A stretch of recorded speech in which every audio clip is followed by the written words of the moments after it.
The story opens deep inside a warped, lightless forest, where every tree stretches upward like a cluster of ancient, skeletal fingers. Black mold crawls across the bark, dark moss blankets the ground, and the whole place feels less like a forest and more like a graveyard that should never be entered.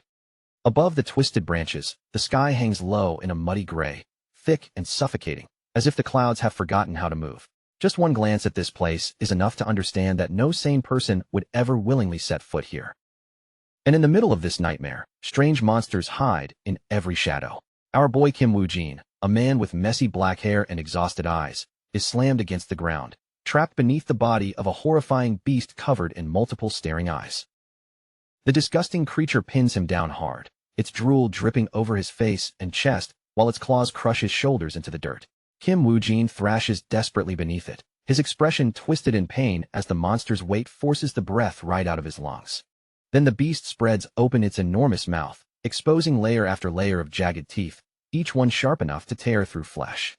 The sight is absolutely terrifying, and for a moment, it looks like Kim Woo-jin is about to be swallowed as nothing more than a late-night meal. In the next instant, blood explodes across the scene, turning everything into a brutal mess of red and black. But even as the horror unfolds, Kim Woo-jin knows one thing clearly. If he dies in this place, he will simply wake up from this hellish dream and return to reality. Right after that, he shoots upright in bed, chest heaving as he gasps for air, his entire body soaked in cold sweat. He is back inside his quiet room, but the sudden jump from being mauled to death to sitting in a normal bedroom feels almost impossible to process. This nightmare has been repeating for 12 long years. Kim Woo-jin now looks completely worn down, with heavy dark circles beneath his eyes and rough, unkempt stubble across his face, showing exactly how deeply this endless cycle has carved into him. He grabs at his neck with a trembling hand, still feeling the lingering pain of being crushed even after waking up. That same cursed dream has returned again, and the agony is so vivid that every night feels like he is truly being killed. Outside his window, the modern city moves normally beneath a bright blue sky, with buildings shining in the daylight, and people going on with their lives. But to Kim Woo-jin, this peaceful reality is not freedom at all. It is just another prison he cannot escape. During the day, he records every horror he faces in that other world. His notebook is packed with careful monster sketches, exposed anatomy, attack patterns, and tactical notes, all written so he can understand their weaknesses and survive even a little longer the next time. Kim Woo-jin stands alone inside his messy room, sickly and drained in a plain white t-shirt. He tells himself that physical pain is something he can endure, but just looking at his gaunt face makes it obvious that his body is almost at its breaking point. His apartment no longer looks like a normal living space. It has turned into a survivalist's bunker, filled with weights, boxing bags, scattered research papers, and tools for training, proving that everything he does in reality is meant to prepare him for the next battle in the dream. Even though he is completely exhausted, he is more afraid of closing his eyes than staying awake. To him, the worst part is not even dying anymore. It is the act of falling asleep, because sleep is the door that always drags him back into that place. He remembers the feeling of a wolf-like monster tearing him apart, its fangs and claws ripping through him, as if the memory had just happened moments ago. Every time he falls asleep in the real world, he is thrown straight back into that merciless nightmare without warning. Another memory flashes through his mind, his body pierced by a blade, blood gushing from his chest as the pain swallowed him whole. The rule is painfully simple: die in the dream, wake up in reality, then repeat it all again, while his mind slowly breaks under the weight of it. Sitting on the edge of his bed, he grips his chest and coughs through the exhaustion, his body shaking from the strain. There is no such thing as proper rest for him, because every attempt to sleep becomes another fight for his life. Kim Woo-jin is furious, bitter, and completely drained, cursing the rotten luck that chained him to this fate. For more than a decade, he has lived between two worlds, and that double life is now killing him from the inside in both places. To stop dying again and again inside that hellish forest, he spent 12 years forcing himself to master weapons, martial arts, and jungle survival. In the nightmare, all that brutal training shaped him into a lean, hardened fighter who knew exactly how to stay alive. Inside that other world, Kim Woo-jin is almost unrecognizable. His focus is razor-sharp, his movements are deadly, and his eyes burn with determination as he raises his sword, ready to cut down any monster that dares to block his path. Because of all that relentless training, he eventually began dying less often in the nightmares. His blade moves with frightening precision, and with one powerful swing, he can tear through beasts that once would have ripped him apart without effort. But surviving longer in the dream does not make his real life any easier. Back in his room, he clutches his head in despair, crushed by the unbearable pressure of living as a fighter in one world and a dying wreck in the other. Kim Woo-jin stares ahead with empty eyes as the truth settles over him again. No matter how strong he becomes inside the nightmare, the real problem never changes. He still has to wake up in this fragile, ruined body that can no longer handle the cycle. Eventually, Kim Woo-jin goes to see a psychiatrist, a composed professional woman in a white coat who listens to his condition. After hearing him out, she suggests that he should try finding a hobby, or at least something he genuinely wants to do with his life. He quietly repeats her words back to himself, but his face remains hollow, like the suggestion cannot reach him at all. To him, the whole world has already gone flat and meaningless, and there is honestly nothing left that he can bring himself to care about. Later, Kim Woo-jin stands in his room, staring at the research board covered with everything he has learned. But for the first time, the monsters are not what frighten him. What he wants most is simply to fall asleep and never have to wake up again. He looks completely spent, with messy hair, rough stubble, and a face carved down by 12 years without real rest. At this point, even one single night of peaceful sleep feels like something worth giving everything for. Then, without warning, blood begins dripping from his nose. This is no longer ordinary exhaustion or stress. Something inside his body has finally started to break after years of being pushed beyond every possible limit. Kim Woo-jin's eyes widen in shock as blood suddenly spills from his mouth and stains his hands. He clutches his chest, frozen in disbelief, as his body finally collapses under the endless burden of living two brutal lives at once. His sight begins to blur, the room around him losing shape as consciousness slips away. Everything fades into a dull gray haze, and for the first time in 12 years, the pounding headache that haunted him every day finally starts to disappear. A moment later, his body hits the floor with a heavy thud.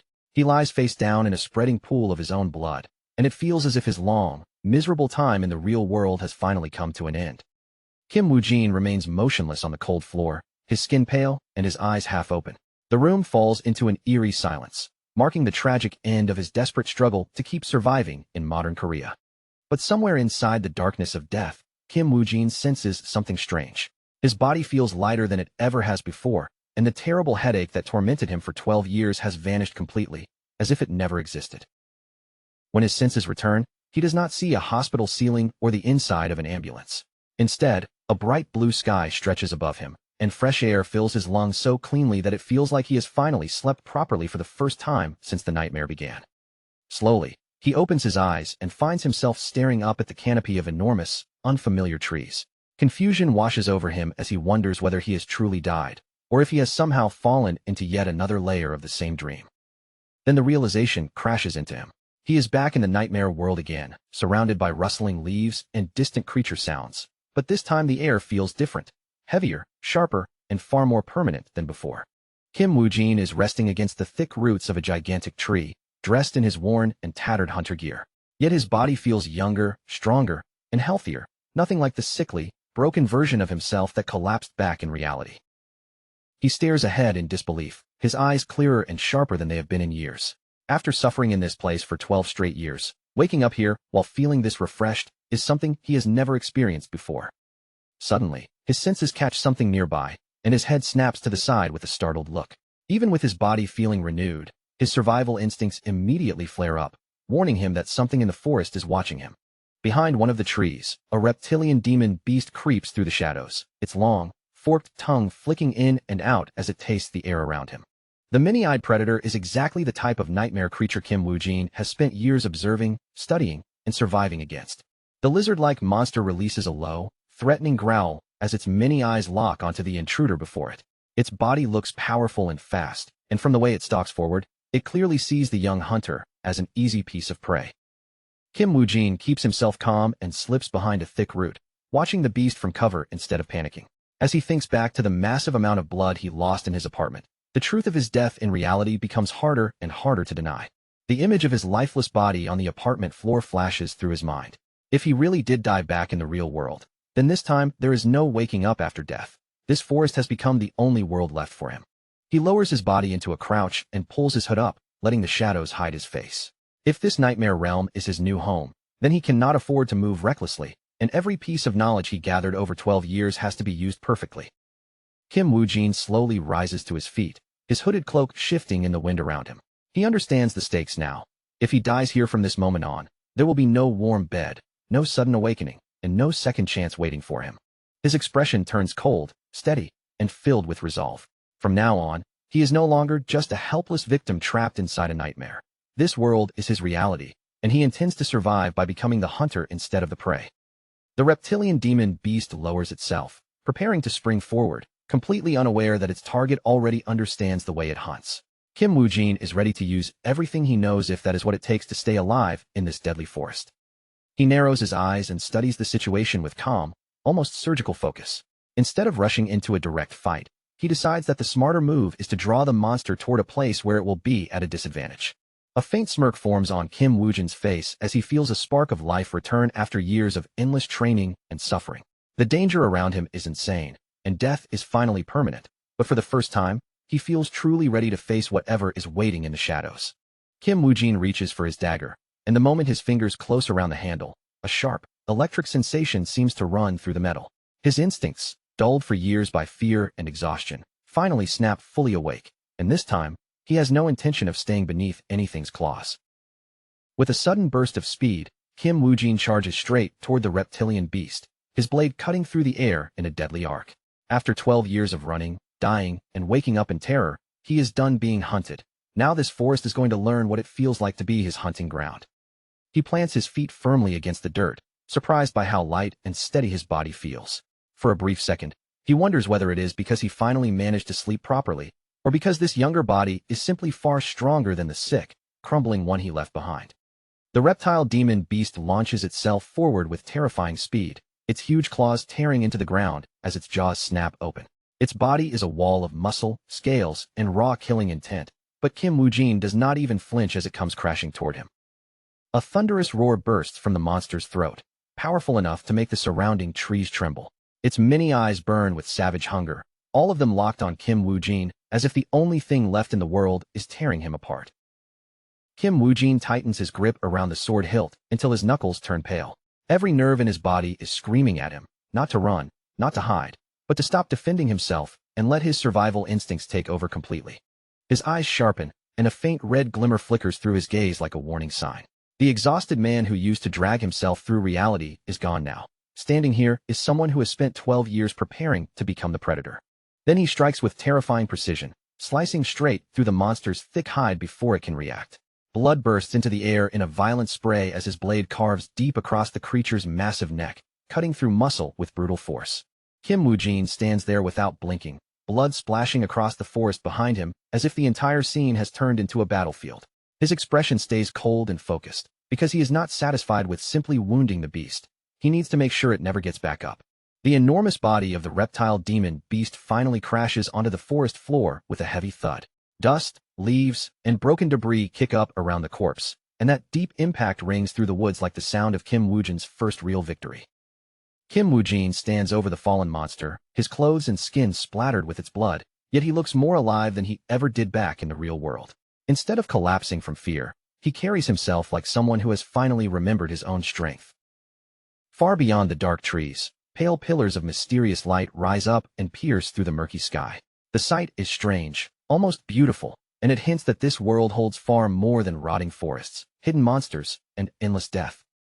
But Kim Woo-jin does not walk away from the corpse just yet. He kneels beside the dead beast and drives his blade into its chest, cutting carefully because he knows these monsters carry something precious inside, something that might decide whether he survives what comes next. As he pulls back the flesh, a glowing blue core appears inside the monster's body, pulsing with strange energy like a small magical heart. For Kim Woo-jin, this is not just a trophy. It is the first reward from his first true hunt in a world where he can no longer wake up. He lifts the radiant core into his palm, his face still streaked with fresh blood. His eyes stay locked on the glowing object with a mix of fascination and grim focus, because he understands that this small piece of power may be vital for the road ahead. Kim Woo-jin studies the core with a cold, intense stare, feeling the energy radiating from it against his hand. From this moment forward, every monster he kills, every core he takes, and every risk he survives will become another step toward growing stronger. He brings the core closer, his mouth parting slightly, as if he is tasting the meaning of the victory itself. This place is no longer just a nightmare he can escape from. This is his life now, and he is determined to claim control over it. After leaving the butchered carcass behind, Kim Woo-jin begins moving deeper into the forest. He does not waste time looking back at the world he lost, because from this point on, His only purpose is to survive in the world standing right in front of him. Blood stains his face, and his eyes shine with a fierce red light as he steps through the shadows. In this dark fantasy world filled with monsters and unknown dangers, Kim Woojin silently swears that he will survive, no matter what he has to become. The first thing he needs is a safer place where he can regroup and understand his situation. So he moves through the forest like a seasoned hunter, each step quiet, deliberate, and measured as he heads toward whatever lies ahead. Kim Woojin heads toward a brighter section of the forest, unaware that another pair of eyes is already following him. Hidden nearby, an unknown blonde hunter watches from the cover of the trees, his sharp gaze fixed on this mysterious new survivor. That blonde hunter is Han Segan, another man struggling to stay alive in this strange new world. Leaning against a tree, he has already been here for some time, slowly learning the rules of the forest while trying not to get himself killed. Sunlight filters down through the thick canopy above him, stretching long shadows across the forest floor. The woods seem calm on the surface, but the heavy air makes it clear that monsters could be hiding anywhere, waiting for one careless mistake. For a moment, Han Segan closes his eyes and allows himself to enjoy that tiny pocket of quiet. In a place where danger can leap out at any second, even a brief breath of peace feels like a luxury he does not truly have. When he opens his eyes again, he feels oddly refreshed, as if he has just woken from what he would call a perfect night of sleep. Bit by bit, he is getting used to the harsh rhythm of living as a wilderness survivor in this world. A soft breeze passes through the trees, scattering leaves through the air around him. The forest looks empty, almost peaceful, but Han Segan knows better than to trust silence in a place where death is usually hiding just out of sight. It has already been a full month since Han Segan crossed into this world, and now he pushes through the brush with purpose. Every step he takes is focused, whether he is searching for food, tracking prey, or looking for something useful in the wild. Even though he can fight, that does not mean he recklessly throws himself into danger for no reason. Han Segan understands very well that in this forest, chasing unnecessary battles is not bravery. It is the fastest way to die. From the shadows, he watches a grotesque, bat-like monster feeding on its prey. The sight is tempting from a hunter's perspective, but risking his life just for excitement would be complete madness in a world this unforgiving.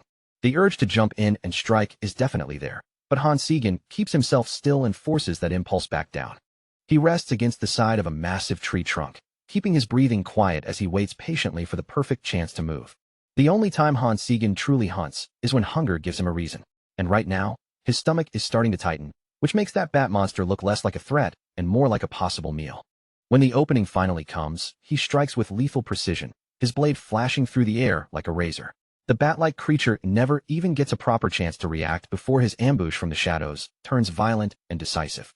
A glowing blue core soon emerges from the creature's chest, shining with a mysterious power that feels ancient and unnatural. Han Segan recognizes it immediately, because in this world, that core is one of the clearest paths to becoming stronger. He reaches into the monster's body and pulls out the glowing essence, his expression cold and steady. For Han Segan, consuming these cores is not some strange luxury. It is one of the only ways he can keep surviving in this living nightmare. He swallows the energy, and a fresh surge of power rushes through his body, spreading through his veins like heat. His eyes flash with a predatory light as the strength of the monster begins to settle into him. Ever since he started eating these cores, adapting to this brutal environment has become much easier. He sits back for a moment, letting the newly absorbed power sink into his tired muscles and steady his breathing. While taking that short rest, Han Segan notices something else among the belongings of the body he now occupies. Curious, he reaches into a leather pouch at his side, wondering what kind of clue might be hidden inside. He pulls out a bronze token, and the strange part is that he can actually read the writing carved into it. From what it says, the body he has taken over once belonged to a low-level, third-class mercenary in this world. The token is old, scratched, and worn from use, but the rank marked on it is still clear enough to understand. It may look like a small object, yet it gives Han Segan a major clue about the identity and status of this body. Han Segan stares down at the tag, his thoughts racing as the meaning sinks in. If this body belonged to a mercenary, then this forest is not just some random wilderness full of monsters. There must be an organized world beyond the trees. After all, if mercenaries exist here, then towns, clients, roads, and ordinary people must exist somewhere too. Han Segan looks around the forest with sharper eyes, his cautious survival instincts now clashing with a growing need to learn more. Suddenly, a beam of sunlight breaks through the branches and cuts across the forest like a guiding path. Han Segan lifts his gaze toward the brightness, squinting as if that ray of light might be pointing him toward a way out of the woods. But before he can move too far, something on the forest floor catches his eye and makes him freeze in place. His senses react instantly, stopping him just before he takes a step that could have ended very badly. He jumps back at once, realizing he had been only inches away from stepping into a deadly trap. His eyes lock onto the metal teeth hidden beneath the dirt, and his heart pounds hard as he understands how close he came to losing a leg. It is a huge bear trap, chained firmly into the ground, and ready to snap shut with brutal force. Hans Siegen immediately understands that this was not placed here by a monster, which means someone else is hunting in these eerie woods. That discovery changes everything, because it means he is not the only predator moving through this forest. Hans Siegen becomes even more alert, scanning the trees and ground carefully as he searches for any sign of people or a nearby settlement. Then Hans Siegen spots a building in the distance and immediately thinks there may be people living nearby. Hoping to find answers in this strange new world, he starts moving toward the structure with cautious but urgent steps. He reaches the edge of the settlement area, his eyes fixed on what might be a safe place at last. The forest begins to open up, revealing a lonely house standing beneath the pale sky beyond the trees. Hans Siegen approaches the small rustic cabin tucked among the shadows of the giant trees. It looks surprisingly well cared for, and in a world this dangerous, that single detail is enough to make the place feel like a possible chance at survival. Hans Siegen stares ahead in genuine surprise, making sure his eyes are not fooling him. In the middle of this dangerous, monster-filled forest, there is actually a real house standing there, and finding even the slightest trace of civilization is the last thing he expected. He steps up to the door and knocks carefully, calling out to see if anyone is inside. When no answer comes back, he hesitates for a moment, then slowly pushes the door open, unsure whether the cabin is abandoned or whether someone is quietly waiting inside. The inside of the house is still and silent, with all kinds of supplies arranged throughout the room. But almost immediately, Hans Siegen's eyes are pulled toward one object in particular, a strange leather-bound book resting alone on the dusty wooden table. He slowly reaches toward it, his gloved hand pausing just above the old cover. Even before he touches it, the book gives off a peculiar feeling, as if the ornate leather binding is hiding something far more important than it first appears. Hans Siegen picks up the book and reads the title under his breath, barely believing what he has found. The words on the cover say Demonic Realm Chronicles, and in this moment, he can hardly accept that his luck has turned this good. But then his eyes suddenly widen as a cold, sharp presence brushes against his back. His whole body freezes on instinct, and the quiet room instantly becomes tense as he realizes he is definitely not alone anymore. Trying to understand what he has discovered, Hans Siegen begins flipping through the pages, and each one is packed with detailed records about this world's history. The more he reads, the clearer it becomes that the answers he desperately needs may all be written right here. For someone trying to survive in an unknown and deadly world, this book is not just useful, it is absolutely essential. Hans Siegen tightens his grip around the cover, knowing that letting go of this information could cost him his life later. Just as he turns, intending to leave with the book, a heavy floorboard creaks from above him. Someone has been moving quietly overhead, and from the pressure in the air, Hans Siegen can tell that a weapon is already aimed directly at him. An old man suddenly drops down from above, landing with a weapon raised and a crossbow aimed right at Hans Siegen. His voice is low and full of suspicion as he demands to know who this young stranger is. The homeowner keeps the crossbow locked on him without lowering it even a little. His warning is brutally clear. If Hans Siegen does not start explaining himself immediately, the old man is ready to put a hole straight through his head. Hans Siegen feels a rush of relief at seeing another human being, but the mood is anything but welcoming. With the weapon pointed at him, he quickly wonders whether the old man has mistaken him for some ordinary thief breaking into the cabin. He forces himself to stay calm and explains that he only entered the house out of curiosity. While speaking, Hans Siegen keeps his hands where the old man can see them, carefully trying to lower the tension inside the cramped cabin. The old man does not seem impressed by any of his excuses. With a hard voice and an even harder stare, he tells Hans Siegen to get lost, making it clear that the young intruder has no business being inside his home. Hans Siegen gives a small nod, pretending that he understands, and slowly backing away from the table. But even as his body retreats, his mind is already spinning, searching for a way to keep the priceless book in his hands. His gaze drifts back to the leather-bound volume one last time, and his hand almost moves toward it again. He knows very well that surviving outside without the knowledge in those old, dusty pages will be far more dangerous. So Hans Siegen carefully asks whether he can at least borrow the book long enough to read it. To make the request sound fair, he even offers to pay whatever price the old man thinks the volume is worth. The stranger's expression stays cold and unyielding as he stares down at him. Instead of accepting the offer, he bluntly asks what Hans Siegen plans to do if he simply refuses to hand the book over. At that moment, Hans Siegen's eyes darken as the reality of this world presses down on him. In a place where survival comes first, soft choices are not always possible, and he knows he cannot afford to leave this cabin without that book. His hand drops toward his waist in one sharp motion, fingers reaching for the hilt of his weapon. The fragile layer of politeness between them shatters instantly, and for Hans Siegen, negotiation has officially reached its limit. Hans Siegen makes his answer clear without needing many words. If the old man refuses to give him the book, then he is willing to become the villain in this situation. The strange red glow rising in his eyes makes it obvious that trouble is about to erupt. He draws his blade, and Hector immediately raises his crossbow in response, aiming with deadly precision. The air inside the cabin turns dangerously heavy as both men lock onto each other, neither one willing to blink first. Hector studies him with intense, narrowed eyes, his finger hovering near the crossbow's trigger. He is trying to decide whether this young intruder is truly a dangerous enemy, or just a desperate lost soul who wandered too far into the forest. Hans Siegen watches the old man just as carefully, his own eyes glowing faintly with that predatory red light. Even facing a seasoned fighter like Hector, he does not seem frightened, because his confidence in his own strength has already started to rise. The silence between them becomes so sharp it almost feels like another weapon in the room. Neither man moves an inch, both waiting for the smallest twitch that might turn this standoff into a deadly fight. Then, unexpectedly, the old man lowers his weapon a little, admitting that a real robber would not be standing here rambling about borrowing books. He finally introduces himself as Hector, leaving Hans Siegen both relieved and caught off guard by the sudden shift. Hans Siegen quickly gives him a fake name, calling himself Kim Woo-jin to keep his real identity hidden. As he speaks, he notices Hector's posture loosen slightly, and the immediate threat of violence begins to fade from the cabin. Hector seems to find the name a little odd, but he chooses not to dig any deeper. Hans Siegen then asks to simply be called Jean, hoping that a shorter name will make the lie easier to carry for now. Even so, a nervous sweat breaks out on Hans Siegen's face as he realizes how awkward that lie might have sounded. Keeping up a false identity in this unfamiliar world may turn out to be much harder than he first imagined.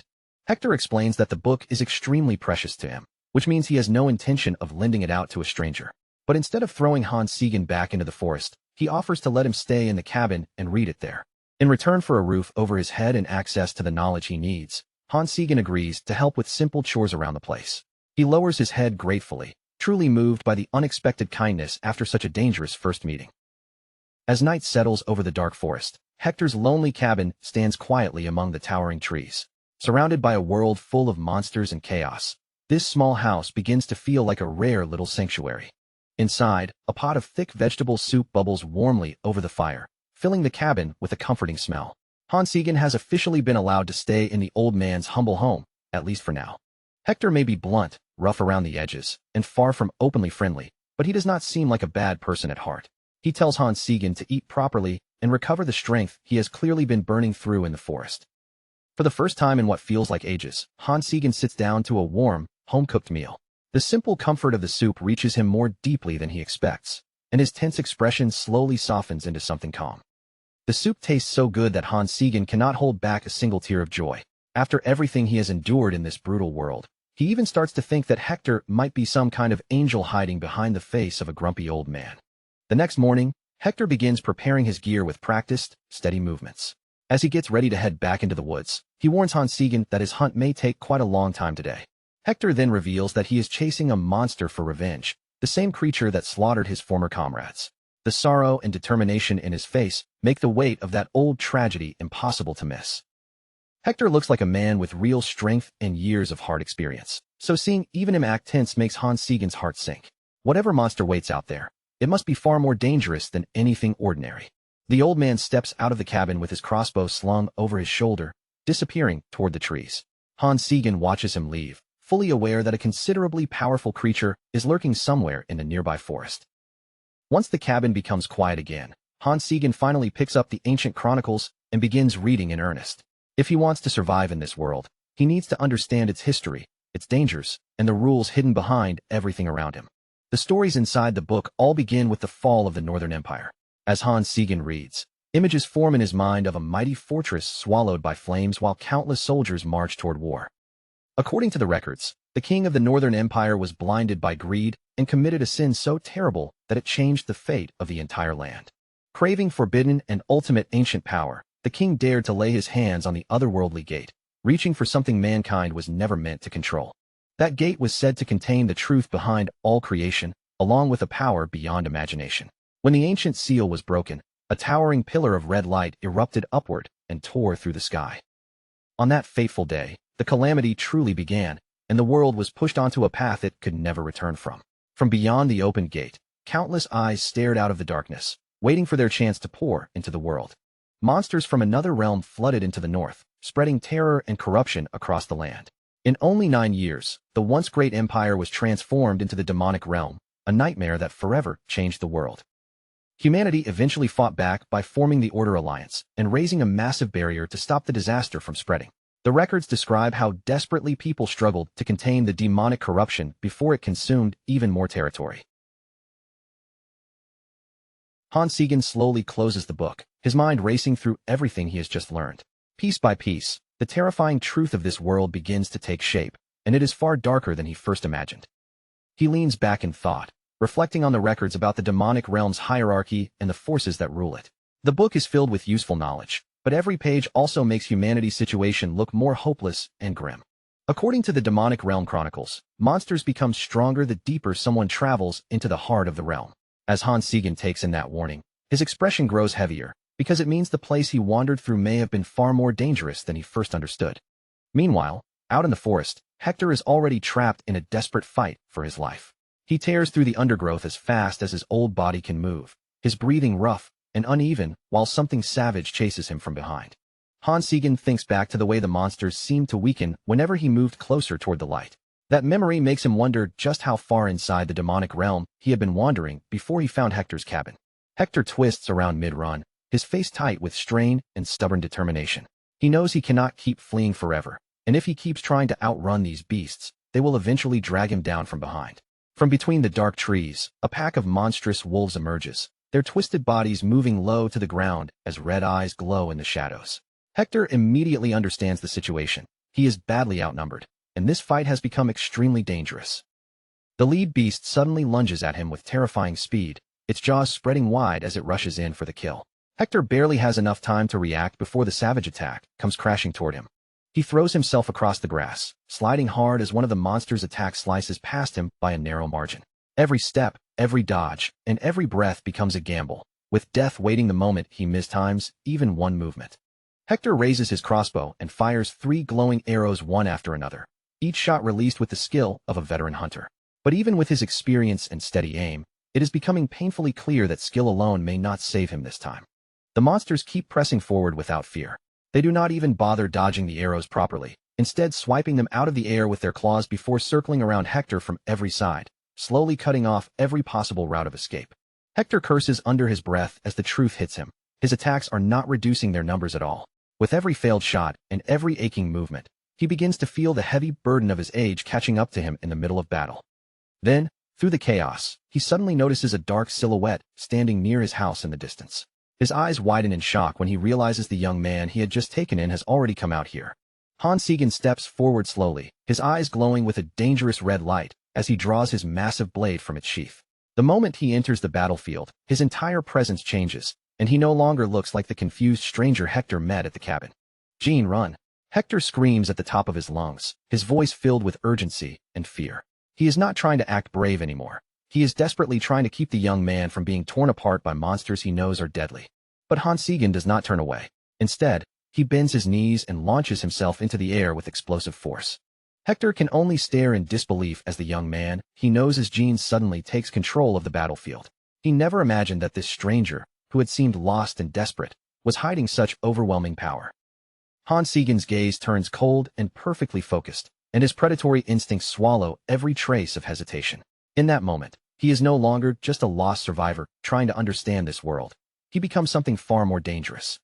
In the blink of an eye, his body blurs forward and drops straight into the center of the wolf pack, as if he has personally chosen the most dangerous place to begin the fight. His eyes shine with a murderous red glint as he descends from above, swinging his blade toward the closest beast. The strike carries the kind of force that makes it feel like he is sending that monster straight back to whatever ancestors it came from. But the monsters are too savage and arrogant to understand the danger in front of them. Even with death falling toward them, they do not try to retreat, instead raising their limbs for a head-on clash. as if flesh and claws could somehow overpower cold steel. Hansigen brings his massive blade down in a clean vertical arc, splitting one of the monsters apart with terrifying efficiency. Blood erupts across the grass, and the creature drops dead instantly before the rest of the pack can even process what happened. The remaining wolves freeze for a moment, stunned by how suddenly their packmate was slaughtered. Hector stands there with his crossbow lowered slightly, almost forgetting his own weapon as he watches the young man's strength unfold in front of him. The surviving monsters begin backing away, their vicious growls slowly breaking into frightened whimpers. At last, they understand that they are no longer the hunters in this clearing, and the entire balance of power has flipped in an instant. Among them, a massive brown-furred beast snarls and glares at Hansigen, its rage mixed with clear terror. Unlike the others, it still tries to stand its ground, making it feel like the true fight is only just beginning. Hector's eyes stretch wide with disbelief as he witnesses something he never thought possible. Cold sweat gathers on his forehead, and without even realizing it, he mutters a silent prayer under his breath. The reason for his shock stands right in the middle of the carnage. Hansigen has just cut down the lead werewolf with a single devastating slash, leaving the battlefield stained with blood and the old hunter frozen in awe. For a brief moment, Hansigen remains completely still, his enemy's blood dripping slowly from the edge of his weapon onto the grass. Then he turns his head slightly and calls out to Hector, his voice cutting through the tense silence. With a faint, almost teasing smile, Hansigen asks whether that creature was actually supposed to be strong. Blood marks his face, yet he looks completely unfazed, as if he is calmly measuring the danger level of this world instead of celebrating a near-impossible kill. Hector, the veteran survivor with a thick white beard and years of experience carved into his face, stares back at him in disbelief. He cannot believe this young man is casually questioning the strength of a monster that would terrify most seasoned hunters. The old man leans forward, his expression deadly serious as he confirms that the werewolf was indeed incredibly powerful. For ordinary people, and even for many trained fighters, facing such a monster would have meant almost certain death. Hansigen absorbs that information with a cold, thoughtful stare. The monster's reputation does not seem to impress him much. He simply files the fact away, already calculating what it means for the next threat waiting in the forest. Then he shifts his attention toward the trees, where the rest of the wolf pack is still watching from the shadows. Before listening to the rest of Hector's story, Hansigen decides he should deal with the remaining beasts first. The pack surges forward, teeth bared and eyes blazing with feral hunger. These are not ordinary wolves from any normal forest. They are demonic beasts, ready to rip apart any human foolish enough to stand in their territory. Hansigen tightens his grip around his blade as his own eyes begin glowing with that menacing red light again. He admits that 40 wolves could become troublesome if he gets careless, but his posture stays calm and steady. Instead of throwing himself into a reckless brawl, he quickly forms a more efficient plan. He decides to target the pack's second-in-command first, knowing that if he breaks the morale of their leader figure, the rest may lose the will to fight. His eyes narrow as he searches through the pack, locking onto one specific target with predatory focus. He is not simply looking to kill one wolf. He is looking for the fastest and cleanest way to end the entire battle. There it is, an especially large red wolf standing near the front of the pack, clearly different from the others around it. That beast is the one holding the others together, feeding their courage and keeping them from scattering, and just from its presence alone, it looks like a complete nightmare. A fierce, murderous pressure pours out from Hansigen as he fixes his attention on the red wolf. The air around him seems to tighten, making it clear that this is about to become a brutal encounter for the entire pack. The giant red wolf snarls back, its blue eyes wide with aggression as it tries to stare him down. What it does not understand is that, in that exact moment, it has become the chosen target of the most dangerous predator in the forest. Hansigen's red eyes flare as he waits for the wolves to swarm him together. If they charge all at once, he is already prepared to cut them down one by one. But then, unexpectedly, the pack leader lowers its gaze. For a second, the situation feels almost absurd, because it looks like the creature is seriously considering abandoning the fight. The smaller wolves freeze in pure terror when they see their leader suddenly turn away and bolt. The courage that had been holding the pack together disappears almost instantly. Chaos breaks out at once as the red wolf flees, leaving the others standing there stunned and helpless, like a group of lifeless stuffed animals that have no idea what to do without their leader. The same red wolf that had looked so menacing only moments earlier lets out a pathetic whimper of fear as it runs. Compared to its earlier appearance, the sight is almost embarrassing. Soon, the forest fills with the fading whimpers of retreating beasts as the entire pack disappears into the shadows. Against 40 demonic wolves, Han Segan wins with just one overwhelming swing and a single crushing display of dominance. Han Segan stands alone in the clearing, watching the pack run deeper into the forest. His expression is calm and distant, as if the fleeing monsters are no longer worth even a second more of his attention. Hector watches everything from the side, his jaw practically dropping from shock. He cannot understand how those vicious, fearless wolves went from charging like killers to running away like frightened pups. The old man begins to realize that this young man is not merely strong. Han Segan has an incredible talent for reading the battlefield, using fear and psychology to win a fight that should have been nearly impossible. One final wolf scrambles away through the thick brush, vanishing into the shadows between the trees. With the threat gone, the forest slowly falls quiet again, leaving only Hector and Han Segan standing in the clearing. Later, the two of them return to a small but sturdy wooden cabin tucked deep in the wilderness. It looks like a safe haven from the outside, though in a world like this, safety is never something anyone can trust completely. Hector carefully spread the werewolf hide out in front of him, letting the full size of it show across the floor. Then he said it could easily bring in around 40 gold coins, and for someone barely scraping by in this brutal world, that kind of money was enough to completely flip his life around. Kim Woo-jin looked down at the pelt with a blank, uncertain stare, because the value meant nothing to him yet. He had no real sense of how money worked in this world, so he simply asked whether 40 gold coins was supposed to be a lot. Hector explained it in a way Woo-jin could finally understand.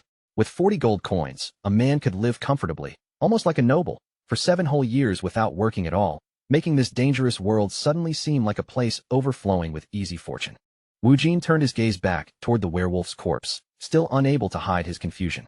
In his eyes, that monster had been nothing more than a weak opponent, so hearing that its head and hide carried such a huge reward felt completely out of balance. Then, as the meaning finally settled in, a faint smile slowly appeared on his face. If even a worthless creature like this could sell for that much, then his future in this world was starting to look far brighter than he expected. Woo-jin's mind was already moving toward his next payday. From now on, whenever his pockets started running dry, all he had to do was hunt down more of these ridiculously overpriced monsters and turn them into gold. Compared to the nightmare of his last 12 years of training, surviving here was beginning to feel strangely manageable. While Woo-jin thought it over, Hector started gathering supplies for him, packing jerky, silver coins, and a pioneer map. Hector handed over everything he had prepared, including the precious werewolf hide and a small bag filled with silver. For a hunter stepping out on his own, it was more than just charity. It was a proper starting kit. The old man then told him to head for Pioneer Village and look for a man named Jacob. According to Hector, Jacob would know the value of a hide this good and would pay Woo-jin a fair price for it. Woo-jin hesitated for a moment as he looked at the valuable hide and the supplies in his hands. Since it was worth so much, he asked if it was really all right for him to accept it, but Hector showed no attachment to the money at all. Hector made it clear that the hide was simply the payment Woo-jin deserved for killing the beast. That werewolf had been a personal enemy to him for a long time, and seeing it dead mattered more than any amount of gold. The veteran hunter then reached out with his rough, weathered hand, offering Woo-jin one last gesture of respect. In that simple movement, it was clear how deeply he appreciated the revenge Woo-jin had given him after all those years. With a calmer expression, Hector thanked Jin for avenging him, his voice carrying both relief and sincerity. He hoped they would meet again someday, though in a world like this, even tomorrow was never promised. The two men clasped hands firmly, sealing the end of their short but meaningful partnership. In a land crawling with beasts, deception, and death, that brief handshake felt like one of the rare moments where people could still trust each other. Woo-jin thanked the old hunter for everything he had done, then prepared to leave the cabin behind. With the map secured and his supplies ready, he was finally set to face whatever waited for him in Pioneer Village. The little cabin grew quiet in the forest clearing as the sunlight slowly began to fade. It had only sheltered Woo-jin for a short time, but in this massive and unfamiliar world, his real journey was only just beginning. With his gear strapped tightly to his back, Woo-jin gave Hector a respectful bow before stepping onto the path. Hector remained behind and watched him go, likely wondering whether that talented young hunter would ever return alive. Woo-jin soon vanished into the thick trees, following the route marked on the map he had just received. The road ahead was dangerous and unknown, but after everything he had endured, he was more than ready for whatever might crawl out of the darkness. As Woo-jin moved deeper into the forest, something watched him from far away. High on a rock, Mutt, the red wolf from before, stood in silence, its sharp eyes following every step he took through the trees. Mutt sat upright on the stone, its strange twin tails flicking through the air behind it. It made no move to attack, only letting out a low sound, while keeping its gaze locked on the human walking below. Up close, the wolf's blue eyes shone with an eerie intelligence as a quiet snarl curled across its mouth. This was clearly no ordinary animal, and for some reason, it had taken a very specific interest in Kim Woo-jin. After surviving that brutal clash with the wolf pack, Kim Woo-jin, Jean, finally arrived near the outskirts of Pioneer Village. The settlement was surrounded by massive walls, built like a fortress to keep the nightmares of the outside world away. Woo-jin looked up at the towering wooden defenses and couldn't help feeling impressed. Since waking up in this terrifying new world, this was the first real sign of human civilization he had come across. Security at the gate was extremely strict. The guards stood ready with weapons in hand, watching every stranger with suspicion instead of welcome, but Woo-jin still managed to talk his way through and enter the village. As he walked along the muddy streets, Woo-jin noticed that the frontier town was better supplied than he expected. Still, something about the place felt wrong, with a heavy atmosphere full of suspicion and violence barely being held back. Everywhere he looked, people were staring at him. These were not harmless villagers or friendly neighbors, but hardened mercenaries and rough-looking thugs who seemed ready to cut someone down over even the smallest profit. Woo-jin kept his guard raised as he felt those eyes pressing in from every direction. He was a complete stranger here, and in a place this ruthless, being new was almost the same as walking around with a target on his back. He understood very well that in a world crawling with demonic beasts, there was still one danger worse than the monsters lurking in the forest. It was a lesson carved into him through painful experience. That danger was other people. Human greed, lies, and betrayal could be deadlier than any fang or claw, especially in a lawless place where the real monsters were not always the ones covered in fur. Following Hector's directions, Woo-jin eventually made his way to the local tavern. The sign above the entrance swayed worn and weathered in the air, but it was exactly the kind of place where he could find the man he needed. He pushed open the doors and stepped into a crowded room thick with the smell of cheap ale, sweat, and unwashed bodies. The tavern was noisy, rough, and chaotic, which made it the perfect place for the kind of contact he was looking for. Woo-jin moved through the crowd without reacting to the hostile looks thrown his way. He had not come here to make friends or sit down for a drink. He was here for business, and he needed to find one specific person. He walked directly to the bar and set his heavy pack down on the counter with a solid thud. The man behind the bar barely looked at him at first, casually offering him a cheap beer like Woo-jin was just another customer. Woo-jin had no interest in wasting time with small talk or alcohol. He leaned closer to the counter and asked the bartender whether he knew where to find a man named Jacob, because he had business to handle. The bartender paused in the middle of his work, and his eyes shifted toward a nearby customer sitting close to Jean. Almost instantly, the people around them went quiet, as if everyone sensed that something entertaining was about to happen to this newcomer. As it turned out, the man casually eating fruit nearby was exactly the person Woo-jin had come to find. Jacob introduced himself with a slick, oily smile, and Woo-jin immediately judged him as the kind of professional scammer whose face gave away everything. Woo-jin told the suspicious-looking man that Hector had sent him. The old hunter had said Jacob would be willing to pay a proper price for a high-quality werewolf hide, and that was exactly what Woo-jin had brought. The instant Jacob heard the words, werewolf hide, his entire body reacted like he had been shocked. He could hardly believe that an old man like Hector had actually managed to bring down such a monster. Jacob quickly began unrolling the enormous hide, and the greed in his eyes was almost impossible to miss. Woo-jin did not bother correcting him about who had really killed the werewolf, because all he cared about was receiving the full payment. Jacob was completely captivated by the hide in front of him. A werewolf pelt of this quality was worth a fortune, and just from the look on his face, it was obvious that his mind was already calculating how to take advantage of the situation. He kept muttering to himself about how the old man had finally pulled it off. In Jacob's mind, there was simply no way a young, lean-looking kid like Woo-jin could have been the one to hunt down a beast like that. A nasty smile slowly stretched across the scammer's face. He believed he had just stumbled onto a jackpot, assuming this delivery boy would be easy to intimidate and that he could steal the valuable hide without paying a single coin. Jacob laughed as he praised Hector's supposed hunting skill, all while secretly planning to keep the entire profit for himself. What he failed to understand was that trying to cheat Woo-jin was the same as stepping straight into a fire. At that moment, several huge thugs stepped out from the shadows and began surrounding Woo-jin. The setup was painfully obvious.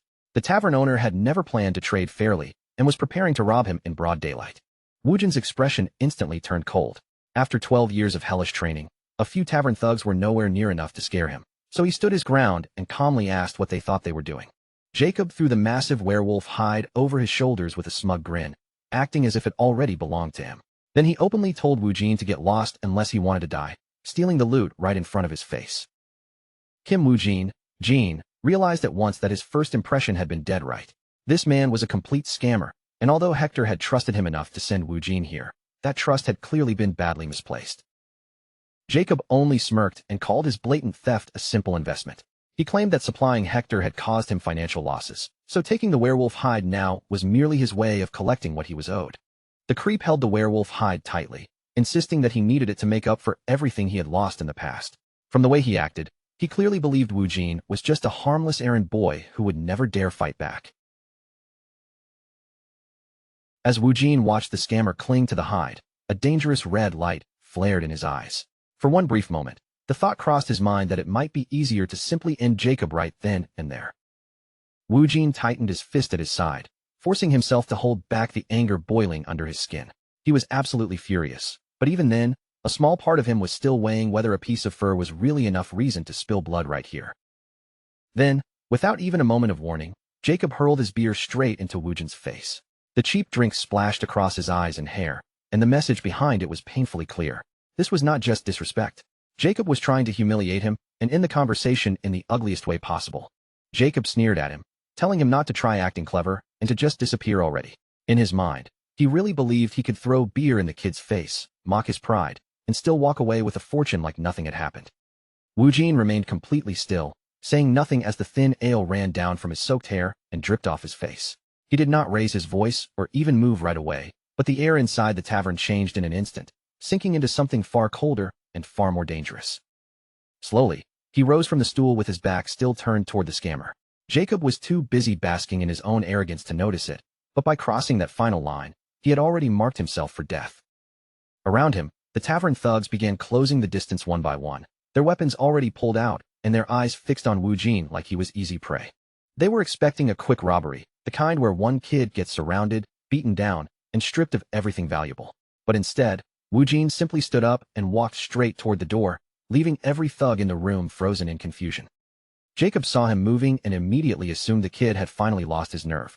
A grin spread across his face as he called it a smart choice, fully convinced that the sight of his armed men was enough to make anyone lower their head and back away. But after a second, Jacob's confidence started to crack. Something about Wu Jin's expression was wrong. There was no fear in his eyes at all, only a cold, sharpened calm that made the tavern owner's smug smile slowly collapse.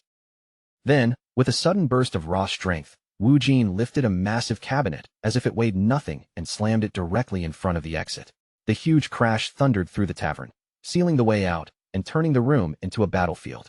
Wu Jin turned his head just slightly, enough to cast one last look back at Jacob. When he spoke, his voice was terrifyingly calm, and that quiet tone made the entire room feel even heavier than if he had shouted. He did not even flinch after everything Jacob had done. Instead, Wu Jin coldly told him that if he was truly planning to scam someone, he should have aimed straight for the neck rather than hiding behind a coward's cheap backstab. Jacob stared at him, stunned by the sheer nerve of this kid standing in the middle of his own trap. Then his face twisted in anger, and he barked at his thugs to attack, saying the brat clearly did not value his life enough to keep his mouth shut. The tavern thugs rushed him all at once, roaring as they charged across the floor. Weapons came swinging from every direction, each one aimed to crush Wu Jin before he could take another step. One of the thugs lunged first with a wild, clumsy swing, but Wu Jin only watched him with a bored, almost empty look. In that moment, he understood there would be no guilt in cutting down trash like this. In the next instant, his hand moved like a blur, and his blade flashed free. Since these men were so eager to gamble with their lives, Wu Jin decided he would gladly teach them exactly what that choice meant. Clang! With one sharp flick of his blade, Wu Jin knocked aside a strike that should have been fatal. The movement was so quick and effortless that it looked almost casual, as if stopping a killing blow was nothing more than swatting away a fly. One of the thugs stiffened in shock, finally realizing far too late that the kid in front of them was not on their level at all. He barely had enough time to shout about how strong Wu Jin was before the fight moved past him. Wu Jin's gaze locked onto his next target, his eyes burning with a dangerous red intent. At that point, he was no longer simply protecting himself. He was tearing through everyone in the room with ruthless, calculated efficiency. Blood splashed across the floor as Wu Jin delivered a vicious slash. He moved so fast that the thug only had a single heartbeat to process what was happening. By the time he realized Wu Jin was not just powerful, but terrifyingly quick, his body had already been cut down. A hulking thug stepped in next, swinging a heavy axe straight toward Wu Jin's head. To the rest of the gang, It looked like the perfect finishing blow, a guaranteed kill with a valuable prize waiting after it.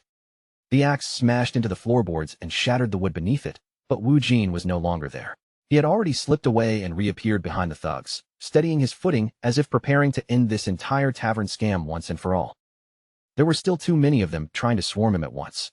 Before cutting them down one by one, Wu Jin needed to break their rhythm and ruin their momentum, so he reached for whatever else in the room could be used as a weapon.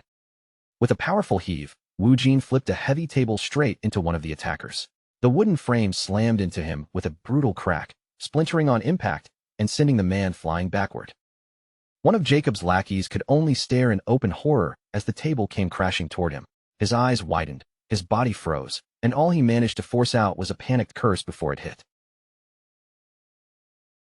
While the man struggled under the gift Wu Jin had just thrown at him, he looked up in terror. The next thing he saw was the cold flash of steel hanging right above his head. Wu Jin did not hesitate for even a fraction of a second. His blade cut through his enemies with chilling precision, sending blood spraying through the wrecked tavern as he dealt with these thugs the same way he had dealt with the wolves before. His eyes glowed with a frightening red light, sharp and merciless in the chaos. In that moment, Wu Jin no longer looked like someone merely trying to survive. He looked like the predator standing at the very top of the hunt. Jacob was starting to completely lose his mind. Sweat poured down his face in thick streams as he watched his men get torn apart right in front of him. The tavern had turned into a disaster zone of broken furniture, spilled alcohol, and fallen bodies. Jacob screamed that no one could possibly take on the mafia alone, but Wu Jin barely seemed to care as he continued dropping the remaining thugs with frightening ease. Only then did Jacob finally understand that they had picked a fight with the wrong man. His thoughts spiraled into pure panic as the fear of dying a meaningless death in this filthy tavern brawl swallowed him whole. Wu Jin avoided another sloppy attack with nothing more than a simple pivot of his body. After surviving 12 years of nightmare training, these men looked painfully slow to him, almost like they were moving through thick mud. He followed up with a heavy strike that sent another thug staggering backward. This was not just raw strength at work. Every movement carried the clean, brutal efficiency of someone who had learned survival through endless suffering. With another swift motion, Wu Jin cut down the next attacker before the man could recover. The room was quickly becoming a graveyard for Jacob's greed, his arrogance, and every poorly trained goon he had thrown forward. Standing among the bodies, Wu Jin looked completely untouched by the violence around him. His red eyes cut through the shadows of the ruined tavern, making it painfully obvious that he was now the most dangerous thing in this town. He stood in the middle of the wreckage with blood smeared across his face, yet his expression stayed perfectly cold. Anyone watching would understand one thing immediately. This was not the kind of person you ever tried to scam. After watching his entire crew get dismantled in only moments, Jacob finally broke. His voice cracked as he screamed for everyone to run, realizing far too late that his little investment had turned into a death trap. Jacob and the few thugs still standing scrambled toward the exit in pure desperation. The werewolf hide no longer mattered to them at all. The only thing left in their minds was escaping the monster they had foolishly provoked. They smashed through doors and windows, fleeing however they could. Behind them, the tavern fell into a strange silence, broken only by the sharp sound of splintering wood and the rough breathing of men terrified for their lives. Jacob collapsed onto the ground outside, sucking in air like a drowning man. Trembling, he looked back toward the tavern with pure terror in his eyes, believing for one brief second that he had finally escaped that nightmare. But when Jacob lifted his head, the color drained from his face all over again. Something was standing before him, and the sight of it made his heart nearly stop. A massive red wolf had entered the village, baring its fangs and snarling at everyone in its path. The villagers immediately fell into panic, screaming and scattering the moment they saw the enormous beast. The beast slowly advanced on Jacob as he cowered on the ground, while Jean suddenly leapt out from behind.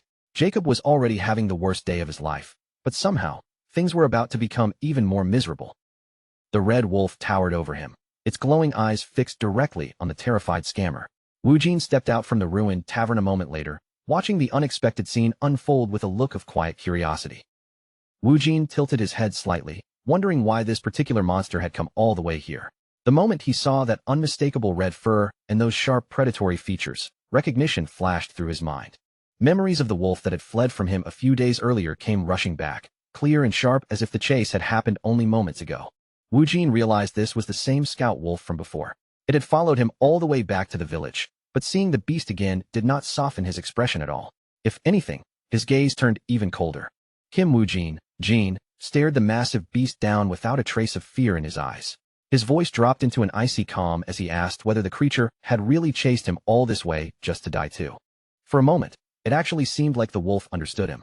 Its fierce expression suddenly went blank, and it froze in place like a deer caught in the glow of high beams. Then something completely unexpected happened.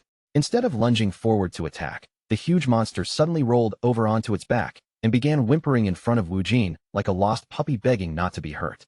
The huge wolf began panting hard, its tongue hanging out as its tail whipped back and forth with frantic excitement. It looked completely submissive now, and Wu Jin could only stare at it in silence, trying to understand what had suddenly gotten into this supposedly deadly monster. The wolf kept up its strange little performance, rolling across the ground and panting like an overexcited mutt that had finally found its owner. The whole thing was so absurd that even the terrified thugs, who had been cowering moments ago, were left staring without a single word. Jacob's thugs looked completely lost, their faces frozen in pure disbelief. They had braced themselves for a bloody slaughter, but instead, they were watching a demonic beast act like a happy golden retriever running around at the park.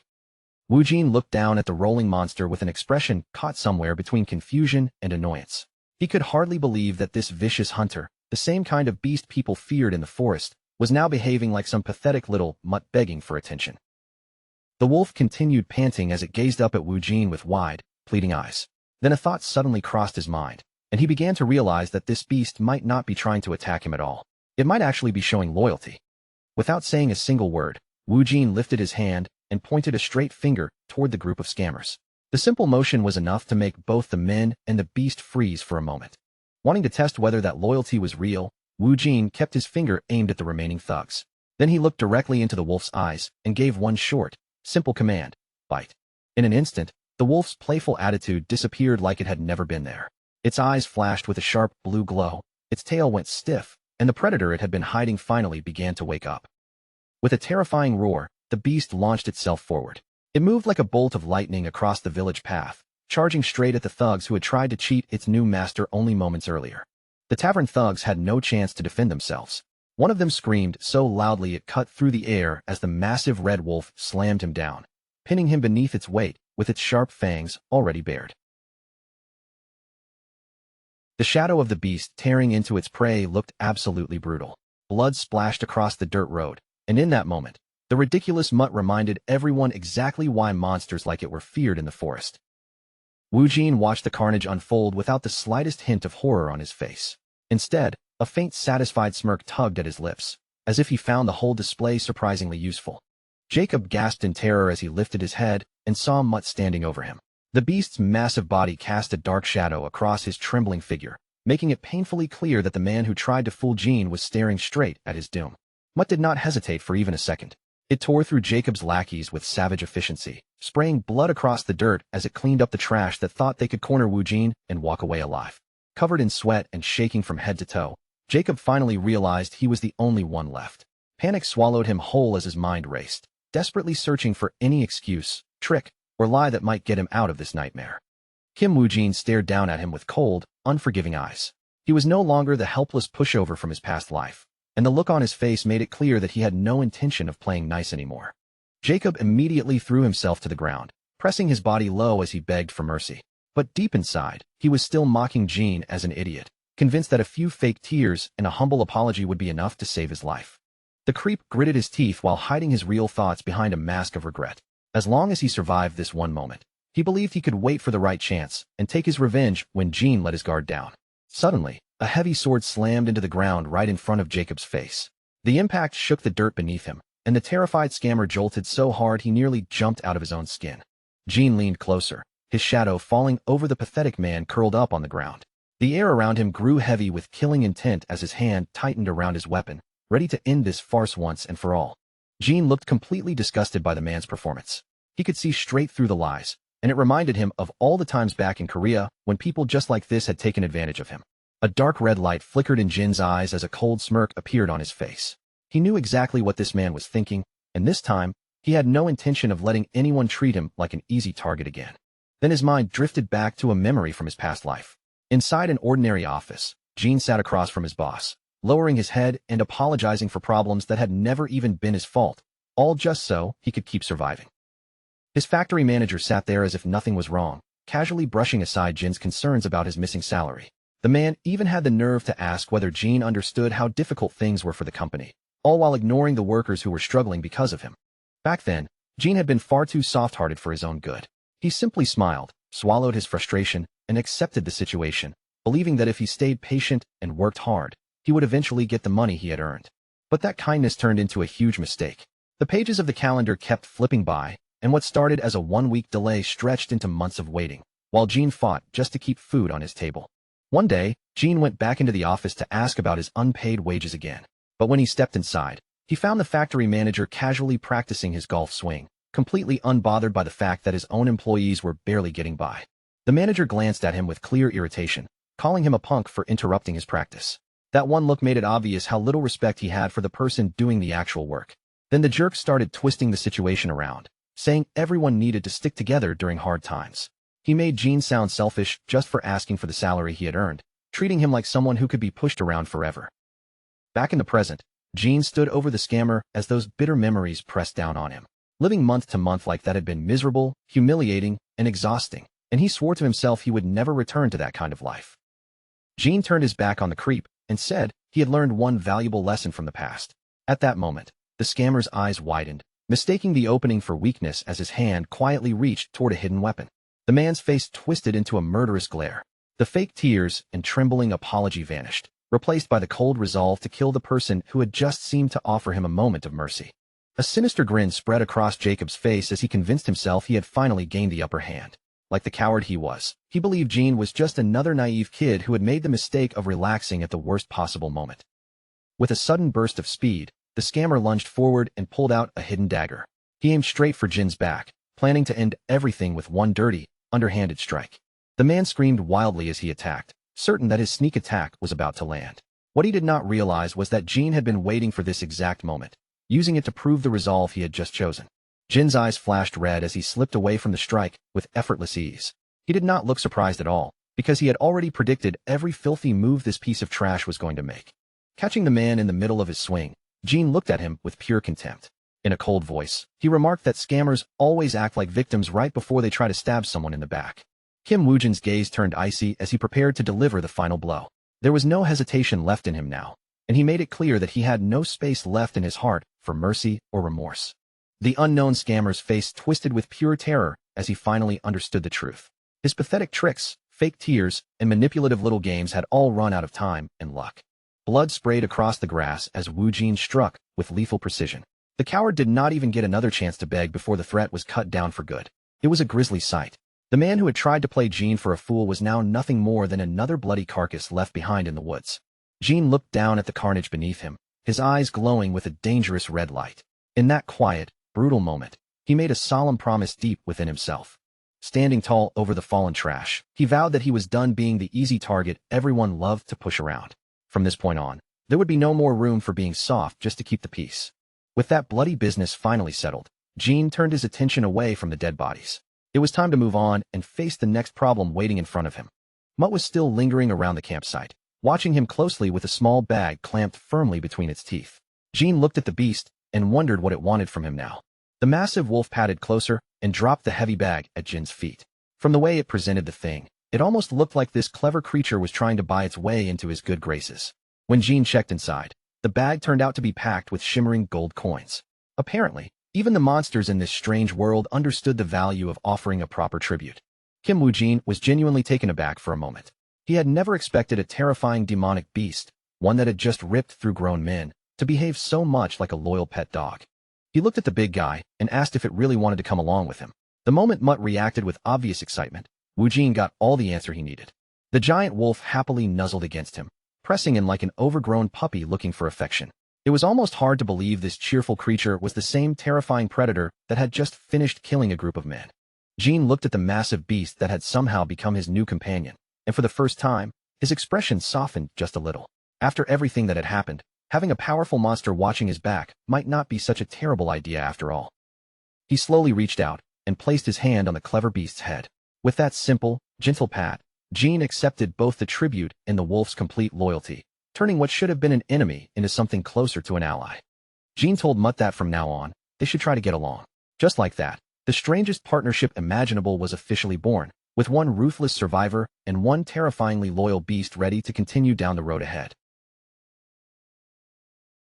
As the chapter title appeared, the bloody forest faded from view, and the focus shifted toward the wide rooftops and stone structures of a nearby pioneer city waiting beyond the wilderness. Time passed in the blink of an eye. Soon, the clouds began to brighten, and the morning sun slowly pushed its light across the sky, marking the beginning of a brand new day for Gene. For the first time in what felt like ages, Gene opened his eyes in an actual bed instead of on hard ground. Nearby, Mutt was already awake, stretched out comfortably across the floor as if it had always belonged there. Gene could not help but let out a small smirk. That single night of rest was easily the deepest, most comfortable sleep he had experienced since being thrown into this terrifying nightmare world years ago. He stretched out his stiff, exhausted muscles while Mutt yawned loudly beside him. The morning air felt so fresh and light that, for a brief moment, Gene almost felt like he could spread his wings and fly. Later, by the stream outside, Gene began the unpleasant job of cleaning himself up. He scrubbed the stubborn blood and dirt from his torn, travel-worn clothes, rinsing them again and again in the cold running water. He wiped the water from his eyes and lifted his face, revealing a body marked with deep scars.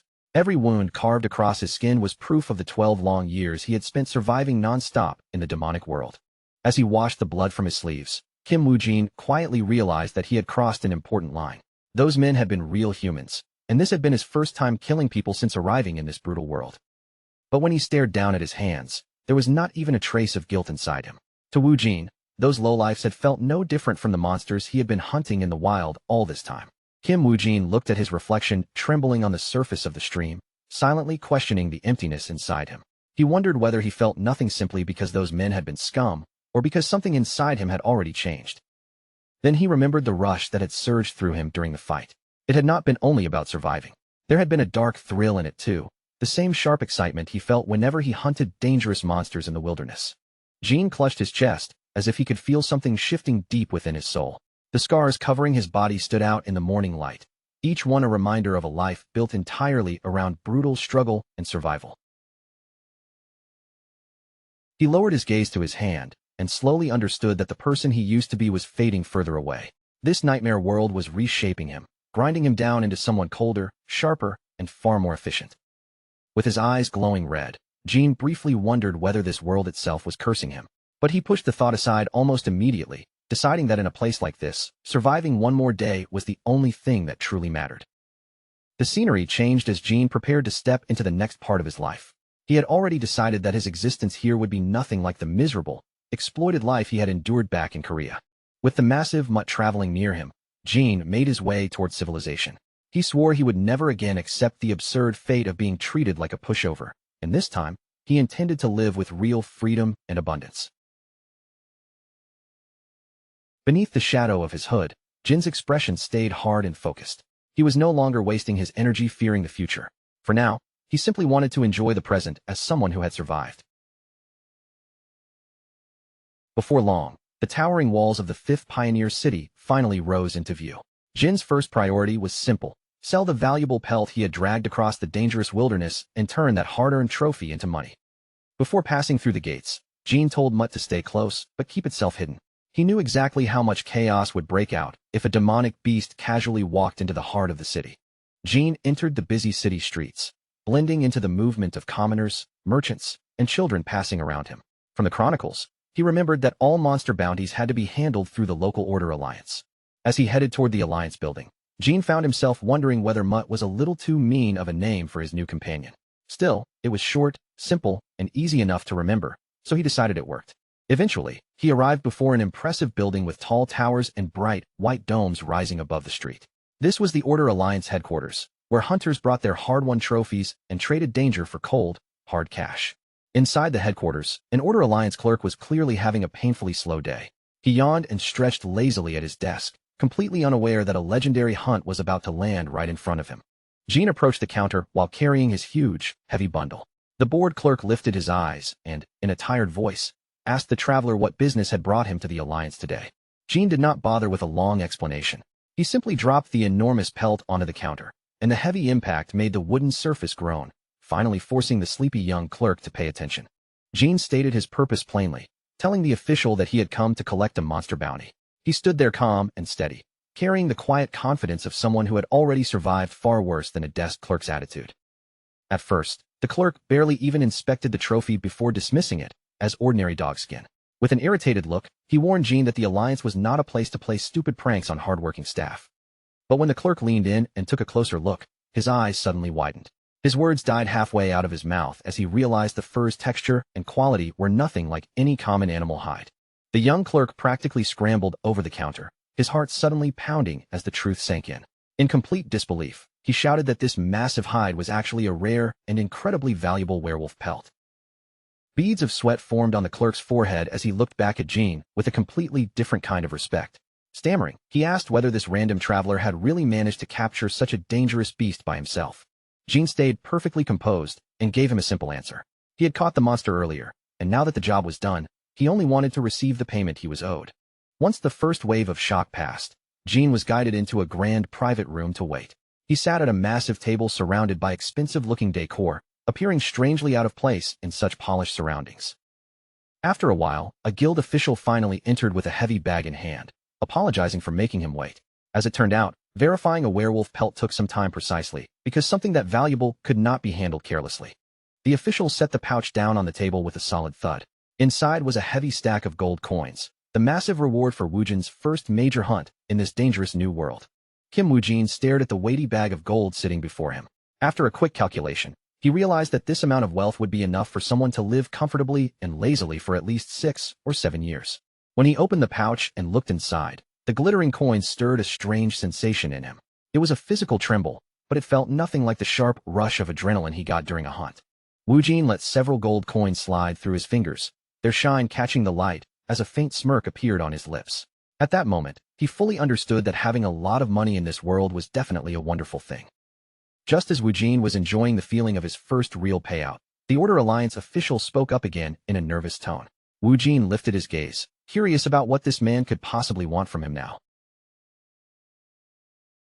The official leaned forward carefully and asked whether the traveler might be willing to accept another special request. He admitted that there was a serious favor he wanted to ask from such a capable monster hunter. Woojin's eyes narrowed slightly as he repeated the man's words back to him. The idea of earning even more gold immediately caught his attention, and it was not something he planned to reject without hearing the details. The official let out a tired sigh before explaining that a dangerous monster had recently appeared near a quarry. Its presence was creating a serious problem for both the city administration and the local workers who depended on that place. Because of that beast, the workers were now too frightened to enter the quarry at all. Without them mining bloodstone, money could not circulate properly, and the entire Pioneer City was beginning to feel the pressure. The official painted the situation as grim, saying the city was already being pushed toward ruin. According to the rumors, this particular monster was far stronger and more dangerous than an ordinary forest werewolf. Even with that danger hanging over them, the official looked at Woojin with a flicker of hope in his eyes. He said he truly believed that a warrior with Woojin's skill might be able to handle the terrifying beast alone. Woojin remained calm and asked for the exact details of the problem. Before agreeing to step into another deadly job, he wanted to know precisely what kind of monster he would be facing. The official revealed that the creature was known as the Mad Skull. He explained that the Alliance had placed a staggering bounty of 70 gold coins on the head of that vicious, bone-masked demonic beast. The moment Woojin heard the name, his body froze for a split second. He recognized the Mad Skull immediately because he had read about its legendary ferocity and almost impenetrable defense in the ancient survival chronicles he had found. A sharp memory suddenly flashed through Woojin's mind, dragging him back to a previous encounter with that beast. This was not some unknown monster to him. During his long, agonizing 12 years of surviving in that nightmare world, he had already faced the Mad Skull before. He remembered its most terrifying feature clearly, a massive skull so hard it worked like a natural shield. That white, mask-like bone structure could take direct hits, and with an ordinary iron weapon, cracking through it was almost impossible. And its defense was not the only problem. The Mad Skull was violently aggressive, with raw physical strength and toughness on a level no ordinary werewolf could ever compare to. In a head-on fight, it was a completely different kind of threat. Woojin immediately understood why the local hunters were having such a hard time with it. Back then, it had taken him an entire month of brutal combat to bring down his first Mad Skull, mostly because he had died 28 times in the process. The official watched Woojin's reaction closely, his own voice trembling as he finally asked the question that mattered most. He needed to know whether Jean truly believed he could subdue such a famous and lethal creature. Jean stayed silent for a long moment, letting the weight of the request settle between them. Behind his calm expression, He was carefully measuring the danger of the hunt against the enormous reward being offered for taking it down. Then, at last, his eyes lit up with a brilliant red glow, and a confident grin slowly spread across his face. Jean accepted the challenge, declaring that his next prey had officially been chosen. Kim Woo-jin soon arrived at the tiered quarry known as the mine. Heavy machinery sat around the industrial site, but the place was wrapped in an eerie silence that made the empty quarry feel even colder and more unsettling. Woo-jin walked along the rough rocky ridges, recalling the rumors about work being stopped because of the Mad Skull. He knew better than anyone that this monster was no joke, because he had faced its kind many times before. The gloomy atmosphere of the mine gave off the kind of creepy pressure that would make most people turn around and leave. But to Jean, this was just another dangerous workplace, and he had no intention of lingering there any longer than necessary. He stepped deeper into the heart of the site, hoping to finish the hunt as quickly as possible. In Jin's world, efficiency meant survival, and he had no desire to waste daylight wandering around this abandoned dump. Just as he began searching the area, a voice suddenly rang out from the shadows. A large figure stood there watching his every move, carrying himself with both curiosity and the careful caution of someone used to fighting for a living. The man introduced himself as Jonathan, captain of the Black Marlin mercenaries. With a casual tone, he told Jean to wait his turn, saying his team had arrived first and was already prepared to handle the job. Jean glanced back at him, clearly unimpressed by the idea of lining up for a monster hunt. After surviving 12 years in a hellish world where the only real rule was first come, first kill, this sounded almost ridiculous to him. Jonathan simply grinned, trying to keep the mood relaxed despite the newcomer's cold stare. He was not trying to start a fight. He only wanted to keep some order in what he considered his current hunting ground. Then the captain changed his approach and invited Jean to join their team instead. He figured that working together would make the hunt faster and safer, and behind him, his group of armed professionals stood ready for action. Jean quietly weighed the situation. Waiting around until the mercenaries finished would be a massive waste of time, and while he had no interest in fighting other humans, he still needed to claim that reward. In the end, Jean decided that joining the mercenaries might actually be the smartest option. It meant sharing the bounty, but it also meant finishing the job without creating unnecessary trouble with other people. Even so, he did not let his guard drop completely. Memories of backstabbing scum were still fresh in his mind, and he knew exactly how quickly people could turn on each other when money and danger were involved. Jean tightened his grip around his sword and asked the captain why he would even want help from a stranger. Jonathan already had plenty of men with him, so the sudden offer to recruit an outsider felt suspicious. Jonathan laughed the concern off and admitted that he always valued safety more than showing off. To him, having more hands on the hunt meant reducing the risk, even if it meant splitting the final payment with a lone wanderer. Then he looked Jean straight in the eye and said he could tell Jean was strong. As a mercenary captain, Jonathan trusted his instincts, and something about this quiet traveler screamed that he was not ordinary. Jean noticed that Jonathan had started speaking more politely, which told him these mercenaries respected strength. Still cautious, he asked what exactly had made Jonathan think he was powerful in the first place. As it turned out, the biggest clue was the giant wolf following him around. While the men were talking, Claire had already found Mutt nearby and was happily pampering the dangerous beast like it was some harmless house pet. Claire was amazed as she explained that wolf-type monsters were known for being fiercely independent and nearly impossible to tame. Seeing one act so friendly toward a human was enough to shock the entire group. Jean stood there in disbelief, wondering when Mutt had even slipped out of hiding. He had specifically told the wolf to stay out of sight, but apparently, the beast had completely ignored that instruction today. And the reason for that betrayal was painfully simple: high-quality cooked meat. Claire was feeding Mutt delicious food that Jean himself had not even tasted yet, and the wolf's fierce loyalty was crumbling instantly in front of those snacks. Mutt no longer seemed to care about its dignity at all, focusing only on the mouth-watering treat in front of it.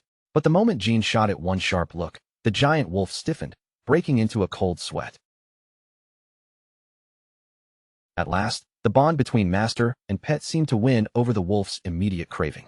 Mutt dropped the meat without hesitation and straightened up, acting as obediently as a loyal puppy waiting for praise. The giant wolf turned back toward Jean with eyes full of submission and loyalty. The sudden change in its behavior left the entire mercenary group stunned, as if they could not believe this monster was really obeying him. Jean was speechless for a moment. This clueless creature actually seemed to think they were on the same level, trying to share that piece of food with him as if they were equals. But after all those long days of wandering through the wild, sleeping under the open sky, and surviving on whatever scraps he could find, that piece of meat in front of Jean began to shine like a feast fit for a king.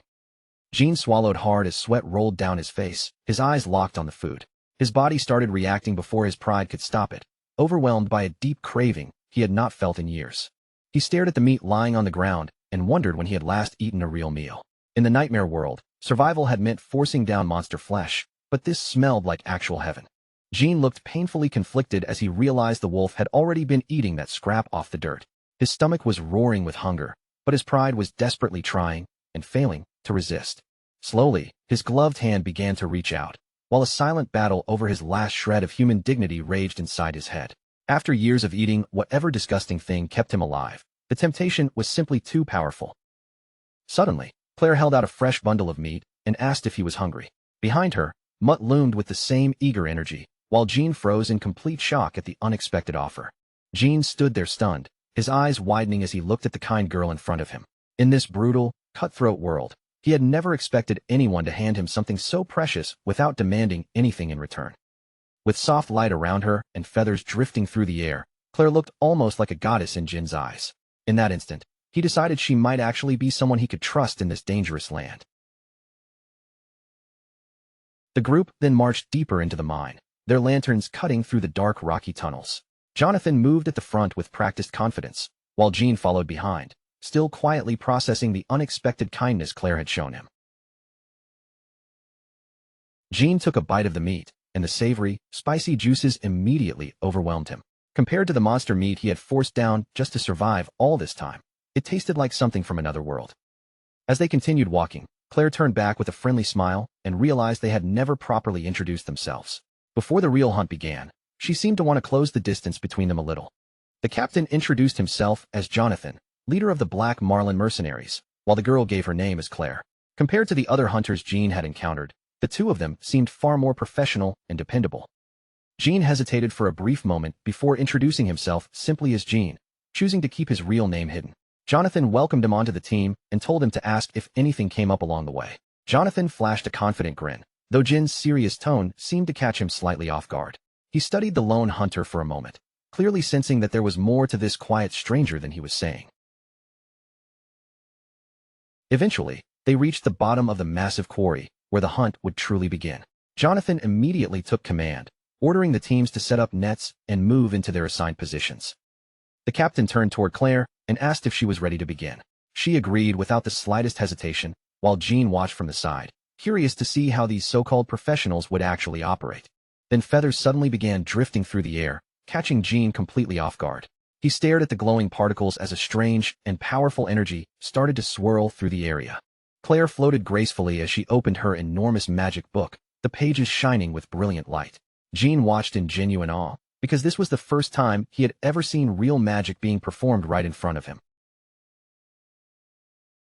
A glowing magic circle appeared across the open pages as Claire began chanting her incantation. Jean immediately realized that this was the same legendary power he had once read about in the chronicles from the other world. Claire closed her eyes and quietly called for a blessing to fall upon the land in her own name. The air around her began to vibrate with magical pressure, and as the spell took form, a soft radiance spread outward, bathing the entire group in light. She activated Feather Step, and green energy wrapped around everyone while pure white feathers drifted through the air. Jean immediately felt the change in his body, as if some invisible weight had been lifted from his limbs the moment the magical buff settled in. Jonathan felt the power rush through his body and immediately praised Claire's skill as top-notch. With the magic strengthening him, his posture changed completely, and he looked more than ready to face whatever monster was hiding deep inside the mine. Claire warned the captain that the effect would only last for about 3 to 5 minutes. Jonathan did not look bothered at all, simply stretching his arms as the green aura around his body flared brighter and prepared him for action. The captain stepped forward, his boots glowing faintly with magical energy as he got ready to move. He told everyone to stay prepared, then made it clear that he would be the one to draw out their dangerous target. Jonathan shot into the quarry to lure the mad skull out, moving with unbelievable speed. Glowing feathers streamed behind him as he cut across the ground faster than any ordinary human body should have been able to move. Jean watched him move and could not help letting a smirk rise on his face.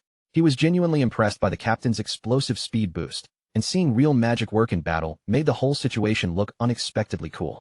As magical feathers drifted around Claire, Jean found his gaze drawn toward her again. A thought quietly formed in his mind.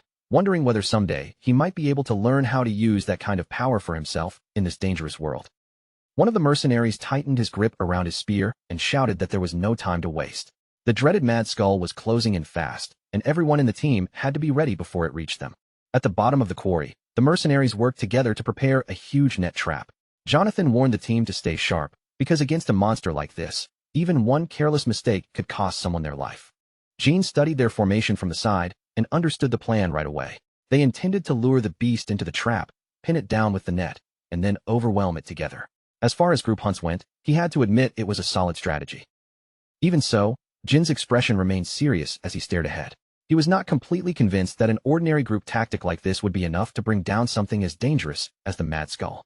Fueled by the green energy of Feather Step, Jonathan charged forward with incredible speed. He moved straight toward the massive horned beast, using himself as bait to pull it exactly where the trap team needed it to go. Jonathan gritted his teeth and shouted a sharp command to the men waiting by the net. Their timing had to be perfect, because if they missed even by a second, the charging monster would tear right through their formation. The Mad Skull lunged with a vicious strike, but Jonathan slipped away just in time, his magically boosted movements keeping him one step ahead. The enormous creature roared in frustration, nearly catching the agile mercenary captain as it surged forward. The mercenaries holding the thick ropes grunted with effort, their eyes widening the moment the monster came fully into view.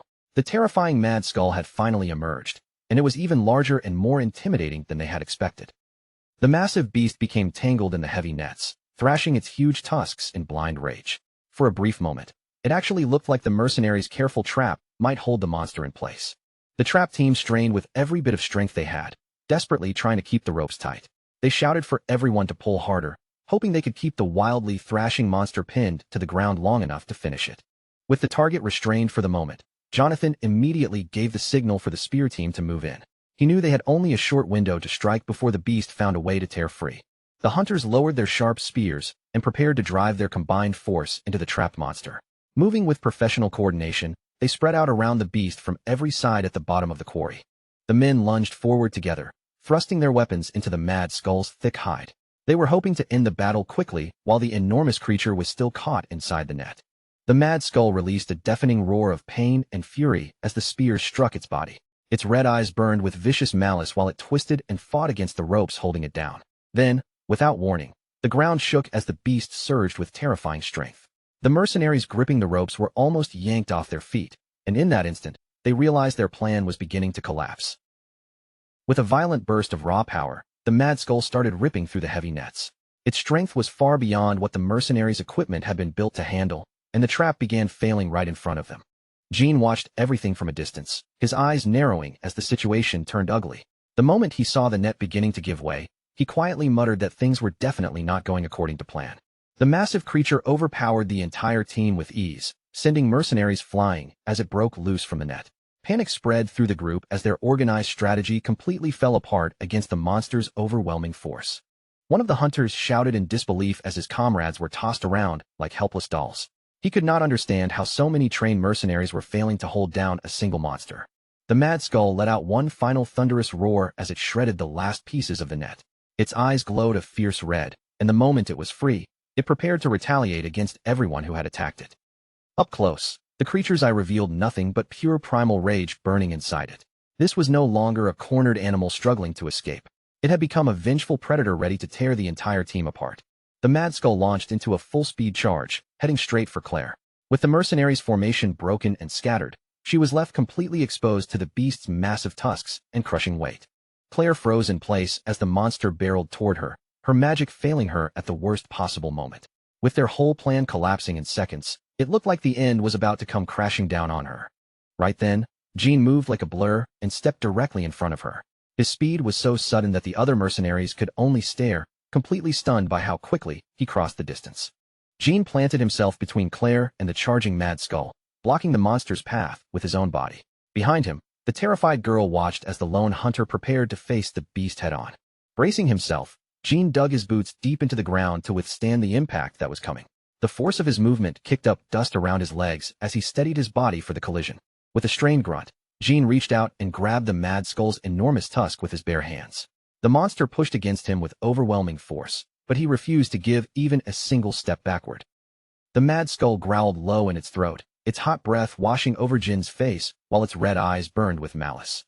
Even the beast seemed taken aback that a mere human was actually holding it back.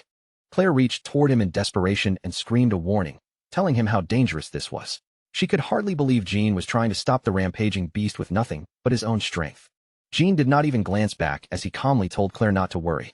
His voice stayed surprisingly steady, even while the terrifying monster in front of him was trying to crush him into the dirt. The hunter stared directly into the beast's eyes and declared with confidence that he knew exactly how to bring it down. He was not relying on a guess or a lucky instinct. Years of brutal survival had already taught him what to do.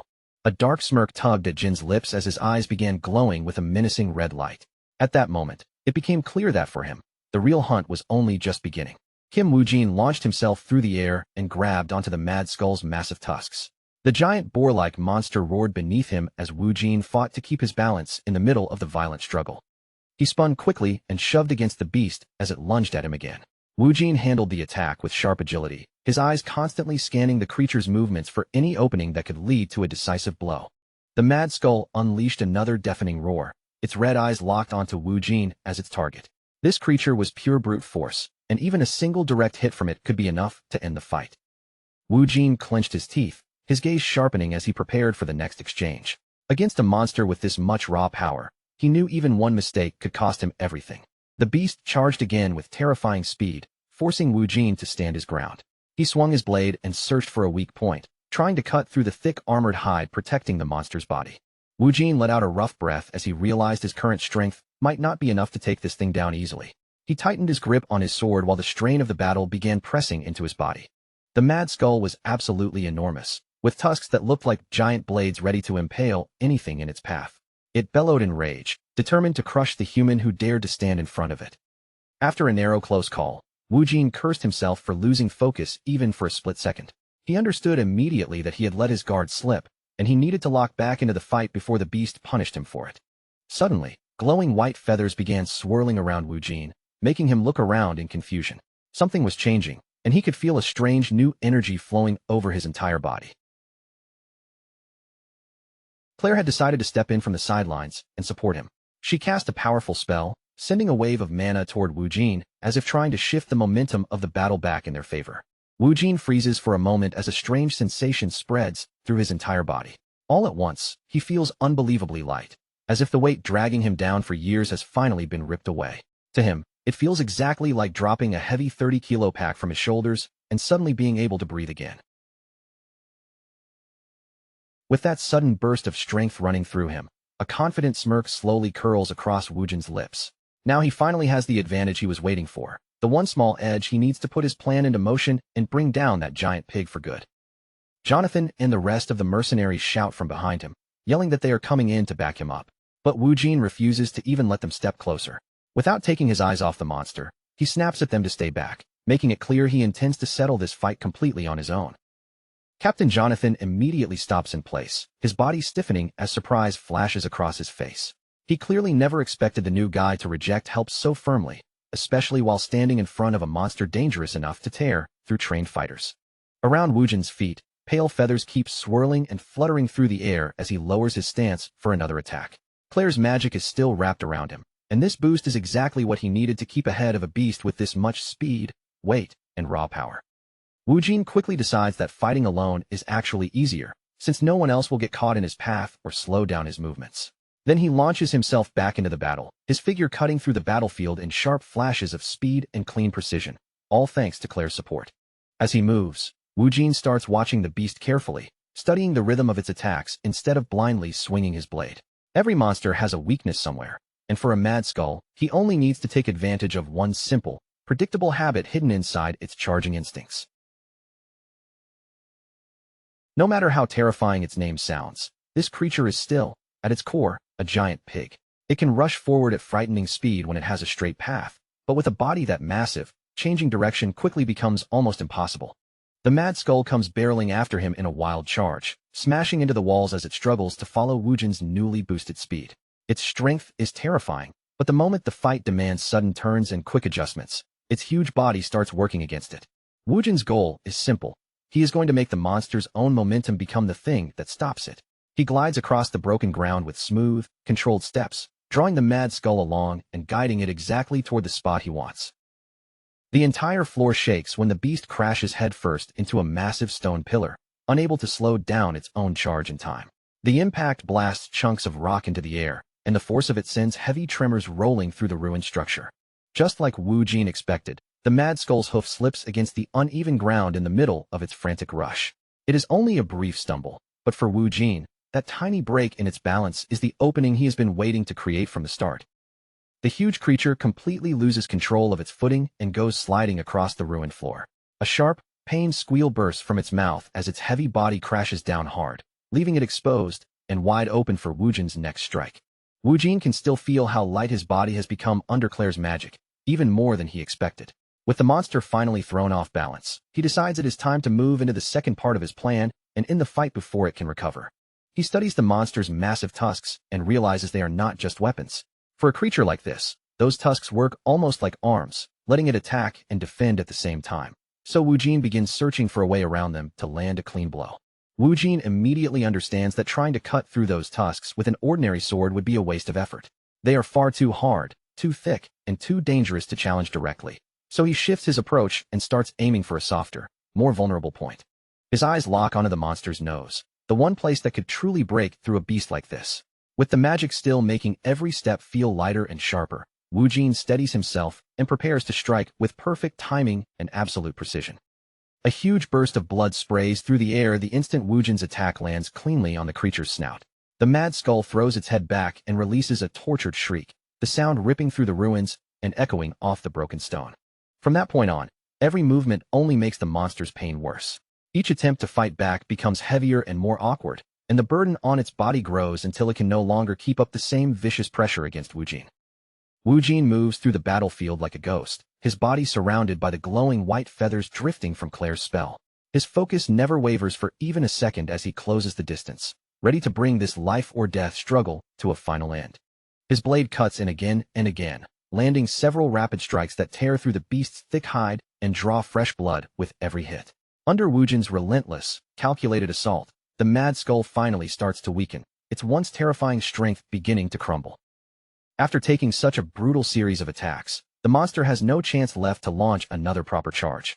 Wu Jin stands in front of it, his blood-soaked blade held ready, and finishes the job with the same cold confidence he showed from the moment the fight turned in his favor. A dark, satisfied grin spreads across Wu Jin's face as he looks down at the fallen beast. His red eyes glow with a fierce, almost primal intensity, making it clear that in this moment, he has completely given himself over to the thrill of the hunt. Meanwhile, Jonathan and Claire rush into the area after hearing the chaos from afar. Both of them look tense and worried as they hurry forward, hoping they are not already too late to help their new teammate. But the moment they enter the ruined space, they stop cold. The destruction around them is overwhelming, with broken stone, scattered debris, and blood everywhere.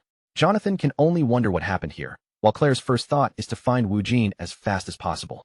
Claire suddenly gasps when something catches her eye, her face shifting from concern to pure shock. Behind her, Jonathan looks just as confused, staring into the quiet, blood-stained ruins as he tries to understand what they have just walked into. It turns out Mud has been standing guard the entire time, but in that moment, he looks nothing like a simple pet. The red wolf stands like a true predator, his body tense and his deep growl warning anyone nearby not to come another step closer. The sight of that massive red wolf sends a cold chill through both Jonathan and Claire. They freeze where they stand, stunned by the way this terrifying creature positions itself protectively, as if it is guarding a human with absolute loyalty. Mutt releases a thunderous roar that shakes the tense air between them, clearly ordering the mercenaries to stay back and not interfere. Claire stares at him in complete disbelief, baffled by the feeling that this beast might actually be trying to communicate with them. The red wolf then sits down firmly between the newcomers and his master, becoming an unmoving wall of fur, fangs, and muscle. Beyond him, Wu Jin's silhouette slowly appears through the drifting dust, walking toward them from deeper inside the ruined area. Wu Jin finally steps into view, but there is blood smeared around his mouth. Inwardly, he admits that he simply could not resist devouring the monster's delicious essence. At the same time, Jonathan and Claire crowd around him in concern, asking if he is all right and what happened to the beast. Wu Jin answers them calmly, saying there is no mad skull left for anyone to worry about anymore. Jonathan and Claire can only stare at him in stunned silence, completely unable to process how casually he says it after everything they just saw. Behind Wu Jin, Mutt begins sniffing around the enormous carcass sprawled across the ground. The terrifying monster that had nearly turned the ruins into a battlefield is now reduced to a bloody pile of meat and torn remains. The mercenaries are completely overwhelmed by the realization that Wu Jin defeated a mad skull all by himself. A solo kill against a monster like that is something none of them have ever heard of, and the shock is written all over their faces. Then, all of a sudden, Mutt lifts his head and starts sniffing the air again, his expression turning serious. A low, uneasy whine slips from him, as if his instincts are telling him that the danger around them has not fully passed. The red wolf turns toward the dark entrance of a nearby tunnel and begins to growl. Jonathan follows Mutt's gaze, his hand tightening around his weapon as the mood in the ruins shifts in an instant. From the shadows, another mad skull slowly steps into view, its red eyes burning with hunger in the darkness. Wu Jin's solo victory has drawn out a second monster, and this one looks every bit as dangerous as the first. The new beast snarls viciously, bearing rows of razor-sharp teeth beneath its enormous, deadly tusks. Its whole body radiates aggression, as if it is ready to tear into them and avenge the fallen creature lying behind Wu Jin. Jonathan finally snaps out of his shock and shouts for everyone to prepare for battle. Another one had been lurking in the shadows all along, and now the group is suddenly facing a second round against the same terrifying monster. But then Claire notices something strange and quickly tells everyone to hold their fire. Her eyes stay fixed on the beast, and the longer she looks, the more certain she becomes that this mad skull is different from the one they just killed. A second mad skull has appeared, but it is not alone. Two tiny piglets stand close beside it, and the entire group is stunned as they realize they are not just facing another monster, but a mother with her young. The little piglets let out soft squeals as they press near their mother's side. Compared to the massive beast Wu Jin brought down only moments ago, they look unexpectedly harmless, almost out of place in the middle of the blood-stained ruins. The mother mad skull growls low in her throat, her red eyes locked on the intruders in front of her. She is clearly nervous and defensive, ready to protect her young with everything she has if anyone dares to make the first move. Wu Jin stands quietly with Mutt at his side, watching the situation play out without rushing forward. He shows no desire to attack, as if he already understands that there is no reason to spill any more blood here. After a tense moment, the mother beast begins turning away with her piglets, leading them deeper into the ruins. From the way they retreat, it becomes clear they were only searching for a safe place to raise their young. The mercenaries watch in disbelief as the monster family leaves without a fight. Jonathan and Claire are both surprised that Wu Jin simply lets them go, making no move at all to chase them down or finish them off. Jonathan quietly says the beast was probably only trying to protect and raise its young in this place. Claire's expression softens a little as the tension fades, and she seems to feel a trace of sympathy for the creatures now that the threat has passed. Wu Jin turns his gaze away and admits that he is glad things ended without any more killing. His shoulders seem a bit more relaxed now, as the immediate danger finally disappears and the ruins fall calm again. Later, the group eventually reaches the fifth pioneer city beneath the glow of the full moon. Compared to the dark, ruined battlefield they left behind, the city feels enormous and alive, a medieval town filled with warm lights, movement, and noise. They make their way straight to a local tavern to celebrate the success of the mission. Golden light spills from the windows into the night, promising food, rest, and a well-earned break after a long day of intense monster hunting. Inside the tavern, Jonathan lifts his voice over the noise and proudly congratulates everyone for surviving the mission in one piece. His face is bright with relief, because taking down a monster as dangerous as a mad skull without anyone suffering a serious injury is something worth celebrating. Then the captain grins and announces that it is finally time to settle the payment. The moment every hunter secretly looks forward to most after a hard job. Jonathan is clearly in a fantastic mood, practically glowing as he prepares to divide up the reward money. The rest of the mercenary crew erupts into loud cheers, their voices filling the tavern as they reach for food and drinks. From the way they laugh, shout, and crowd around the table, it is obvious this group has been through many dangers together and knows exactly how to enjoy a victory. Claire blinks in confusion when she sees the piles of gold coins spread across the table. She remembers the original reward being nowhere near this large, so the amount Jonathan is showing them now immediately feels strange. Jonathan bursts into laughter and proudly explains that the extra gold came from him making a huge scene with the client. He clearly has no shame about it either, looking more than pleased with himself for squeezing out a better payout. He reveals that he bent the truth a little, claiming they had to deal with two mad skulls and even piglets on top of that. By making the mission sound far more dangerous than expected, he managed to demand a much larger reward in coins. In the end, the total payout reached an unbelievable 110 gold coins. The mercenaries immediately cheer for their captain, clearly impressed by how cleverly he turned a dangerous hunt into a much bigger payday. Wu Jin looks at him and asks how they still managed to receive that much money when they never actually fought the Mother Mad Skull. Jonathan simply gives him a sly, knowing look, as if he has been waiting for the chance to explain his little trick. Jonathan casually admits that he told the client a harmless little lie to secure the reward.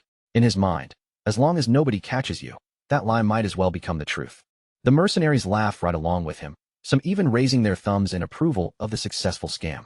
None of them seem bothered by the dishonesty at all, especially since the extra money benefits the entire crew. Wu Jin quietly watches them from his seat, realizing that these people are more interesting than he first thought. After spending time with them, he is starting to see a side of the mercenaries he never expected when he first joined their hunt. Jonathan suddenly steps closer and claps a firm hand onto Wu Jin's shoulder, pulling his attention back to the table. The captain's expression makes it clear that he holds the newcomer's combat ability in very high regard after what happened in the ruins. Then Jonathan shocks everyone by offering to give Wu Jin half of the entire payout. He looks around at the rest of the crew and openly asks if anyone has a problem with such a huge split. Wu Jin stares down at the gold in front of him, completely caught off guard. He had honestly expected these mercenaries to cheat him or cut him short, but instead, they are being far more fair than he ever imagined. Jonathan refuses to back down and tells him plainly that without his help, every one of them would have been dead.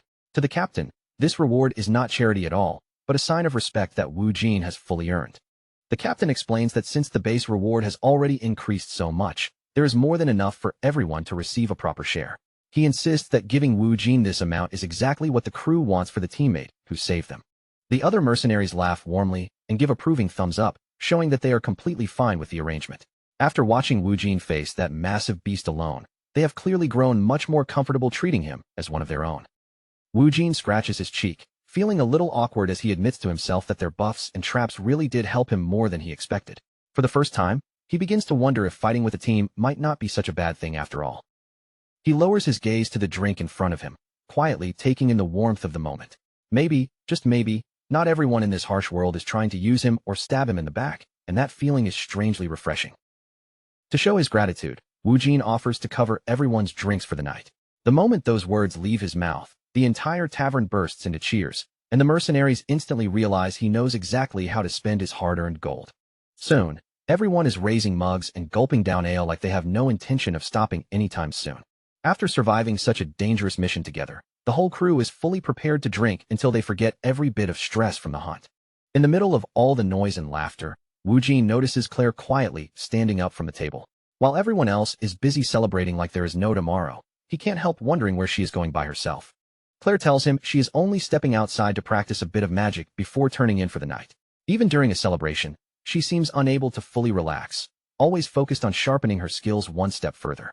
Wu Jin watches her leave, genuinely surprised that she still wants to train after such a long and exhausting hunt. That kind of dedication is not something he can ignore, and deep down, he finds himself respecting it. Later that night, Claire sits quietly on a hill beneath the shining light of a huge full moon. A soft blue mana aura surrounds her body, wrapping the area around her in a calm, beautiful glow as she begins to meditate. Her eyes remain closed as she focuses on the energy flowing through her body from head to toe. Compared to the loud, drunken celebration back at the tavern, this place feels peaceful and almost sacred under the moonlight. Wu Jin watches from the shadows, thinking she must already be exhausted after the day they had. Even so, Claire continues training without complaint, and that stubborn effort leaves him genuinely impressed. His gaze lingers on the blue light gathering around her, and the word magic keeps echoing inside his head. Until now, he has mostly relied on physical strength, but seeing Claire use mana makes him realize how useful and flexible this kind of power could be. Wu Jin starts wondering if learning magic himself could make him an even more efficient hunter. After witnessing Claire's power during the fight, a new ambition quietly begins to stir inside him. Jin suddenly catches Claire off guard by asking her to teach him magic. To his surprise, she agrees almost immediately, and her eager expression is far more enthusiastic than he expected. Claire sets down a heavy crate and admits that she had already been looking for some way to thank him. Jin is slightly stunned by how smoothly everything is falling into place, as if his request worked faster than he planned. She remembers the terrifying moment when the Mad Skull came charging straight toward them. Anyone else might have hesitated or run, but Jin stepped in and saved her life, so sharing her knowledge with him feels like the least she can do. Jonathan steps in and warns Jean that magic is not something a person can master in just one night, no matter how talented they are. On top of that, the group is scheduled to leave the village in only 2 days, so the captain offers a simple solution and suggests that Jean should just travel with them. At the same time, he cannot help wondering why a hunter this powerful would even want to follow along with their mercenary group. Jonathan claps a hand onto Jin's shoulder and calls him a brave wolf, the kind of person who probably feels most comfortable moving alone. Even through the teasing tone, it is clear that the mercenaries deeply respect the strength he has shown. Jean looks at him with a flat, unimpressed expression, thinking Jonathan is making him seem far more dignified than he actually feels. In truth, he only wants the magic lessons, but for now, he decides to play along. Choosing to lie a little, Jean casually asks where the group is heading next. Jonathan answers that their next destination is the 4th Pioneer City, where a very profitable new job is waiting for them. Jean immediately pretends that the timing is a complete coincidence, claiming he was already planning to head in that direction anyway.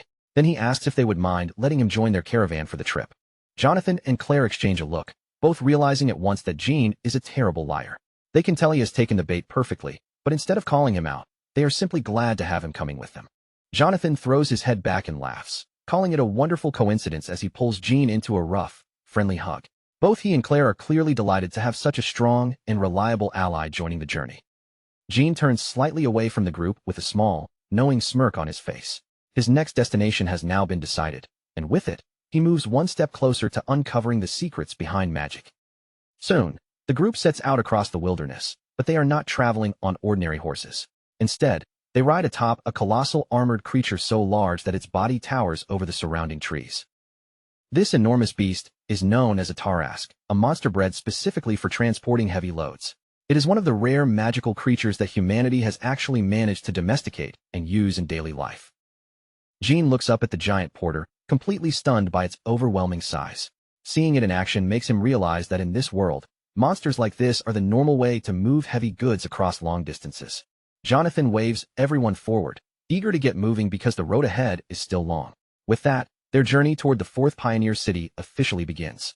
That night, Jean sits in quiet meditation beneath the glow of another massive full moon. As he tries to follow Claire's teachings, he quickly learns that mastering something entirely new is much harder than it looks. He thinks about why learning feels so painfully difficult and realizes the worst part is the endless repetition. Sweat runs down his face and soaks his body, but even then, he refuses to give up on trying to sense the mana around him. Claire demonstrates by forming a small glowing orb of light, explaining that progress in magic comes slowly and patiently over time. Jean watches her every move closely, trying to understand the feeling of energy gathering in the air. Jean grits his teeth as frustration starts to build, feeling as if he has already slammed into a wall right at the beginning. For any normal person, repeating the same mental exercise over and over again would be painfully exhausting, and now he is feeling that struggle firsthand. But this kind of suffering is something Jean understands far too well. As the frustration presses down on him, his thoughts drift back to the days he spent traveling with Claire, and he realizes that everything he survived before has already trained him for pain like this. His mind sinks even deeper, returning to the 12 years of pure torment he endured inside the Magion. Living through that nightmare of a world demanded a level of mental toughness that ordinary hunters could never even begin to imagine. Those long years in that hellish place had hardened Jean far beyond the level of an average hunter. Now, sitting alone in the darkness of the forest, he gathers every bit of his willpower and fixes it on one single goal. Then, without warning, a tiny blue spark flickers to life right in front of him.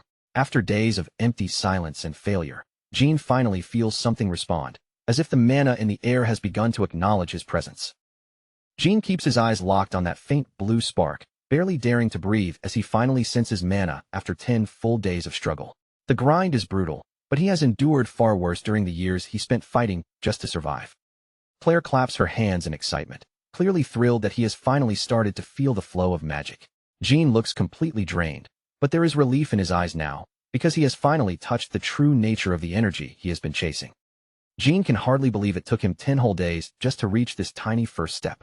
The realization hits him hard, reminding him that learning magic in this world is not a simple shortcut, but a long and punishing climb.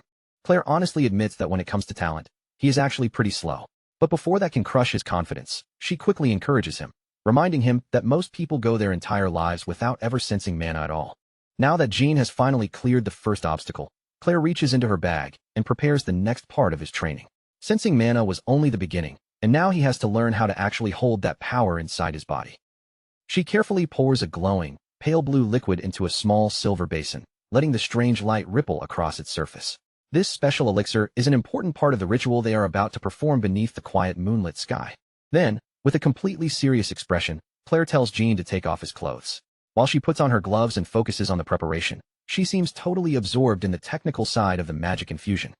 Jean freezes on the spot, his eyes widening in pure shock and confusion. Out of everything he expected from his first real magic lesson in the forest, this was definitely not the kind of instruction he saw coming. Deep in the forest that night, the entire clearing is lit only by the enormous full moon hanging overhead. The air feels still and quiet, creating the perfect setting for a delicate ritual that could easily become dangerous if anything goes wrong. Claire dips her fingers into the cool, glowing liquid she prepared earlier, coating them in soft blue light. That special substance will serve as the medium she needs to draw the magic circle directly onto Jin's bare skin. As Claire begins tracing the magic circle, her eyes fall on the deep, jagged scars carved across Jin's muscular back. Each old wound looks like a silent record of the brutal battles and harsh years he has already survived. At last, the ritual setup is complete, and the glowing pattern across Jin's back shines with a fierce, almost mesmerizing light. Claire warns him to focus carefully and feel the energy as she prepares to push the magic into him. Jean lowers himself into a deep state of meditation, closing his eyes so he can shut out every distraction around him. He understands that this next step is critical, so he sharpens his mind and steadies himself for the mana infusion. Claire moves her hand close to the magic circle, and the air around them begins to vibrate with power. The ritual finally begins in earnest, and the quiet forest suddenly grows heavy with an intense, invisible pressure. A brilliant blue light bursts outward as mana starts pouring into Jin's body through the prepared path. The raw power surges through him all at once, creating a sensation unlike anything he has ever experienced before. The entire campsite is swallowed in a radiant blue glow as the ritual rises toward its peak. Jean grits his teeth against the pressure, realizing that this power is far stronger and more overwhelming than he first imagined. Deep inside his body, Jean feels a thick, surging energy moving through him, heavy enough to feel even denser than blood. The mana is not just flowing through him anymore. It is carving out its own path inside his physical form. Claire asks if he can feel the mana moving through him, and Jean confirms that it is definitely there. The sensation is intense and almost suffocating, but he keeps himself together far better than most beginners ever could.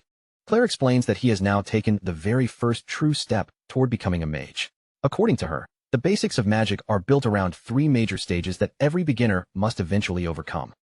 The first stage is sensing mana, but that was only the starting point. The real challenge is learning how to contain that energy within the body, and after that comes the final stage, actually using stored mana to create spells in the real world. Since Jean is handling the infusion better than expected, Claire decides they should go straight into the second stage. This next step requires her to guide the mana even deeper into his body, toward the center of his physical core. Her instructions are simple, but carrying them out is anything but easy. Jean has to control the flowing energy and direct it toward his heart, almost like holding his breath, except the thing trapped inside him is raw magical power instead of air. Sweat beads across Jin's skin as he struggles to keep the huge amount of mana under control. His body is being pushed to become a vessel, something capable of storing that unstable energy inside itself without breaking. The magic starts to surge wildly, and the pressure blast leaves across the clearing like a sudden storm. Claire stays completely focused, forcing the energy forward and pushing the ritual to its limit so she can finish the process. The magic circle on Jin's back flares with blinding intensity as the path finally begins to lock into place. He grits his teeth through the pain, but before either of them can fully react, the world around them starts to disappear. Claire's mind is suddenly dragged into a terrifying void of darkness. In front of her, a colossal mantis-like beast rises from the abyss, its presence so unnatural and overwhelming that it feels closer to a nightmare than anything human. The creature is unbelievably huge, its green body covered in sharp, jagged spikes that make it look even more monstrous. It looms over Claire and stares down at her with a predatory hunger that sends fear straight through her soul. Several glowing red eyes blink across the monster's face, each one seeming to pierce right through her. Claire realizes this is not some simple vision or ordinary manifestation, but something much older, darker, and more dangerous hiding inside Jean. Her consciousness begins to flicker as a cold, heavy energy wraps around her like a suffocating grip. In that moment, Horror strikes her heart as she realizes that Jin's inner world is fundamentally twisted in a way it should never be. Blue mana whips around her in violent spirals, turning the connection into a storm that threatens to swallow her whole. Claire is trapped in a mental whirlpool, desperately struggling to pull herself back into the real world before it is too late. Back in the forest, the ritual has collapsed into a chaotic surge of unstable energy. Claire stares at Jin in complete disbelief, her body trembling from the terrifying glimpse she just witnessed inside him. She gasps sharply for air as her own magical reserves begin getting ripped away from her. At this pace, Jin is going to drain every last drop of mana from her body before she can stop the ritual. Even as Claire desperately tries to escape, she cannot break free from the dangerous pull surrounding her. Then, all at once, a wolf's tail sweeps in from behind, wraps around her, and yanks her away from the collapsing ritual. Mutt steps out from the shadows, his blue eyes glowing with a powerful, eerie light. The massive red wolf lifts Claire away from danger, standing there like a silent guardian protecting both her and Jin at the same time. Claire stands frozen, still shaken as she wonders where this creature suddenly came from. She has never seen anything like Mutt before, especially a beast capable of intervening in a magic ritual and saving her at the perfect moment. Mutt fixes his gaze on her, his presence both noble and terrifying as he stands near Jin. He does not attack her, but the way he guards his master makes it painfully clear that he is far more than an ordinary animal. Still sweating and frightened, Claire wonders if Mutt actually understood that she was in danger. Did the wolf step out of the darkness on purpose to save her before Jin's mana could completely consume her? Jin turns his head and looks over his shoulder, noticing Claire collapsed on the ground in shock. From his calm expression, it is obvious he has no idea what kind of horror she just experienced inside his mind. He asks if she is all right, his voice remaining steady even as the last traces of chaotic energy fade from the clearing. Jin has no clue that Claire just saw the monstrous presence hiding deep within his soul. Claire struggles to find her voice, shaken by the realization that she has just glimpsed Jin's mental world. That inner space is supposed to reflect a person's true power and inner nature, which makes what she saw even more terrifying. She explains that every person has a unique mental realm shaped by their life experiences.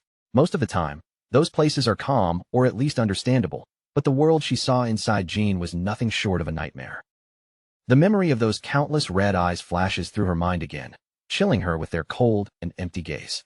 Never before has she sensed such an ominous, predatory presence lurking inside a human being. When Claire looks at Jin now, she can still see the shadowy outline of that enormous mantis-like monster looming behind him. The contrast between Jin's calm face and the horror clinging to him makes the sight even more frightening. Claire forces herself to stand, her expression turning deadly serious as she faces him directly. She needs answers now, and with clear desperation in her voice, she asks him to finally tell her the truth. Then she asks the question that has been burning in her mind ever since the ritual went wrong. At some point in the past, did Jin possibly consume a forbidden mana core? Jin blinks at her, looking slightly confused by the sudden intensity in her voice and the strange question she just threw at him. Jin does not seem to understand the seriousness of what Claire is saying at all. From the calm look on his face, it is obvious he has no idea that eating those cores is considered a guaranteed death sentence for almost any human. Claire is talking about the crystalline essences hidden deep inside monster bodies, the dangerous cores most people would never dare touch. Jin simply looks at her and casually admits that yes, he has eaten those things plenty of times before. Claire nearly loses control the moment she hears that, her voice exploding in pure shock as she realizes he actually survived after eating a core. She immediately presses him for answers, frantically asking when he started doing it, and how many of those things he has swallowed. Jin answers as if he is talking about an ordinary eating habit, casually revealing that he has been snacking on monster cores for 10 straight years. And if he had to guess, the total number he has gulped down by now is probably in the tens of thousands. Jin still looks completely clueless about why Claire is panicking so hard, so he asks if there is really a problem with it. Claire immediately snaps back at him, practically shouting that calling it a problem does not even begin to describe how insane his situation is. Claire's voice starts to tremble as she tries to explain just how horrifying this really is. In this world, when a human consumes even a single monster core, the consequences are supposed to be absolute and almost always irreversible. She stares at him with wide, terrified eyes and lays out the cruel truth like a death sentence. A normal person would either die instantly from the overwhelming power inside the core, or survive only long enough to mutate into a mindless monster that rampages without reason. Under the glowing full moon, Jin stands there with his posture calm and steady, while his eyes flash a sharp, predatory red.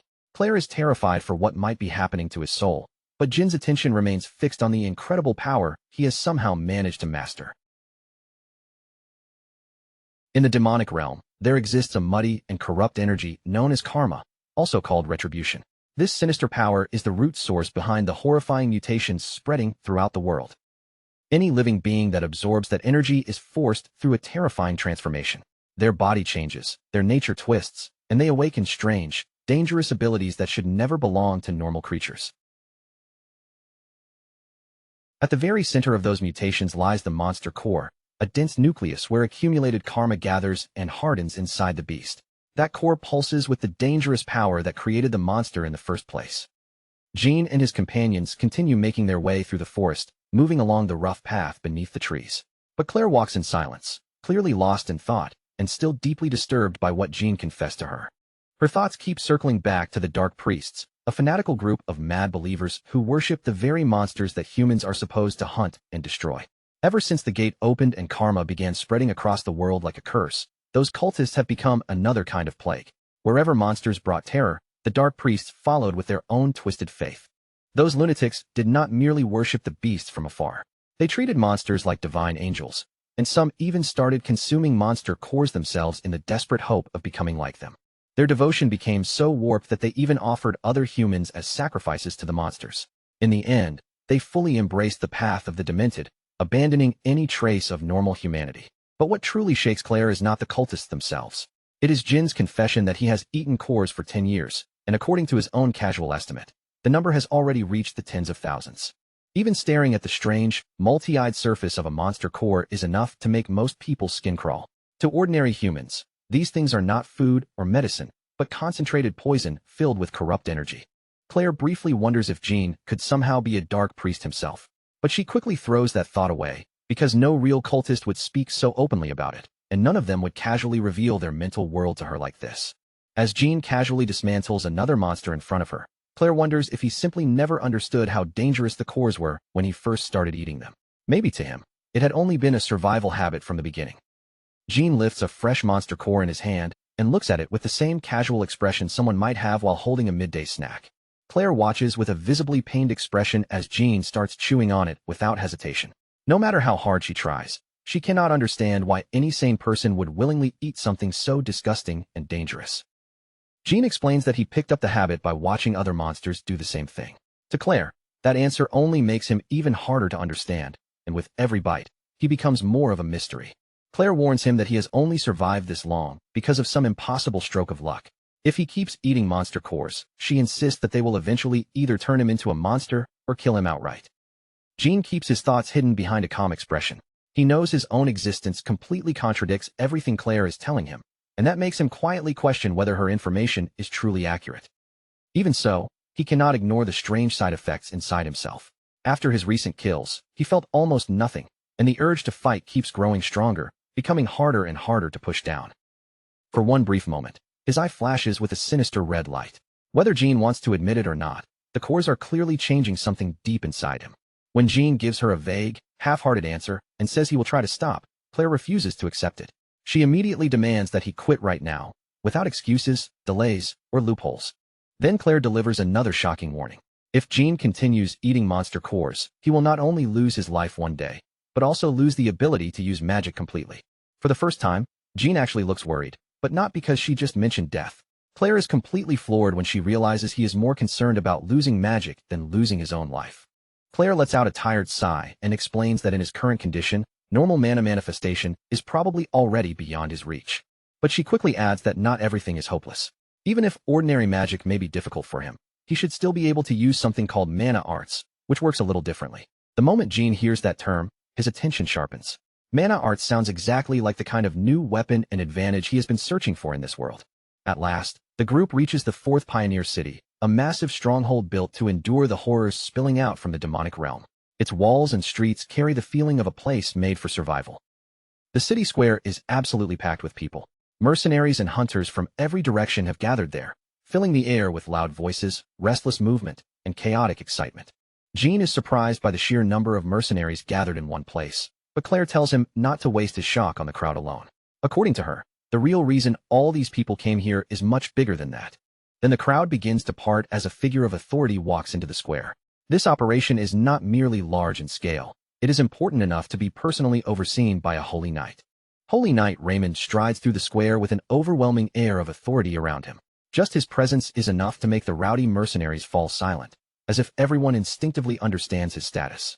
Jean watches Raymond pass by, quietly sensing a heavy pressure from the knight that feels different from anything he has encountered before.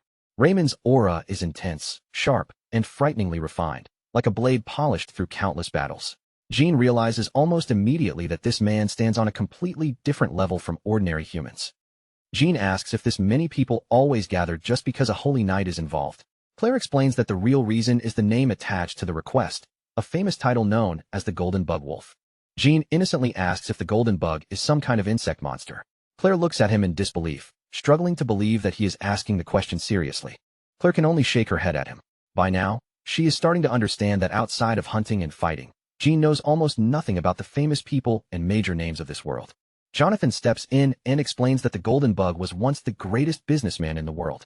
He was a true tycoon, a man with so much wealth and so many assets that he counted among the richest people alive. But that legendary life recently came to an abrupt end when the tycoon died quite suddenly. Jean asks if the man was assassinated, but Jonathan tells him that such talk is only rumor. The truth behind the golden bug's death remains unclear, and no one can say for certain what really happened. The tycoon left behind 2 sons, and that is where the mercenaries enter the picture. Someone has to escort those sons, along with their massive inheritance, to the safety behind the city's inner barrier. In other words, this is a high-stakes escort mission involving a literal fortune. Protecting the heirs and their enormous legacy has become the biggest and most tempting request in the entire city. Jean finally understands why the square is overflowing with mercenaries. With that much money tied to one mission, it is no surprise that every hunter in the city wants a chance to grab a piece of the action. The clerk's voice cuts through the noisy square as he calls out for the Black Marlin mercenary group. At last, it is Jonathan's team's turn to step forward, confirm their place, and officially claim a spot in this highly sought-after mission. Jonathan can barely contain himself, his whole body buzzing with excitement like he has been waiting for this exact moment all day. Without wasting a second, he grabs Jean and practically drags him toward the registration desk, acting as if they are walking into the most important opportunity of their lives. Once they reach the desk, Jonathan immediately starts exaggerating with everything he has, proudly introducing Jean as the ultimate weapon of their mercenary group. He hypes him up as the man who single-handedly crushed a mad skull and even managed to tame a werewolf all on his own. Whispers spread through the nearby crowd the moment they hear the nickname Head Crusher. But when the other mercenaries look at Jin's slim frame, many of them start doubting whether someone who looks like that could really be as terrifying as the rumors claim. Jean is completely caught off guard by the ridiculous title Jonathan has thrown onto him. But Jonathan only flashes a cheeky grin and tells him to play along for a little while, clearly hoping the reputation will help them secure the job. From the balcony above, Raymond quietly watches the whole exchange with his sharp blue eyes. He does not interrupt or say a word, but his gaze stays fixed on the newcomer, showing that Jean has already caught his attention. The deal is finalized soon after. The job pays 100 gold coins just to move luggage, with the group scheduled to depart at sunrise the next morning, making it an unbelievable reward for what sounds like simple transport work. Jonathan is fired up, ready to start moving as soon as possible. Jean, on the other hand, is completely stunned that anyone would offer that much money just to have a few boxes carried from one place to another. Jonathan explains the simple economics of the mercenary business to him. In this line of work, half of the pay comes from the actual labor, while the other half comes from the reputation and name value a group brings with it. Jean still cannot move past the nickname, so he asks what Head Crusher is even supposed to mean. Jonathan answers like it should be obvious, saying that the title comes from the reputation Jean has already started building. The meaning is exactly as brutal as it sounds. It is a name given to someone known for finishing monsters in the most savage way possible, by smashing their skulls until the fight is completely over. Jean lets out a tired sigh, looking deeply unimpressed by the whole thing. In his mind, whoever came up with that nickname must have had absolutely terrible taste. While the mercenaries celebrate landing such an incredible rate, Jin's thoughts are already somewhere else. To him, this sudden burst of fame might be exactly the tool he needs to get closer to the Holy Knights. He catches sight of Raymond and his apprentice stationed nearby, quietly observing everything from their position. If Jean can make them interested in him, then he may finally find a real chance to learn mana arts. Later that night, in the mercenary quarters, the pioneer city settles into a quieter mood, but Jin's plan is already beginning to move beneath the surface. The night then shifts to the local arena, a rough and violent place where blood, bets, and cheers all flow together. The crowd is roaring from the stands, hungry for another brutal match to begin. Inside the ring, two fighters tear into each other without restraint. It is a savage spectacle built for entertainment, where the rules are loose and the crowd only cares about seeing someone fall. Backstage, Gene stands in silence, calmly and methodically wrapping his hands as if preparing for something he has already decided the outcome of. Claire watches him with visible worry, unable to hide her concern over him willingly throwing himself into such a meat grinder. But Gene is not acting recklessly. He knows exactly why he has come here. He tells Claire not to worry, because this is all part of his plan. By stepping into the arena, he intends to draw the attention of the Holy Knights and create a path toward learning their techniques. Gene is betting on one simple truth. Knights like them are naturally drawn to people who display overwhelming and unusual strength. If he can force someone as powerful as Raymond to acknowledge him, then he will be in the perfect position to negotiate for better treatment and push closer to the knowledge he wants. Gene steps out into the arena with a calm expression, even though a massive opponent is already waiting for him in the ring. To him, this is not some terrifying challenge. It is a stage, and he is here to perform. He locks eyes with his opponent, but his mind is focused far above the ring, on the Holy Knight watching from the balcony. Every move he makes from this point on is meant to prove his strength. The fight begins in a sudden blur of motion. Jin's opponent lunges at him with raw aggression, but Gene is already reading the man's movements before the attack fully arrives. A massive fist cuts through the air and whistles past Jin's head by mere inches. He slips away from it with effortless timing, his face completely calm despite the violence rushing past him. Gene answers with a devastating punch that lands cleanly and sends blood and teeth flying through the ring. The sound of the impact cracks across the arena, making the crowd explode with excitement. Before his opponent can even recover his balance, Gene reaches out and grabs him by the head. In that instant, everyone watching gets a clear reminder of why people have started calling him by that brutal nickname. He drives a crushing knee strike upward, folding the man over with terrifying efficiency. The move is cold, direct, and completely dominant, ending the exchange before his opponent can even fight back properly. The crowd erupts as Gene stands over the fallen fighter, their cheers shaking the arena. Almost immediately, another mercenary jumps into the ring, shouting that he will be the next one to face him. Gene lifts his gaze toward the balcony and spots Raymond watching him while casually taking a drink. That single glance tells him everything he needs to know. The bait has been taken. Gene lands another heavy blow on the new challenger, driving the man back with sheer force. He knows that simply getting Raymond's attention is not enough. He needs to make the Holy Knight remember him. He follows up with a sharp high kick that catches another fighter directly in the temple. If Gene wants a Holy Knight to take him seriously, he has to cut through every opponent they throw at him without hesitation. Another knee strike connects, and another body drops into the dirt. At this point, Gene is turning the arena into a one-man showcase, each fight ending faster and more brutally than the last. Up on the balcony, Raymond's face remains calm and unreadable, but his interest has clearly been stirred. He seems to be quietly wondering how a mere mercenary learned to fight with such ruthless skill. Gene stands alone in the center of the ring, surrounded by groaning bodies scattered around him. The crowd's cheers thunder from every side, growing louder with each opponent he defeats. Gene understands that once he defeats enough fighters in front of everyone, the Holy Knight will no longer be able to ignore him. At last, Raymond turns toward his apprentice, Rex, and gives a simple, direct order. He tells him to go down into the arena and fight that man. Rex looks deeply offended by the command, his pride clearly taking a hit. As an apprentice knight, he sees himself as far above common mercenaries, so the idea of lowering himself to fight one in an arena is insulting. From the arena floor, Gene watches the exchange with a faint smirk tugging at his lips. This is exactly the opening he has been waiting for, the true beginning of the plan he came here to carry out. But just as Rex prepares to step into the ring, Gene drops a shocking response. He refuses outright, turning the moment into a bold power move and using it to begin his negotiations for mana arts. Rex freezes where he stands, his expression twisting with rage and disbelief. A common mercenary daring to reject a knight's challenge is something he clearly never imagined could happen.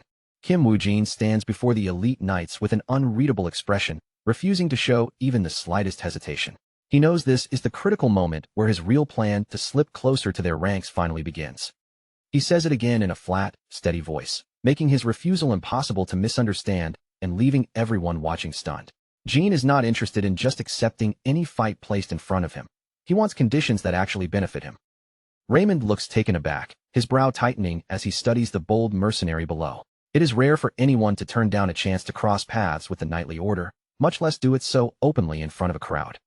Back near the mercenary dormitory, night has fully settled over the busy pioneer city, but the tension from the arena is still impossible to ignore.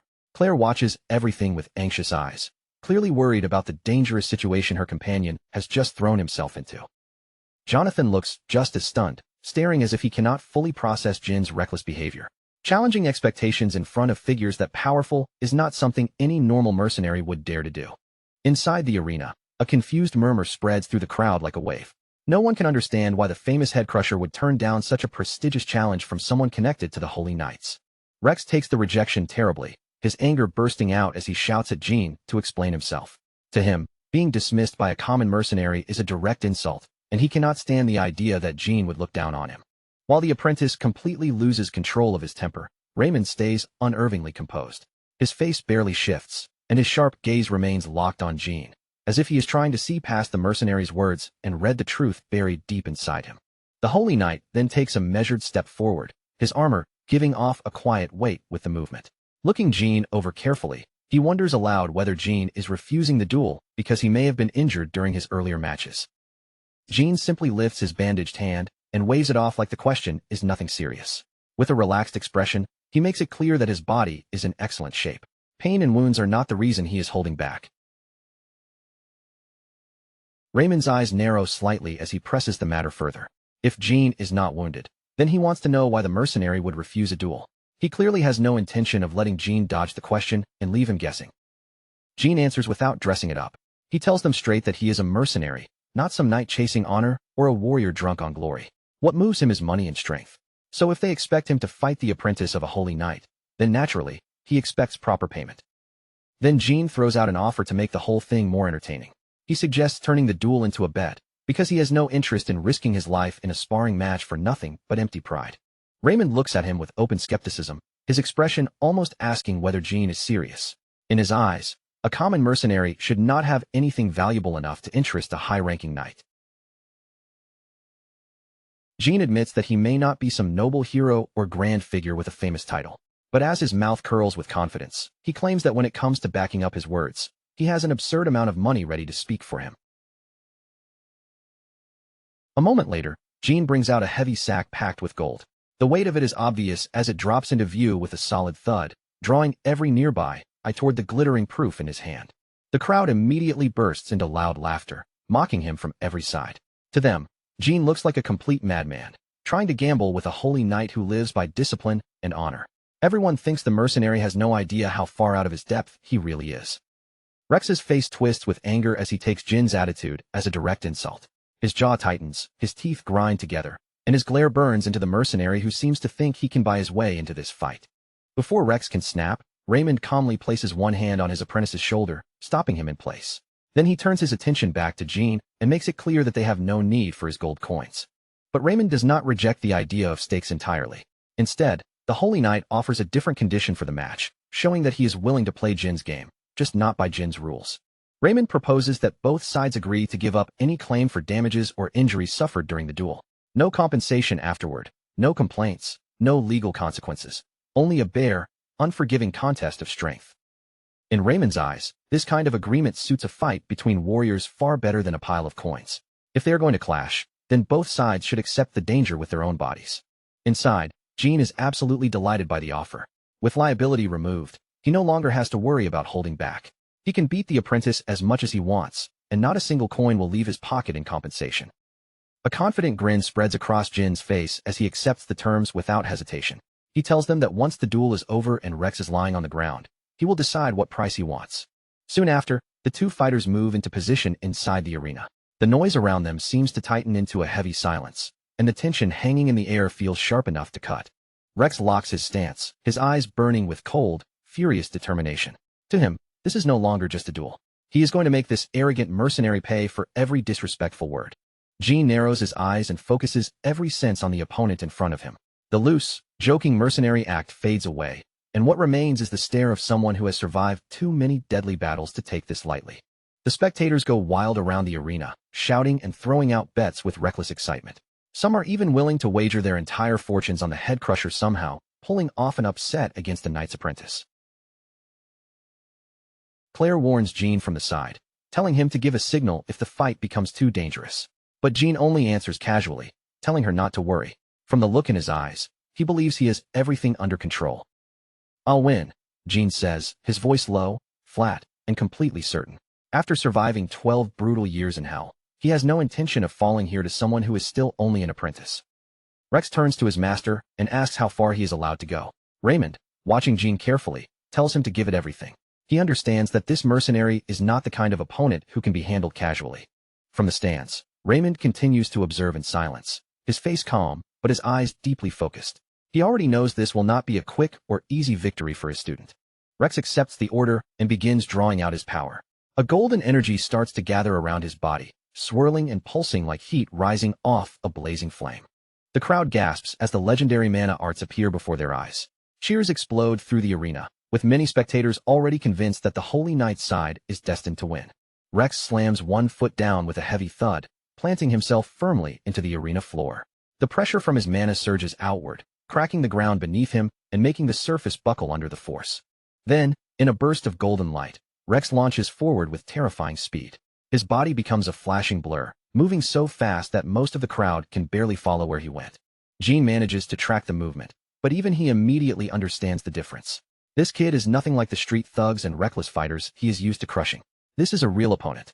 A polished, powerful strike cuts through the air toward him, the force behind it clean and deadly. Jean is forced onto the defensive at once, twisting away just in time to avoid taking the full blow head-on. Even with the dodge, the attack still clips him. Blood bursts from Jin's mouth as the impact rattles through his body, and he instantly realizes that if a technique like that lands cleanly, it could genuinely kill him.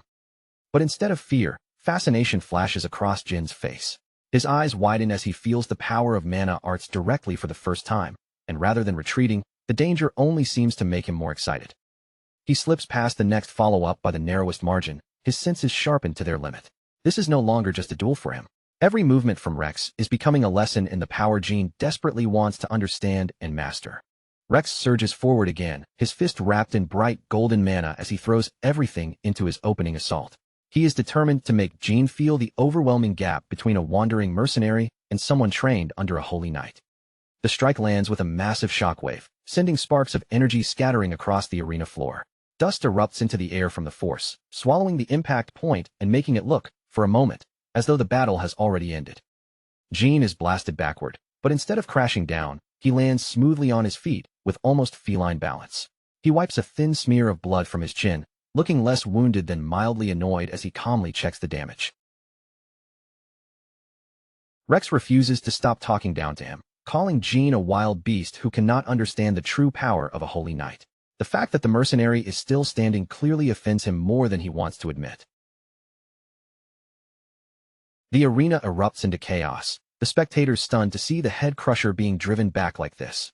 At the sidelines, Jonathan and Claire watch with tense expressions, both realizing that this apprentice is on a completely different level from Jin's earlier opponents. Claire clenches her jaw as her eyes stay fixed on Jean.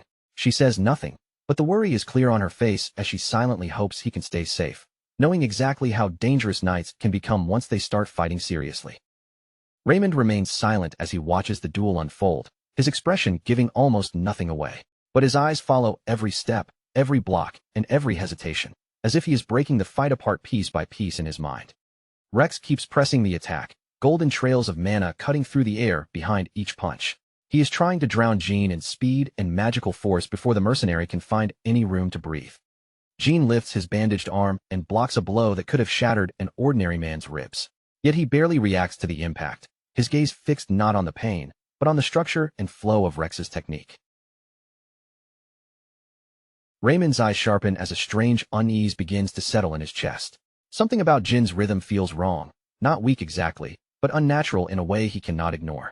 He remembers how Jean had destroyed every previous opponent with ruthless, overwhelming force, ending those fights with a single crushing blow. Compared to that brutal dominance, Jin's current defensive posture feels far too restrained, almost as if he is deliberately holding himself back. Then Raymond realizes what is bothering him. Jean is moving far too passively right now. It does not look like he is truly trying to fight back at all. Instead, he seems to be waiting, watching, and searching for something specific. Rex lets out a fierce shout, forcing the last of his strength into one final decisive attack. He wants to crush this humiliation completely and end the mercenary's defiance once and for all. His fist surges forward, packed with a massive charge of mana that burns like a small golden star. The air around his hand twists and ripples, distorted by the sheer intensity of the power gathered there. Jean is swallowed by the center of the blast. Dust and broken debris explode outward in every direction, and the arena floor cracks violently beneath him from the force of the impact. From where the spectators are standing, it looks like Rex's attack has landed directly. But when the dust slowly begins to settle, the impossible sight comes into view. Jean is still standing there perfectly fine, rooted in place like he never moved at all. He did not dodge the attack.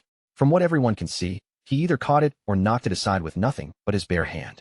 Up in the stands, Jonathan shoots to his feet, his face drained of color as shock takes over. He can barely process what his eyes just witnessed, and he blurts out whether something like that is even possible for a human being. Rex freezes where he stands, his whole body stiffening as the terrifying truth finally sinks in.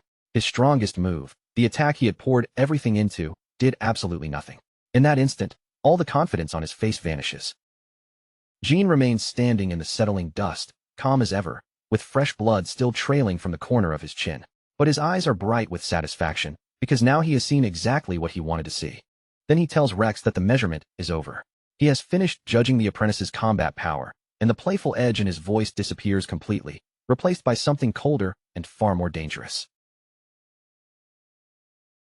Jean slowly tightens his hand into a fist, and the entire atmosphere around the arena seems to shift with that one movement. The casual mood is gone now. He is finished standing there as the target. Before Rex can even react, Jean closes the distance in an instant and drives one brutal punch straight into the apprentice's chest. The blow lands with such crushing weight that the impact ripples outward like a shockwave.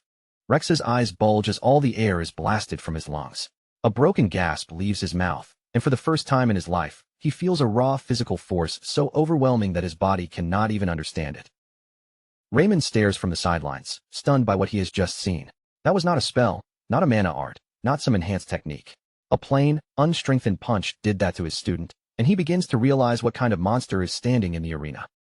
Rex drops hard to his knees, coughing violently as he fights just to stay conscious and keep himself upright. The golden mana shield that had protected him a moment earlier is gone, shattered completely by that single hit. Jean looks down at him with a dark, satisfied smirk, as if the result was exactly what he expected. He nods to himself, seeing that the Holy Knight's apprentice was not nearly as sturdy as all that confidence made him seem. Standing over his fallen opponent, Jean looks strangely refreshed despite the attacks he had taken earlier. He understands at once that Rex only survived that last punch because some of the mana protection had still been clinging to his body. Rex struggles to keep his eyes open, saliva and blood dripping from his chin as he lifts his gaze toward Jean. Terror spreads across his face, and now everyone watching can finally see how wide the gap between them truly is. Jean steps closer, cracking his knuckles with a slow, ominous sound. Then he asks how many more hits like that Rex can take, making it clear that he is perfectly ready to continue until the boy has nothing left. Before Jean can move any farther, a white cloak suddenly sweeps into view. Raymond steps between them without hesitation, cutting off the duel before it can turn into a one-sided massacre. Raymond brings the match to an end and declares Rex's defeat on the spot. He knows that if this fight continues even a little longer, his apprentice may not survive another minute. Then Raymond meets Jin's eyes directly and promises that, as the winner, Jean will receive the request he asked for earlier. Even with his pride wounded, the Holy Knight still intends to honor his word. Jean lets out a small sigh, looking more annoyed than satisfied now that the fight has been stopped. Just when he was beginning to enjoy himself and explore more of those mana arts, Raymond cut everything short. Even so, a faint smile soon creeps across Jin's face. The duel may have ended early, but his real objective has already been achieved. The Order Alliance is watching him now, exactly the way he wanted. The arena erupts into absolute chaos, with the crowd roaring at the top of their lungs and chanting the name of the head crusher as he leaves the stage. They have just witnessed the birth of something that feels like a legend. Far from the arena, the scene moves across the city to the enormous Gothic estate once owned by the late tycoon, Golden Bug Wolf. The mansion looms in the darkness, dripping with old wealth, heavy shadows, and the feeling of buried secrets. Inside the mansion, the quiet is broken by the wet, messy sound of someone devouring food. The eating is so frantic and animal-like that it feels less like a meal and more like a desperate struggle. The ones gorging themselves are Derek and Cedric, the two sons of Golden Bug Wolf. They sit surrounded by mountains of food, shoveling it into their mouths as if they have been starving for weeks. Between mouthfuls, they grumble about the Order Alliance taking 10 whole days to move them safely behind the inner city walls. To them, the knights are nothing more than overpriced bastards who are taking too long to do their job. One of the sons scoffs through the grease on his lips, saying the knights are all talk and have nothing real to show for it. Even after paying them a massive fortune for protection, his arrogance still spills out as thickly as the food smeared across his face. For a moment, the two of them stop eating and look uneasy. Their complaints fade into fear as they wonder whether their bodies will even hold out long enough for the evacuation to begin. Then the moonlight spills across their backs, revealing the horrifying truth they have been trying to ignore. Pulsing blue parasitic growths cover their flesh, glowing under the pale light as they slowly transform into the very monsters they fear. The clusters of blue growths throb with an unnatural glow, each round sac twitching like something alive beneath the skin. Dark, fibrous strands stretch between them, weaving through the flesh and fastening the parasites more deeply into their bodies. Elsewhere, Raymond stands beside a massive tree and begins explaining the foundation of mana arts. For any warrior who wants to push past ordinary limits, this skill is one of the most important steps forward. He explains that mana arts allow a person to handle mana as naturally as if it were another part of their own body. Once mastered, that power can greatly strengthen the body and raise physical ability to a completely different level. Raymond grips the handle of his blade, and a soft golden light begins to shine from his hand. The strength of the technique, he makes clear, depends entirely on how deeply the user has mastered the flow of that energy. With one smooth motion, the Holy Knight unleashes the Holy Flame Strike. A huge arc of golden fire tears through the air, blazing forward and burning everything in its path to ash. The force of that devastating strike echoes through the quiet morning air. Birds explode from the nearby trees in a frantic blur, scattering into the sky as the sound rolls across the area. Raymond slides his sword back into its sheath with effortless precision, his expression still perfectly calm. Then he turns back toward the others, as if that overwhelming display was nothing more than part of an ordinary lesson. Rex immediately breaks into enthusiastic applause, his face glowing with open admiration. The effortless power Raymond just displayed has completely captivated him, and he cannot hide how impressed he is. The red-haired apprentice knight is so excited that he blurts out how anyone could possibly be that perfect. The silver-haired knight simply gives a calm nod, then tells him that it is his turn to try. Rex rushes forward with a broad grin, eager to pour everything he has into the attempt. He is determined to prove that he can handle the basics and live up to his master's expectations. Watching all of this from a distance, Kim Woo-jin finds his thoughts drifting back to his own wolf. Seeing Rex's bright-eyed devotion, he quietly wonders if this is what a human looks like when they are truly and completely loyal. Jean looks toward the tree stumps that were sliced cleanly apart, studying the smooth cuts left behind by the mana arts. The technique is clearly far more refined than anything the apprentice managed during their duel. Even so, a trace of skepticism lingers in his mind. The technique is impressive and flashy, but he cannot help wondering whether a simple, sharp blade should be enough to accomplish the same result. Noticing that Jin's attention has started to wander, Raymond calls out to him and tells him to focus. Jin gives a small nod, steps forward, and takes his place to try the technique for himself. The instructor moves behind him and carefully guides his posture as Jin prepares to draw his own weapon. Raymond tells him to imagine the way his muscles tighten when he flexes, and to use that sensation as the starting point. With his eyes closed, Raymond explains the core of the method. The key is to hold the mana firmly inside the muscles, not simply let it drift around, but pull it inward and make the energy part of the body itself. Jean draws in a slow breath and thinks back to the basic mana control Claire once showed him. He searches inside himself for that same familiar sensation, trying to grasp the flow buried deep within his body. Then, all at once, he feels a strange spark. A faint blue flame flickers near his cheek, small but unmistakable, showing that the mana inside him is beginning to answer his call. A surge of mana suddenly swirls around his body, catching Jean completely off guard. He had not realized that such a large amount of energy had been stored inside him all this time. As he senses it more clearly, Jean realizes the calm, light feeling of that energy is exactly like Claire's mana. It must have remained in his body from the time she helped him recover. But the harder he focuses, the more the blue light begins to change. Its color darkens into something strange and ominous, while purple strands of energy start crawling upward around his torso. Raymond watches him closely and calmly coaches him to begin moving the mana through his limbs. He suggests starting with small motions, letting the body learn the sensation little by little. But the moment the aura fully reveals itself, Raymond's calm expression breaks. His eyes widen as he stares at the dark, swirling energy pouring from Jin's body, unable to hide his shock. Jin's entire body is swallowed by a violent purple flame, the dark energy whipping and twisting around his blade like it has a will of its own. Compared to the clean golden light Raymond had shown earlier, This aura feels completely different, rougher, heavier, and far more ominous. Raymond can hardly believe what he is seeing. The fact that Jean grasped the technique almost instantly is already shocking enough, but what truly unsettles him is the color of that mana, because it is nothing like the holy power he expected. Purple energy crackles along the sword's edge, crawling over the blade like living lightning.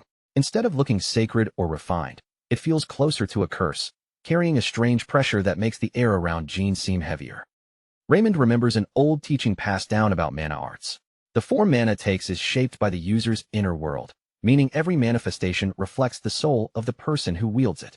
As he stares at Jean, Raymond's eyes narrow with a mixture of curiosity and quiet dread. He cannot help wondering what kind of darkness must be hidden deep inside a person for their mana to appear in such a terrifying form. Jean, however, does not seem to notice Raymond's concern at all. A faint smirk plays on his lips as he feels the raw strength flowing through him, and the sword in his hand suddenly feels almost weightless. He starts swinging the blade in quick succession, testing the feeling with every motion. The purple light trails behind each slash like a ghostly shadow, and every strike becomes sharper, faster, and more controlled than the one before. After a moment, Jean stops and studies the weapon in his grip, quietly judging the flow of power. Even after all that effort, it still feels a little inefficient, so he assumes his mastery of the technique must still be at a pretty low level. Even so, Jean cannot deny one thing. The glowing purple energy looks incredibly cool wrapped around his blade, and the more he looks at it, the more he wants to test it properly in a real fight. High above the road, the caravan's massive transport beasts continue lumbering forward along the winding path. From a distance, the world looks calm and peaceful, completely unaware of the strange power that has just awakened. Later, Claire catches up with Jean, her eyes still wide with amazement. She can hardly hide how impressed she is that he managed to learn the technique so quickly, as if it came to him almost naturally. Jean thanks her and admits that his quick progress was probably because some of her mana flowed into him before. Then his tone shifts slightly, and he asks if she is all right after everything that happened. Claire blinks in surprise, her expression softening as she realizes what he is talking about. The idea that her mana may have helped him this much seems to catch her completely off guard. Then she lets out a bright, cheerful laugh and tells him not to worry about it at all. To her, that energy transfer was simply a small gift, something she gave in return for him saving her life back then. Jean turns his gaze away, unable to accept it as casually as she does. In his mind, the amount of mana she gave him was far too great to brush aside, and he knows his sudden progress came from her generosity. Up ahead, Raymond remains seated on his horse, quietly watching the two of them speak. His expression is calm on the surface, but his distant gaze suggests he is still thinking about the dark aura he saw around Jean. Rex rides up beside them, his usual arrogant tone already back in place. He warns the newcomer not to slack off and tells him he should be more grateful for the knight's time and instruction. Jean stares back at him with a completely deadpan look, silently wondering why this guy insists on being such a nuisance. He figures Rex is probably still bitter after losing their previous spar. The red-haired boy shoots Jean a sharp, competitive look, making his mood painfully obvious. Jean can tell right away that Rex is bored, irritated, and trying to reclaim some sense of dominance after being humiliated. Rex ends his boast by slapping the side of his horse hard, urging it forward as he rides off with a smug grin. Whether through speed or attitude, he is clearly determined to stay ahead. But the sudden slap startles his horse, and the animal rears up violently beneath him. Rex grits his teeth and struggles with the reins as the beast whinnies in panic, nearly throwing him off balance. After forcing the horse forward, Rex gallops ahead while shouting for the path to be cleared. Raymond and Jean watch him go, and the Holy Knight offers a quiet apology for his subordinate's hot-headed behavior. Just then, an angry shout rings out from the direction of the main caravan. Raymond pauses at once, his expression changing as a darker, more unsettling atmosphere begins to spread through the air. The sound of smashing wood and clattering supplies quickly follows. Someone is screaming for food, but the voice is warped by such raw, primal hunger that it barely sounds human anymore. Jean feels the tension rising and turns his gaze toward the source of the commotion. Raymond tells him not to worry, brushing it off as the usual behavior of their troublesome high-ranking employers. Nearby, workers continue loading heavy barrels onto a platform, trying to keep the caravan moving despite the noise. Raymond explains that the disturbance is most likely just the Golden Bug sons throwing another tantrum. He says that ever since their father died, the two sons have been eating non-stop, as if their greed has completely swallowed them. Their endless craving has turned into a frantic obsession with consuming demonic meat again and again. Raymond advises Jean to ignore them, saying it is better not to get dragged into the headache of their constant demands. The tired look in his eyes makes it clear he has had more than enough of their entitled behavior. But Jean remains unconvinced. To him, this does not feel like simple stress eating or spoiled nobles acting out. As he watches the heavy carriage in the distance, a quiet sense of unease settles over him. Inside, a mouth is stuffed full of demonic flesh, with grease and dark juices dripping down in thick streams. The way the food is being devoured is too fast, too violent, and too unnatural to be dismissed as ordinary gluttony. Gray veins bulge beneath the eater's skin, crawling across the face as the flesh ripples and distorts. Wet, muffled sounds spill out between bites as they continue swallowing the raw, dark essence. Jean cannot shake the feeling that something monstrous is about to burst free. His gaze hardens, and almost without thinking, his hand begins inching closer to the hilt of his blade. Then his eyes widen as a massive tremor runs through the entire caravan line. A sharp crack of breaking timber cuts through the morning air, slicing through the ordinary noise around them. The lead Taras jerks its huge head upward, its eyes suddenly clouded with violent madness. Barrels and supplies are hurled into the air as the massive beast begins thrashing wildly. The giant turtle-like creature lurches forward, its tongue hanging out as it completely loses control. The heavy wooden carriage mounted on its back starts ripping apart from the inside, as if it were made of paper. Panic breaks out instantly as guards rush in all directions, trying to respond to the rampaging beast. Raymond stays mounted, his eyes sharp as he scans the wreckage, searching for the real source of the disturbance. He quickly understands that the berserk beast is not the only danger. Something is emerging from the shattered cabin on its back, and Raymond's warning shout cuts cleanly through the panic of the surrounding soldiers. Raymond orders Rex to move in and secure the perimeter. The apprentice answers immediately, drawing his sword as he guides his horse toward the chaos with no hesitation. Golden mana flares around Raymond as he grips his massive blade, preparing to step in himself. His cape snaps and billows behind him, stirred by the sudden surge of energy surrounding his body. He reminds his subordinate that protecting the clients comes first above everything else. But if the beast cannot be calmed down immediately, then Raymond gives the order to put it down. Rex charges toward the thrashing Tarask, his eyes fixed on the golden emblem of the golden bug displayed on the cabin. Even in the middle of the crisis, he is determined to prove his worth. The wooden cabin on the beast's back is suddenly torn apart from within by dark, pointed protrusions. Splinters explode outward in every direction as the entire structure begins collapsing around the force pushing through it. Debris rains down across the road as something huge and grotesque forces its way out. The air fills with the sharp snapping of wood and the wet, sickening sound of flesh shifting against flesh. From the ruins of the carriage emerges a nightmare of tentacles, pale swollen skin, and twisted flesh. It releases a deafening, inhuman shriek that sends a chill through everyone close enough to hear it. Claire rushes to Jin's side, her face turning pale the moment she sees the creature. Her voice trembles as she identifies the horror in front of them, asking if that thing is a fiend. She explains that a fiend is a human who has been completely consumed by the karma of the demon realm. Once the transformation reaches that point, there is no turning back, and the person becomes nothing more than a mindless engine of destruction. Jean watches the monster with a grim expression, realizing that the clients they were supposed to protect have become the very creatures threatening the caravan. A red glow sharpens in his eyes as he focuses fully on the danger ahead. Raymond draws in a deep breath and gathers his holy mana for one decisive strike. He knows there is nothing left inside that thing that can still be saved. Then he launches himself from his horse, glowing sword raised high as he closes the distance in a blur. His target is the center of the writhing mass, where the creature's body pulses and twists. Holy flame strike! A massive pillar of golden light crashes down and cleaves through the monster's dense flesh, splitting straight through the main body with overwhelming force. The golden strike keeps driving downward, burning a blazing line through the air before carving deep into the ground itself. Blood and thick dark essence explode in every direction, and for a moment, the fiend looks as if it has been torn completely apart. But even after landing such a clean hit, Raymond does not relax for a second. His face stays tight, his eyes remain sharp, and he shouts Rex's name again, sensing that this fight is nowhere near finished. The red-haired apprentice answers with a fierce shout and rushes straight into the opening. His sword is already raised, his whole body leaning forward as he prepares to finish what his master started. Rex leaps toward one of the severed pieces with reckless confidence, eager to be the one who claims the final blow. In his mind, this is his chance to seize the glory of the kill. He swings his blade with every bit of strength he has, sending a sharp shockwave ripping through the air.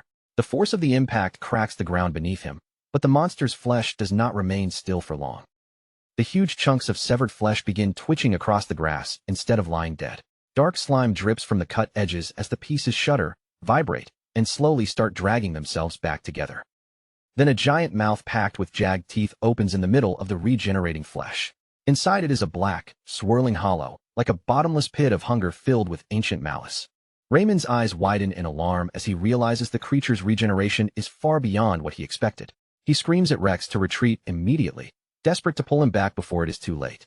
Behind the boy, the monster reforms with terrifying speed, its many eyes glowing with hateful red light. Its massive mouth stretches open above him, looming like a trap about to snap shut. Rex grits his teeth as the truth hits him all at once.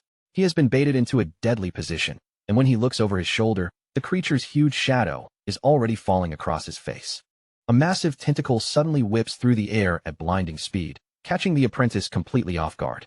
The heavy strike smashes into his arm, and blood sprays upward in a violent arc. His limb is severed in an instant, and his sword drops to the ground along with the mangled remains. Rex screams in agony as the force of the blow sends his body flying through the air. Raymond charges forward as a huge fanged mouth rises over Rex. The Holy Knight calls out to his apprentice with desperation in his voice, trying to reach him before the monster can strike again. Fresh blood erupts across the battlefield. In the chaos, the only things left clearly visible from the apprentice knight are his severed arm and the sword that has fallen beside it. Jean watches the horror unfold, his expression tightening as he tries to take in how quickly everything has fallen apart. Behind him, Claire and the other mercenaries stare in stunned disbelief at the gruesome sight before them. Raymond stands completely frozen, his eyes widening as he stares at the mangled remains of his student lifted high above the battlefield. For a moment, even the Holy Knight seems unable to move. Then blind frustration boils over inside him. Raymond clenches his teeth and curses the creature's impossible resilience, realizing the situation is spiraling out of control far faster than he ever expected. With a forceful swing, Raymond drives his blade into the monster's writhing gray mass, cutting deep into the unnatural flesh. Sparks of mana burst outward where the holy blade meets the creature's dense body. Raymond releases another sacred fire slash, sending a wave of holy energy tearing across the fiend. The attack carves a massive gash into its bloated form, making the entire body ripple from the force. The monster shrieks so loudly that the sound rattles through the battlefield, its many mouths twisting in pain. But even with that much damage, the wound bubbles, shifts, and begins closing again, refusing to stay open. Raymond finally loses his composure completely and charges toward the writhing remains. He clings desperately to the faintest hope that Rex might still be alive somewhere inside that nightmare of flesh. He rushes straight to the mangled maw, tearing at it frantically while screaming Rex's name. Even with despair pressing down on him, he keeps shouting for the young man not to give up. Slender black tentacles burst from the ground like a cage of thorns, spreading around the battlefield as if preparing to swallow everything nearby. The monster is turning the very ground into part of its rotting body. Jean watches the Holy Knight struggle, his eyes narrowing as he realizes that ordinary holy attacks are not enough to put this thing down. His jaw tightens, and he knows he cannot stay back for much longer. While Raymond remains lost in desperation, digging and tearing at the monster instead of defending himself, the fiend's tentacles suddenly lunge toward him from multiple directions. Jean moves in at once, grabbing the dazed Raymond and yanking him away from the lethal strike. His speed turns into a blur, catching even the Holy Knight completely off guard. The two of them skid across the dirt, barely escaping the reach of the monster's thrashing limbs. Jean keeps his eyes locked on the beast the entire time, then throws Raymond aside as he shifts from rescue straight into battle. When Jean looks at him now, there is no majestic Holy Knight left in front of him. All he sees is a broken man lying helplessly on the ground, crushed by the loss of his apprentice. Panic spreads through the group as everyone realizes that even their strongest fighter is struggling. The mercenaries begin to wonder, with growing fear, whether anyone can survive facing a creature like this. The fiend keeps growing and wriggling, its surface swelling with pulsing lumps and glowing red eyes. Whatever human shape Derek and Cedric once had is now completely gone. A roar rips through the air as the monstrosity settles into its new form. It stands as a chilling warning of what happens when human greed is fed by demonic corruption until nothing human remains. Jean stares into the monster's eyes, and a dark thought flashes through his mind. Since he survives by eating demon cores, he cannot help wondering for one brief second whether this grotesque fate could someday become his own. He forces that fear down and draws his massive blade as the monster's tongue lashes toward him. Survival comes first, and right now, that means putting this abomination out of its misery. Jean dives into the chaos, weaving past a barrage of spear-like tentacles that stab holes into the ground where he stood moments earlier. His eyes keep searching through the beast's wild movements, looking for a single opening. He brings his sword down in a heavy arc, carving through a thick slab of gray flesh. But the creature's body is so dense and massive that every strike feels like hacking through solid rubber. Even after his blade cuts through, the flesh begins sealing itself back together almost immediately. Jean understands at once that simple physical attacks will never win this battle of endurance. He slips through the gaps in the monster's defense, constantly scanning for a core, a weak point, anything that could serve as a vital target. The non-stop movement drains him, but stopping for even a heartbeat could mean death. A huge mouth filled with teeth stretches open in front of him, ready to swallow anything that comes too close. The creature's hunger feels endless, like the greed of the sons who gave birth to it has taken physical form. Jean answers with a horizontal slash that bites deep into the creature's side, sending dark fluid spraying into the air. He is not just attacking blindly now. He is testing how much damage this monster can ignore. He slides back across the dirt, his blade dragging a line behind him as he prepares for the next move. But the wounds he just opened are already closing, and the fiend's regeneration shows no sign of slowing. Jean curses under his breath, eyes locked on the pulsing center of the mass. If he wants to land a real killing blow, he needs a way to stop those severed limbs from reattaching. Just then, a harpoon streaks through the air, its metal tip flashing with a cold gleam. Someone else has finally stepped into the fight. The mercenaries launch a coordinated attack, sending harpoons and ropes deep into the monster's soft flesh. Using the force of their pull, they begin pinning the creature's limbs down against the ground. Jonathan roars toward Jean, letting him know they have his back. Even with fear weighing down on every one of them, the mercenaries find the courage to stand beside their hunter. Claire steps forward as her magical tome shines with brilliant blue light. She begins chanting, her fingers hovering over the ancient writing while mana gathers thickly around her. A wave of binding magic bursts out from Claire as her spell, "Thy sword shall thwart evil," spreads across the battlefield. Blue energy washes over the severed pieces of the monster, coating them in a glowing layer. The severed limbs begin struggling against the spell, but the magical residue holds them down like a spiritual anchor. For the first time, the beast's regeneration is being blocked before the pieces can return to the main body. The mercenaries throw their full weight into the ropes, straining with every muscle to keep the monster pinned in place. They roar together, pouring every bit of strength they have into holding the line. Jean watches their teamwork with grim satisfaction, noticing that even the ordinary soldiers are doing everything they can. This is the opening he needed, the one chance to end the fight properly. A faint smile pulls at the corner of Jin's mouth as he realizes they have not completely lost their nerve after all. Their courage earns a rare flicker of respect from him, even in the middle of this nightmare. Dark fluid begins dripping steadily from the monster's open wounds, spreading into ugly pools across the dry earth beneath it. For the first time since its mutation began, the beast is losing blood and essence faster than its twisted body can repair itself. Then the monster's aura suddenly changes. Crackling purple energy bursts out from somewhere deep in its core, as if the creature can sense that its end is closing in. Its red eyes burn brighter with desperate, vicious hatred. Jean feels the pressure in the air shift at once, and every instinct in his body screams that the creature is about to do something drastic. He lowers his stance, tightens his grip, and focuses every sense on the unstable mana twisting inside it. The faces of Derek and Cedric begin pushing out from the mass of flesh, their expressions frozen in silent screams of agony. The mutation is starting to collapse, crushed under the weight of its own corrupted energy. The monstrosity releases a gut-wrenching roar as its enormous body pulses with violent red power. Towering over the clearing, it looks less like a living creature and more like a nightmare of flesh given form. Up close, the sight is even more horrifying. The twisted, screaming faces of the golden bug sons are fused into the creature's shoulders, their eyes burning with unnatural fire as they become part of the very monster they feared becoming.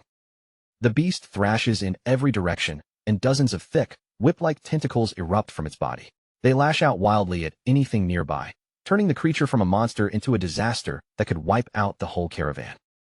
Dark appendages blur across the field, slicing through the air with terrifying speed.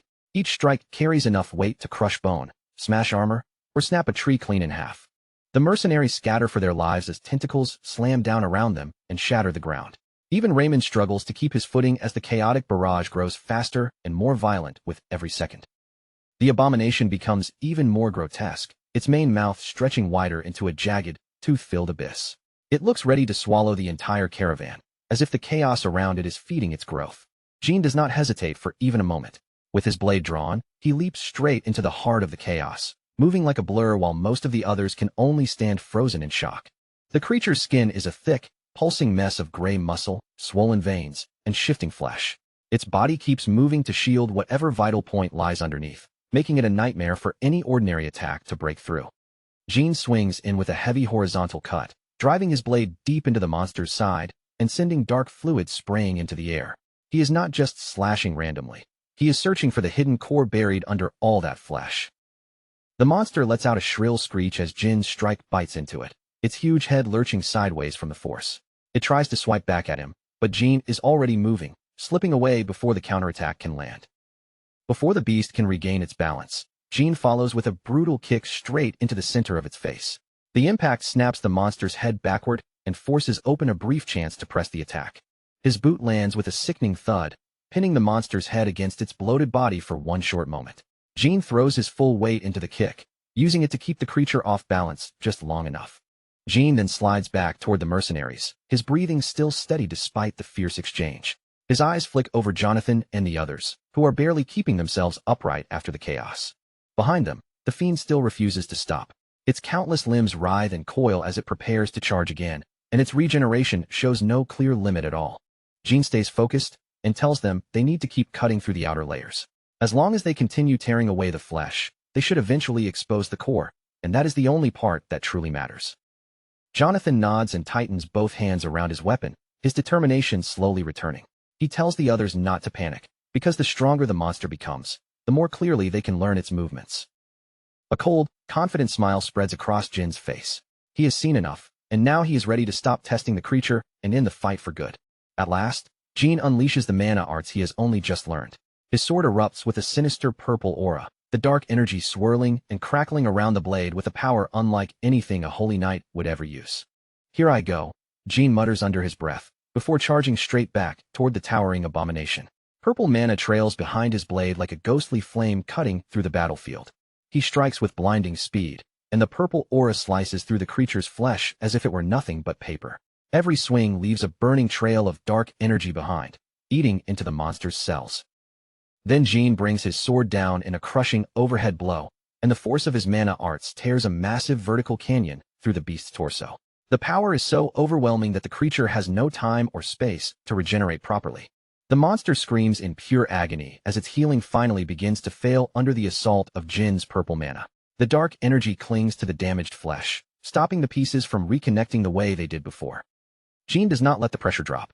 He carves through the monster's shoulder, cutting down the distorted faces of the suns as he pushes deeper toward the center of the mass. After the relentless assault, the blue core is finally exposed inside the collapsing flesh. Jin lunges forward at once, raising his blade high as the raw power of mana arts seethes around the edge. Jin's eyes glow with a piercing red light as he stares down the dying monster. His voice comes out cold and final as he mutters that it is over. With one decisive slash, Jin's blade tears straight through the monster's core and splits it in two. A massive torrent of blood and dark essence erupts behind the cut, marking the final end of the grotesque abomination. The mercenaries collapse to their knees one after another, panting hard as the adrenaline finally begins to fade. They are covered in soot, dirt, and blood, but at last, they are alive. Near the trees, Claire does everything she can to treat Raymond's heavy wounds. The Holy Knight looks exhausted, his armor battered from the fight, and his spirit visibly shaken by everything that happened. As the monster's body begins dissolving, the two broken halves of the blue core fall onto the grass with a soft thud. Those fragments are all that remain of the nightmare they just fought. The core pieces roll across the dirt while the dark fluids around them continue to twitch and wriggle. Even after the beast's death, the sight remains deeply horrifying. The surviving soldiers finally break into cheers, raising their fists as they celebrate a victory they never truly believed they would reach. Some are already talking about how their reputations will soar after helping bring down such an abomination. In the middle of all that celebration, Jin stands by himself and looks over the carnage with a detached expression. He carried the hardest part of the battle, but he shows no interest in the glory. His face is streaked with grime and blood, yet his eyes remain sharp and alert. Instead of lingering on the victory, he already seems to be looking ahead to whatever comes next. One of the internal cores rests quietly on the ground, its blue glow reflecting off the damp soil around it.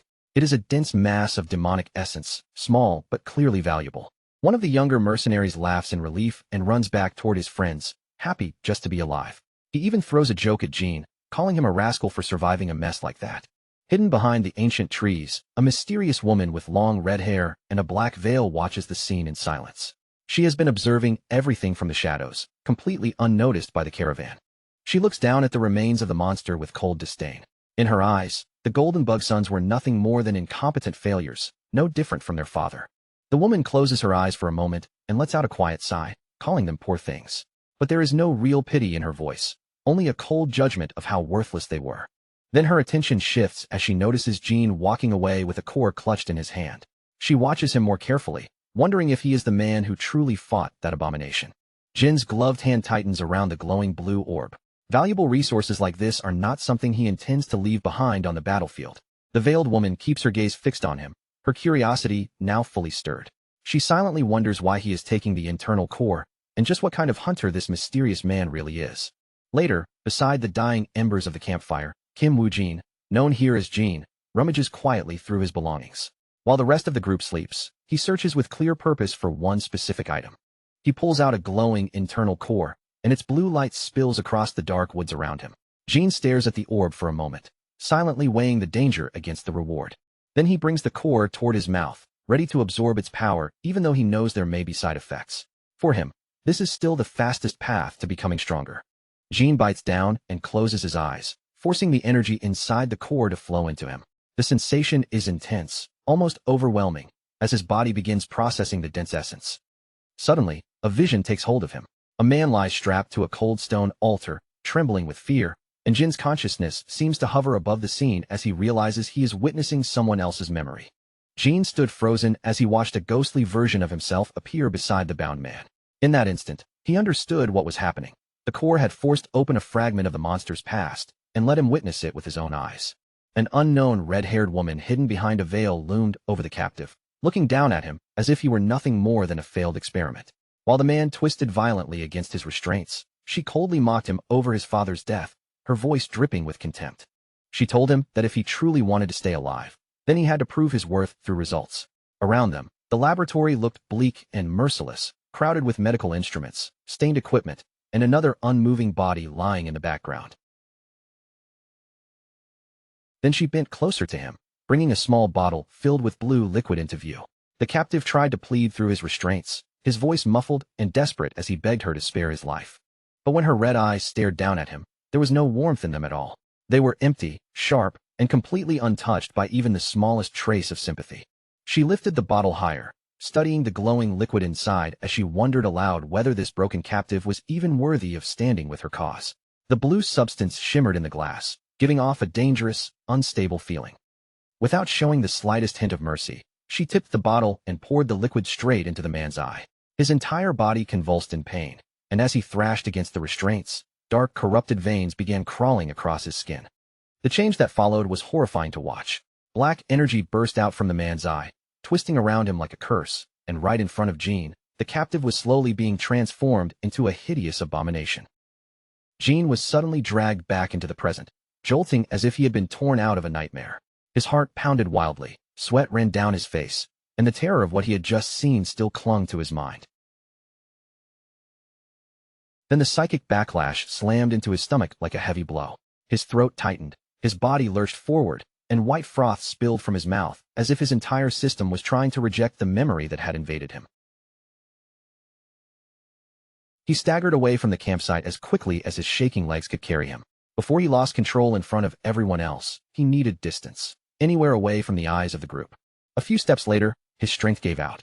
Jean dropped onto his hands and knees and vomited violently onto the ground, the brutal strain of absorbing that memory nearly overwhelming his body.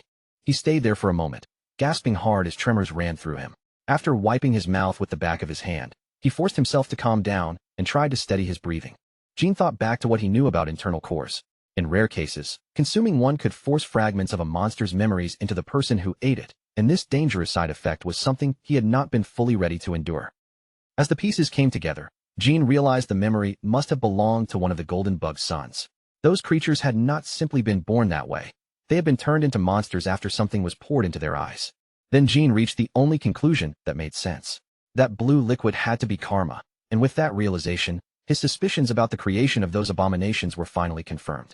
Even after he understood that much, Jin's mind kept returning to the veiled woman from the vision. The way she stood over the captive, calm and untouchable, made it clear she had been controlling the entire process. A troubling thought crossed his mind. What if that woman was a dark priest? The possibility of someone that powerful moving behind the scenes left a cold, uneasy feeling in his chest. Before he could think much further, Claire found him among the trees. The young blonde woman, dressed in a white blouse and corset, hurried toward him and told him the group had to leave right away. But then she stopped short, her gaze locking onto his face. Seeing the sweat pouring down his skin and the strain in his expression, Claire's worry became obvious. Something was definitely wrong with him. Claire's expression tightened as suspicion immediately crossed her face. She asked if he had been eating cores again, sounding both genuinely concerned and a little irritated that he might have put himself in danger once more. Jean hesitated, wondering whether he should tell her what he had just seen. But the memory vision would be hard to explain, and if he said too much, it would probably only make her worry even more. So he brushed it off and told her it was nothing. Keeping the truth to himself for now, Jean turned back toward the camp, but his senses remained sharp and his guard stayed raised. Unnoticed by both of them, someone watched from beyond the trees. The figure did not move, did not make a sound, and remained completely swallowed by the darkness between the trunks. It was the red-haired woman from the vision herself, her face still hidden beneath that veil. From a distance, she silently watched Jean, her expression impossible to read. She remained concealed while Jean and Claire made their way back toward the rest of the group. Every step they took seemed to be tracked by her eyes, as if she were carefully studying their movements. Then her sharp red eyes narrowed slightly, focusing on Jean in particular. Among everyone there, he had clearly become the one who caught her interest the most. Hidden safely among the trees, she continued observing the group from the shadows, keeping enough distance that none of them could sense her presence. She found it fascinating that a person reckless enough to eat raw internal cores was traveling alongside the Order Alliance. That strange contradiction made her wonder whether Jean was secretly working toward a plan of his own. Beneath the veil, the corner of her mouth curled into a small, curious smile. Rather than being alarmed, she seemed entertained by the mystery surrounding him. She wondered what they would become when they crossed paths again, partners standing on the same side, or enemies facing each other head-on. With that thought lingering, she adjusted her clothing and prepared to disappear. The next morning arrived with a quiet, solemn light over a cliffside touched by the sun. The group gathered there in silence, brought together for one specific and painful reason. They had come to hold a funeral for their fallen comrade. The silver-haired knight Raymond stood at the front to lead the ceremony, while Claire lowered her head in prayer and Jean watched quietly from the side. Raymond offered a prayer to the god of harmony, beside the simple grave they had prepared. At the head of the burial site, a sword had been planted upright as a marker for the one they had lost. He spoke of Rex with a heavy voice, saying that the young man had been braver than anyone and had devoted his life to the hope of peace. Every word carried the weight of their loss.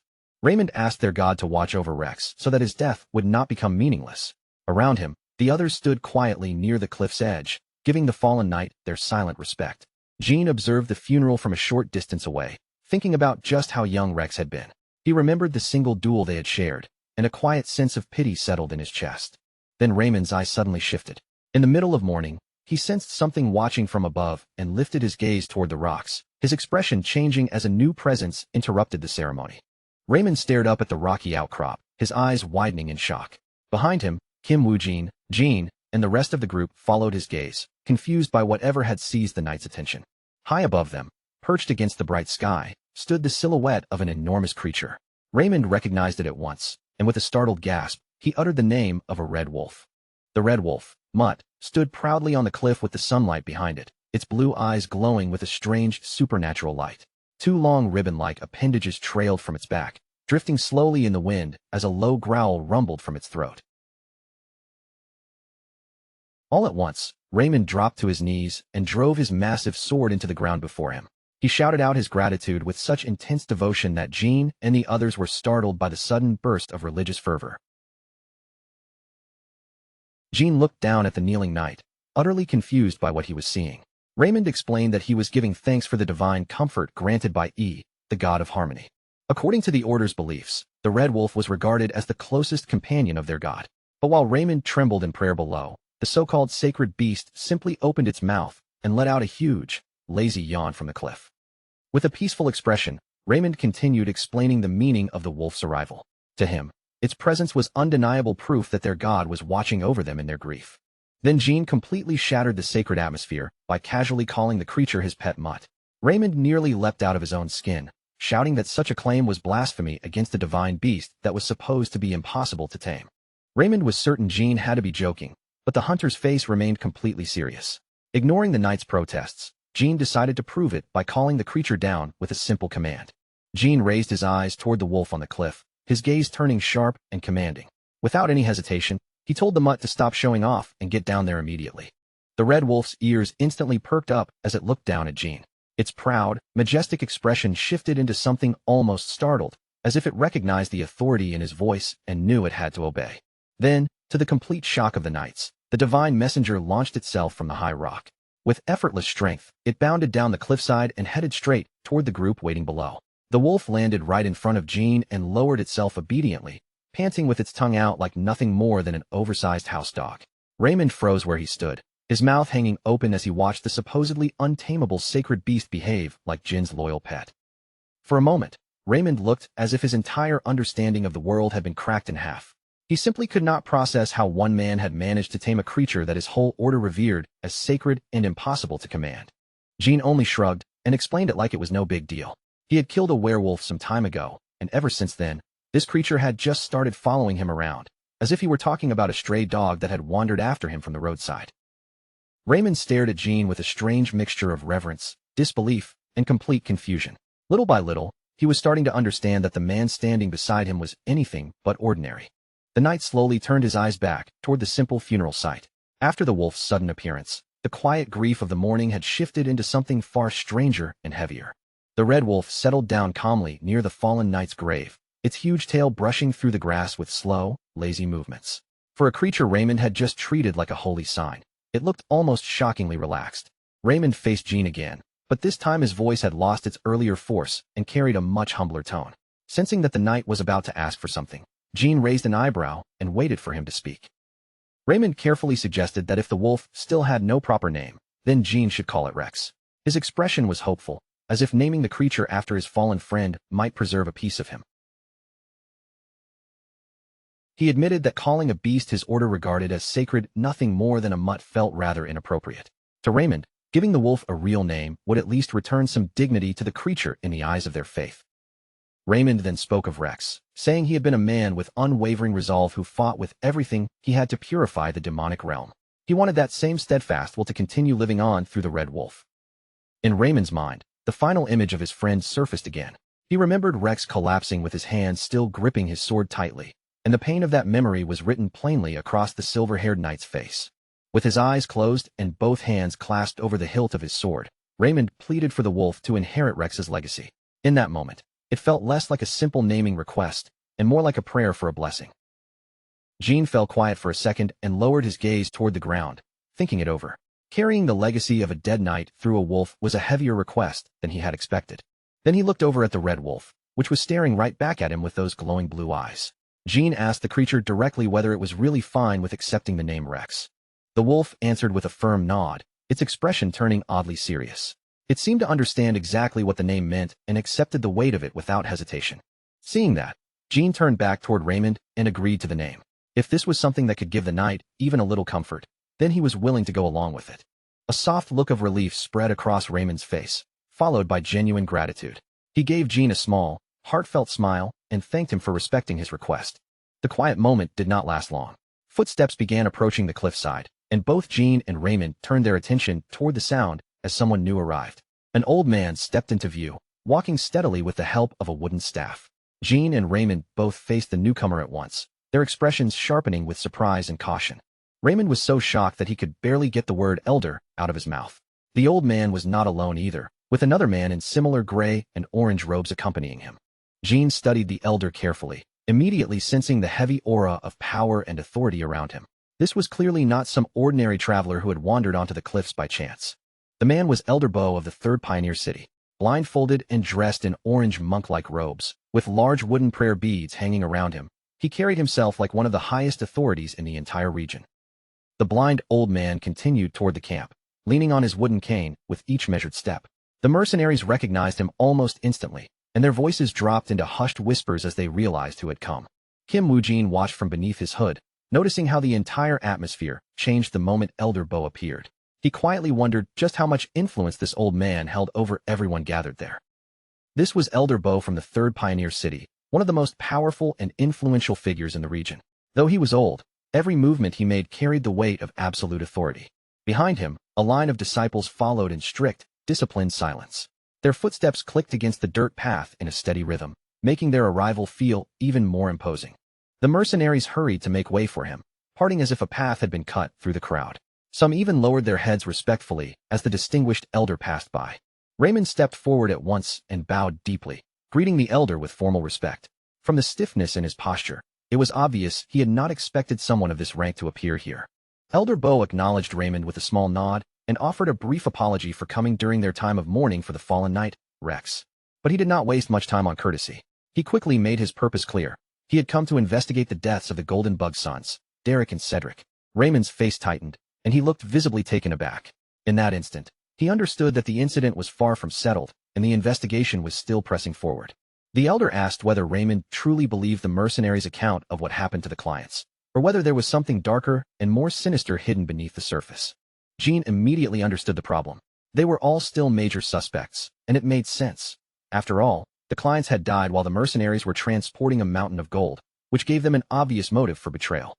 Raymond asked whether the evidence he had already presented was not enough to satisfy the authorities, but the old monk's calm expression made it clear that he was not fully convinced.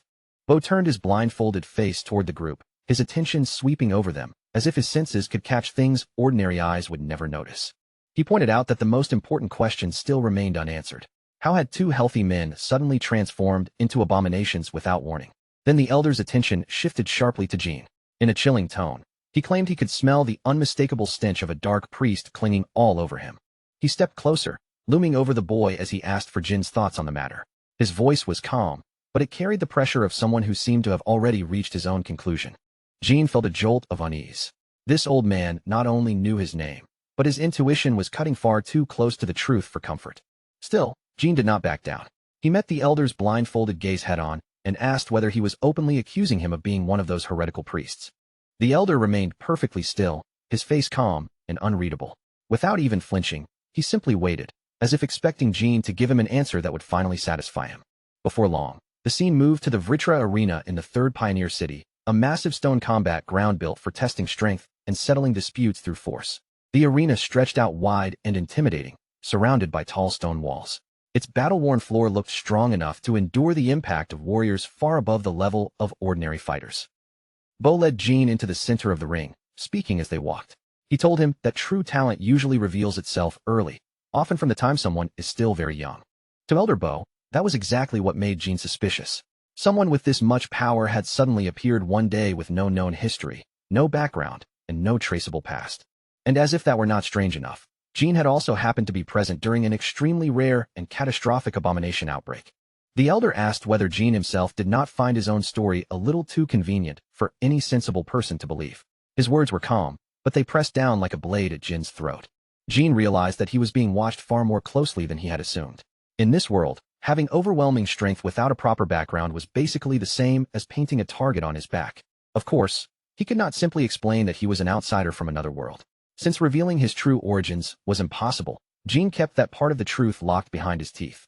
Instead, he looked at Elder Bo and asked what any of that had to do with forcing him into a mandatory spar against an old man in the middle of the arena. Raymond immediately tried to step in, his voice tense as he argued that Jean had only just survived a brutal battle.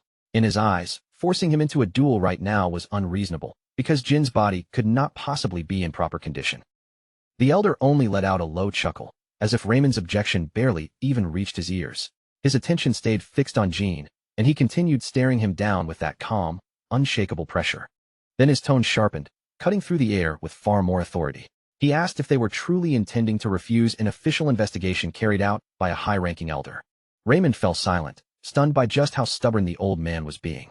At that point, he realized that no amount of common sense or reasoning was going to move Elder Bo from his decision.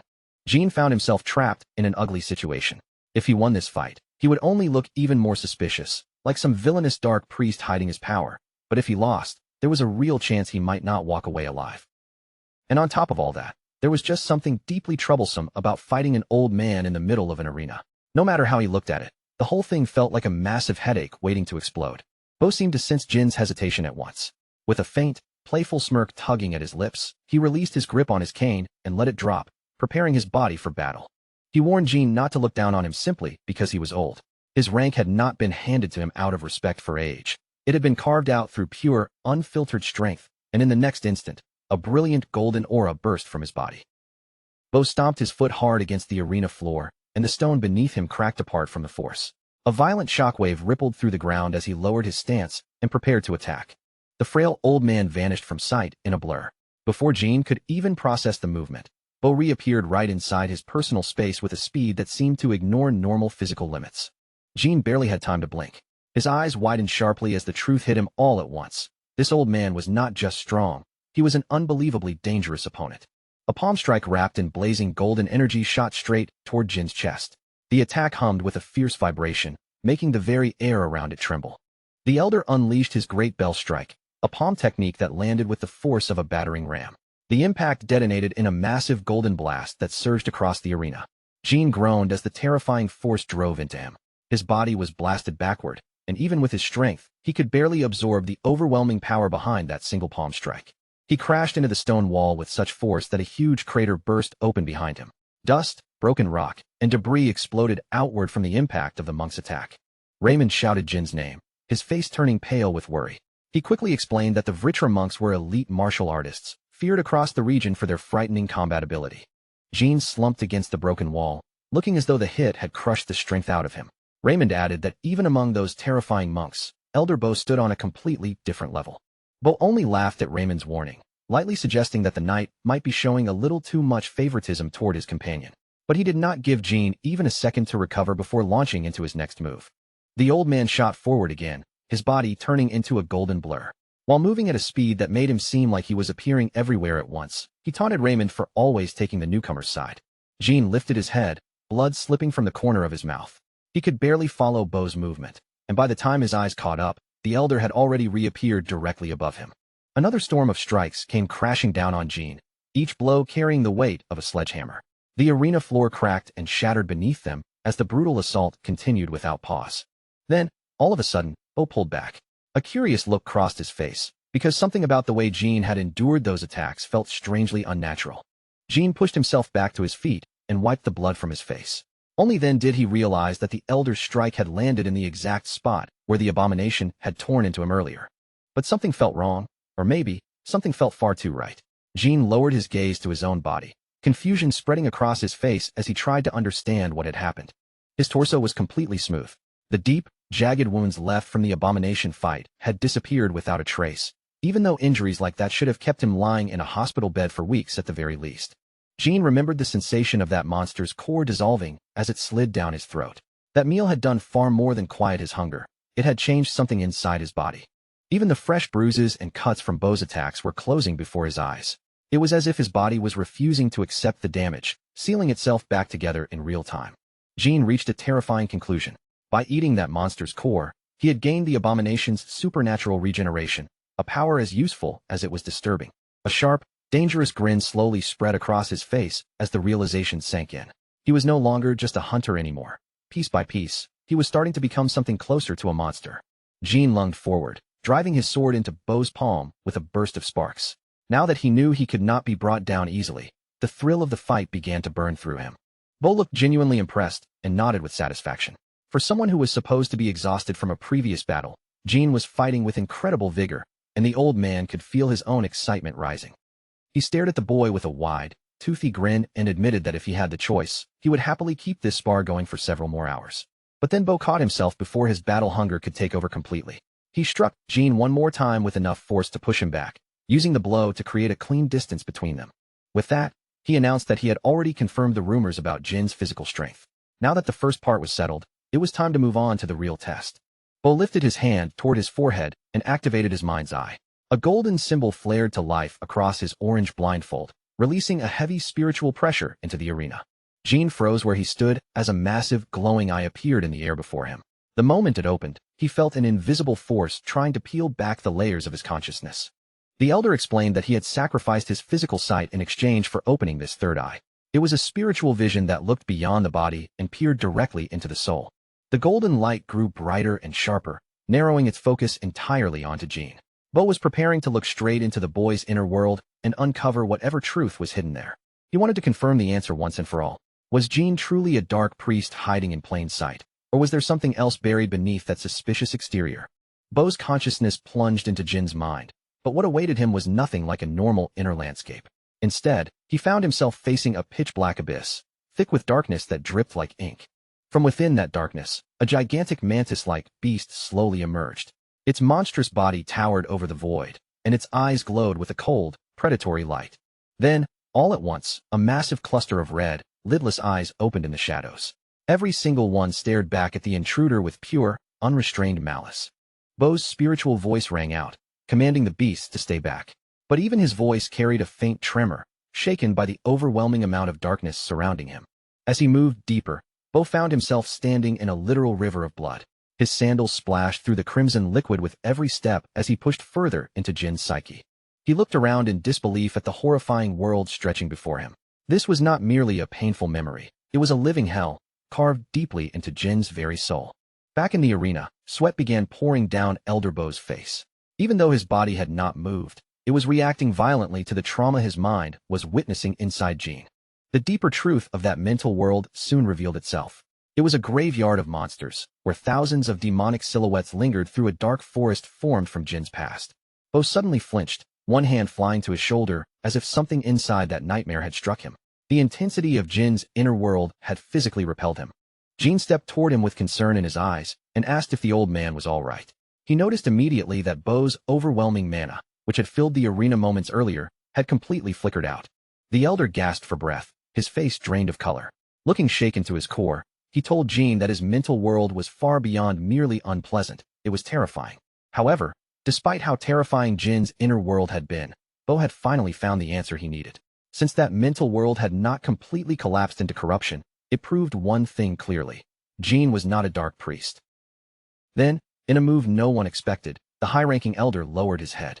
He brought his hands together in front of him with surprising humility, offering Jin a gesture of sincere respect.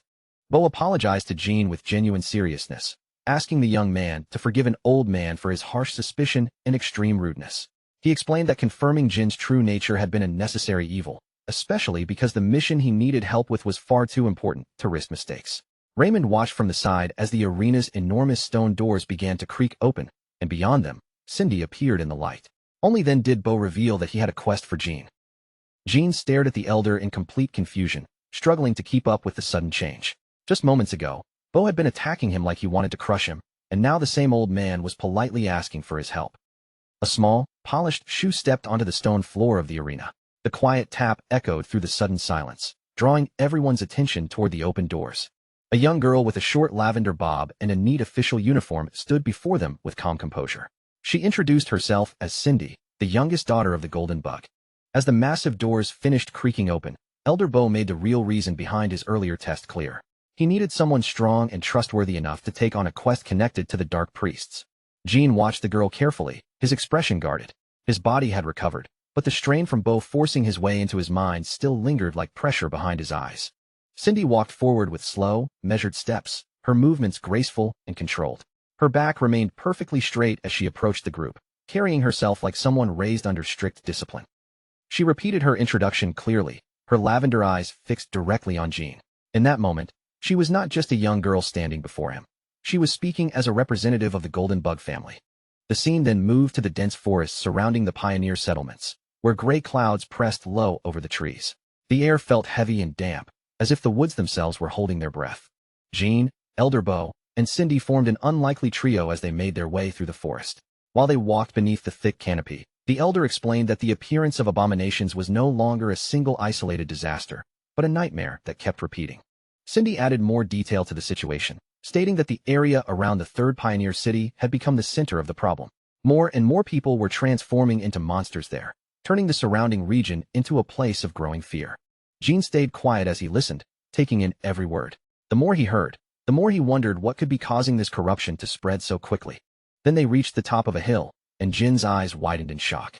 From that height, he finally saw the grotesque reality of the corruption with his own eyes. Below them lay a massive purple growth pulsing like a diseased heart.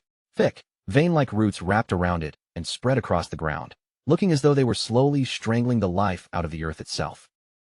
It was a rift core, a foul object that came from the demonic realm. By acting as a conduit, it slowly twisted the land around it, turning ordinary soil and forest into a hellish landscape. Groups of priests in clean white robes knelt before the corruption, their heads bowed low. Their hands were clasped as they offered prayers for mercy, protection, and the strength to hold back the darkness. Their fingers tightened together as their voices rose in a steady rhythm. Each prayer sounded desperate, like a plea to stop the dark influence from spreading any farther. Nearby, purifiers dressed in heavy robes and bird-like plague masks worked around the core. They sprayed it with a glowing liquid, trying to suppress the growth before it could spread even deeper into the land. The pressurized liquid struck the outer shell of the core with a constant hiss. That low, sharp sound cut through the forest air, blending with the murmured prayers around it. Jean watched the exhausting process in silence, then gave a slight nod. Even with prayers being offered and chemicals being sprayed non-stop, the core barely looked like it was shrinking at all. He turned toward Cindy and asked whether the protective power of karma truly grew weaker the farther someone traveled from the safety of the Northern Empire. His expression turned serious as the implications sank in. These outer settlements were far more exposed than he had realized, standing almost directly in the path of the spreading darkness. Cindy nodded with a solemn expression, her face hardening as she confirmed his suspicion. Because they were so far from the Imperial Center, places like this had become prime targets. She lifted her gaze toward him, her eyes sharp and unwavering. Then she concluded that someone had to be planting these rift cores on purpose, and that someone was most likely a dark priest. Her words settled heavily over the group. In the dim forest, that possibility cast an even darker shadow over the already corrupted land before them. Cindy explained that if the infection continued rising at this pace, the third pioneer city would not be able to hold out forever. The city they had worked so hard to build could eventually be swallowed completely. Elder Bo then spoke up, his voice low and grave. As he looked toward the distant horizon, it was as if he could already picture everything they had built burning down around them. He warned that in the worst possible outcome, they would not merely lose their homes. The entire city, along with everyone living inside it, could be wiped from the map. Standing in a small clearing, the elder revealed the result of their long search. After chasing clues for some time, they had finally located what might be a base of operations for the heretics. Then Bo turned his blindfolded gaze toward Jean. His expression carried no trace of playfulness now, only the seriousness of someone about to make an important offer. He asked Jean point-blank to join their extermination operation, which was scheduled to begin in just 2 weeks. To make the offer even harder to refuse, he promised that the payment for such a dangerous mission would be set at the highest possible level. Jean took a moment to digest the proposal. Only now did he realize that all the testing, the suspicion, and even the spar had been Bo's way of deciding whether he was truly worth that enormous reward. He looked at the people who were trying to hire him. One was a legendary elder from the third pioneer city, and the other was the last surviving descendant of the powerful Golden Bug family. A small, satisfied smirk slowly appeared on Jin's lips. Being chosen by people with this much influence in the world was not something that happened to just anyone. He wondered to himself whether this meant he had finally been recognized as a top-tier hunter, someone strong enough to earn respect from figures at their level. As their journey continued, the sun began to sink over the rugged landscape. The sky darkened into a bruised purple, spreading a heavy evening glow across the horizon. Far in the distance, enormous four-legged creatures roamed across the valley. They carried entire buildings on their backs, moving like living nomadic fortresses beneath the fading light. While walking alongside the group, Claire warned Jean in a serious voice that even the slightest connection to dark priests could be fatal. People suspected of such ties were usually tortured horribly before being executed on the spot. Jean immediately broke into a nervous sweat. The image of an Iron Maiden flashed through his mind, and he suddenly realized just how dangerous this new alliance could become for him. Then Claire clapped her hands together with a bright, happy expression, completely changing the mood. She pointed toward the horizon, where a massive structure was beginning to rise from the mist. Jean looked ahead and froze in amazement, his mouth falling open. What stood before him was nothing like the pioneer camps he had seen before. It was a city on a completely different scale. Spread across the vast plains was Wall City Ujes, a sprawling metropolis protected by enormous stone ramparts that looked almost impossible to break through. The sheer scale of the city was overwhelming. Compared to the pioneer settlements, it felt like a fortress built for the survival of humanity itself, standing as one of the safest strongholds in this hostile world. Jean gazed toward the distant skyline of Ujes, a quiet thought passing through his mind. He wondered whether there would ever come a day when he could call a place like that home. But he quickly pushed that thought aside and raised his voice toward Raymond. As the group continued moving toward the towering gates, Jean called out to the silver-haired knight. Raymond turned his head slightly in response, his sharp blue eyes still fixed on the road ahead. Even while listening to Jean, his attention remained focused on the path before them. Then Raymond lifted his voice so the rest of the caravan could hear him. He called for everyone to take a short rest before they made the final push toward the city. The travelers soon settled down in the shadow of the giant beast. Some leaned against stacked crates, while others stretched their tired limbs across the grass, taking a brief moment to recover before continuing on. The red-haired mercenary stared at Jean in disbelief the moment he heard the news. Jean was not planning to stay with them after all. He was turning back and heading toward the third pioneer city instead. After the first shock passed, the mercenary's expression softened into something more somber. He knew that parting ways came with mercenary work, but even so, saying goodbye to someone after fighting side by side never became easy. Jean shifted his eyes back toward the rest of the group and asked what they planned to do next. Now that this job had finally come to an end, everyone had to decide where their own path would lead. The red-haired warrior immediately raised his thumb with a grin, joking that his plan was simple. First, he and his companion would drink all night, and once that was done, they would probably keep drinking even more. Jean gave him a small, wry smile, as if that answer was exactly what he had expected. Then his attention moved toward Claire, and he asked what she intended to do from here. Claire lowered her gaze with a faint, gentle smile on her face. She admitted that her first priority was finding another job, because she still needed a steady way to support herself. She explained that even though this mission had paid fairly, the amount was still nowhere near enough. If she truly wanted to enter the magic tower, she needed far more money than she currently had. Jean looked at her with renewed interest the moment he heard that name. The mention of the prestigious magic tower clearly caught his attention. Claire kept her expression humble as she spoke, openly admitting that her magical ability was still only slightly above the beginner level. She did not try to exaggerate her talent or hide where she stood. Even so, her voice carried quiet determination. She wanted to learn higher-class magic, to gain knowledge and power that could take her far beyond her current limits. As she spoke of her dream, the image of a grand, sunlit library seemed to rise in the mind's eye. Claire longed to study inside the storied halls of the tower, surrounded by shelves of knowledge and the promise of a wider world. Jean watched her in silence and found himself quietly impressed. The fact that she was willing to struggle and work so hard simply for the chance to learn felt genuinely admirable. For a moment, Jean said nothing. His face became hard to read as he weighed something in his mind, quietly deciding whether to act on the thought that had just crossed it. Claire tilted her head in confusion when Jean suddenly reached into his worn travel bag. She watched his hand disappear inside, unsure what he was about to pull out. Then Jean stretched his arm toward her, holding out a decorative pouch. It gave off a heavy jingle as it moved, the weight of what was inside making the offer impossible to ignore. The pouch hung between them, packed with bright gold coins that glimmered from the opening. Jean was offering it to Claire as support, enough to help fund her education at the magic tower. Claire recoiled in shock, her hands shooting up as if she needed to physically push the offer away. The size of the gesture overwhelmed her so badly that she could barely process what he was doing. But Jean did not waver. He explained that this gold was not just some casual handout. It was his way of settling the debt he felt he owed her for all the help she had given him. Behind them, the red-haired mercenary and his companion could only stare with wide eyes and open mouths. The sheer amount of wealth Jean was handing over left both of them completely stunned. Claire stared down at the bag, beads of sweat gathering on her forehead as the reality of it began to sink in. She could not fully grasp the fact that such a fortune was being placed into her hands. Jean pressed the sack of gold firmly into her grasp, cutting off her protests before she could even form them. This was more than a simple thank you. It was enough to finally open the door to her dream at the magic tower. Then he gave her a small parting smile and told her that they would meet again someday. For someone who usually kept people at a distance, the warmth in that moment felt unusually sincere. Claire was left standing there in complete shock, her face flushing as she looked at him. The scale of his generosity froze her in place, leaving her unable to find even a single word. Her lips trembled slightly as she tried to answer him, but the emotions rushing through her were too strong, and the shock of the moment kept her silent. She gripped her cloak tightly, her fingers clenching until her knuckles turned pale. It was the only way she could steady herself against the flood of feelings rising inside her.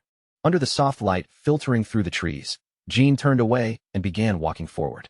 Behind him, Claire remained where she was, holding the future he had placed in her hands. Her expression slowly changed, the shock giving way to deep resolve. In her heart, she quietly promised that no matter how long it took, she would find a way to repay this favor. Jean kept his gaze fixed straight ahead, already pulling his focus back to the solitary road he had chosen. The next challenges waiting for him were calling, and he could not afford to linger too long. Without turning back fully, he tossed a casual farewell over his shoulder to the mercenaries behind him. His goodbye was quick, clean, and exactly like him. Raymond and Claire watched him leave, each of them standing still in their own way. The red-haired mercenary crossed his arms nearby, while Claire clutched the heavy bag of gold tightly against her chest. With one final respectful nod, Jean officially parted ways with the group that had been his temporary home for the past few days. Their shared journey had come to an end. He walked off into the distance, his figure gradually shrinking against the road ahead. Behind him, the rest of the squad stayed in place, quietly seeing him off. Rex paused for a moment as well, turning his head back toward Raymond and the others. The beast's glance almost felt like its own silent farewell. Raymond watched Rex with a calm, thoughtful expression. The strange bond between the hunter and the sacred beast was something he could not easily explain, but he could no longer deny it either. A faint smile touched the knight's lips as he watched them depart. Somehow, he felt that Jean and Rex were heading toward a destiny far larger than this small camp. As the sun sank toward the horizon, Jean and Rex continued their journey side by side. Their path led back toward the third pioneer city, where preparations for the coming war were already waiting. Kim Woo-jin, Jean, joined the march as the expeditionary force began moving out through the massive gates of the fortress city. Surrounded by soldiers and travelers, he stepped onto the road ahead. He carried his gear quietly, while the entire group moved farther from the safety of the city walls. Behind them, the impenetrable fortress barrier grew smaller with every step. High above on the ramparts, Cindy stood beside Elder Bo, watching the troops depart from the city. Her eyes were cold and analytical, tracking the movement of the expedition below. She spoke to the elder beside her, noting that his presence there proved something clearly. No matter how calm he acted, he was more concerned about this mission than he wanted to admit.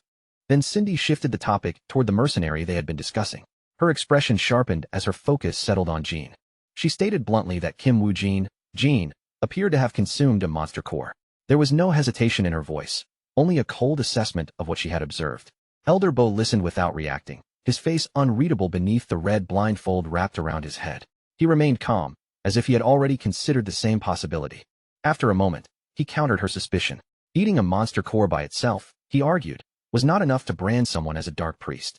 Cindy scoffed at that answer, clearly unconvinced. In her view, common sense said that consuming a core would eventually lead to the loss of one's own self.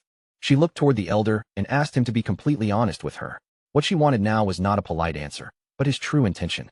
Cindy questioned whether he was protecting Jean simply because he wanted to believe the man still had some humanity left inside him. For a brief instant, a dark memory flashed through the air, the image of a figure placing a mask over their face. It served as a grim reminder of the very danger they were watching for. Elder Bo lowered his gaze and said nothing for a while. The weight of Cindy's question settled heavily between them, leaving only silence on the rampart. At last, he admitted that he did not really want to dig into that particular matter right now. His voice was quiet, carrying the weariness of someone avoiding an old wound. Cindy's lips slowly curve into a cold, cutting smile as she leans over the stone railing, her gaze sharp with irritation. A faint annoyed click escapes her mouth, making it clear she is only barely holding back her displeasure. For now, she agrees to keep the matter hidden, but her warning comes with a dangerous edge. If Jean makes even one wrong move, she makes it clear she will not hesitate to brand him as a dark priest and throw the blame directly onto him. She then adds one more threat before leaving it alone. If things really reach that point, Elder Bo's own name, reputation, and safety will be dragged into the fire as well, because he was the one who recommended Jean in the first place. After saying everything she came to say, Cindy turns away from the railing without looking back. Her footsteps fade across the ramparts, leaving Elder Bo standing there alone in the cold, open air. Elder Bo does not look shaken at all by her warning. His expression remains calm and steady, because deep down, he is certain that the terrible future Cindy is imagining will never actually come to pass. He thinks back to the moment he peered into Jin's mental world, where a horrifying landscape filled with monsters stretched out before him. Even after devouring those cores, Jin's mind had remained firm and unbroken, standing against the corruption without collapsing.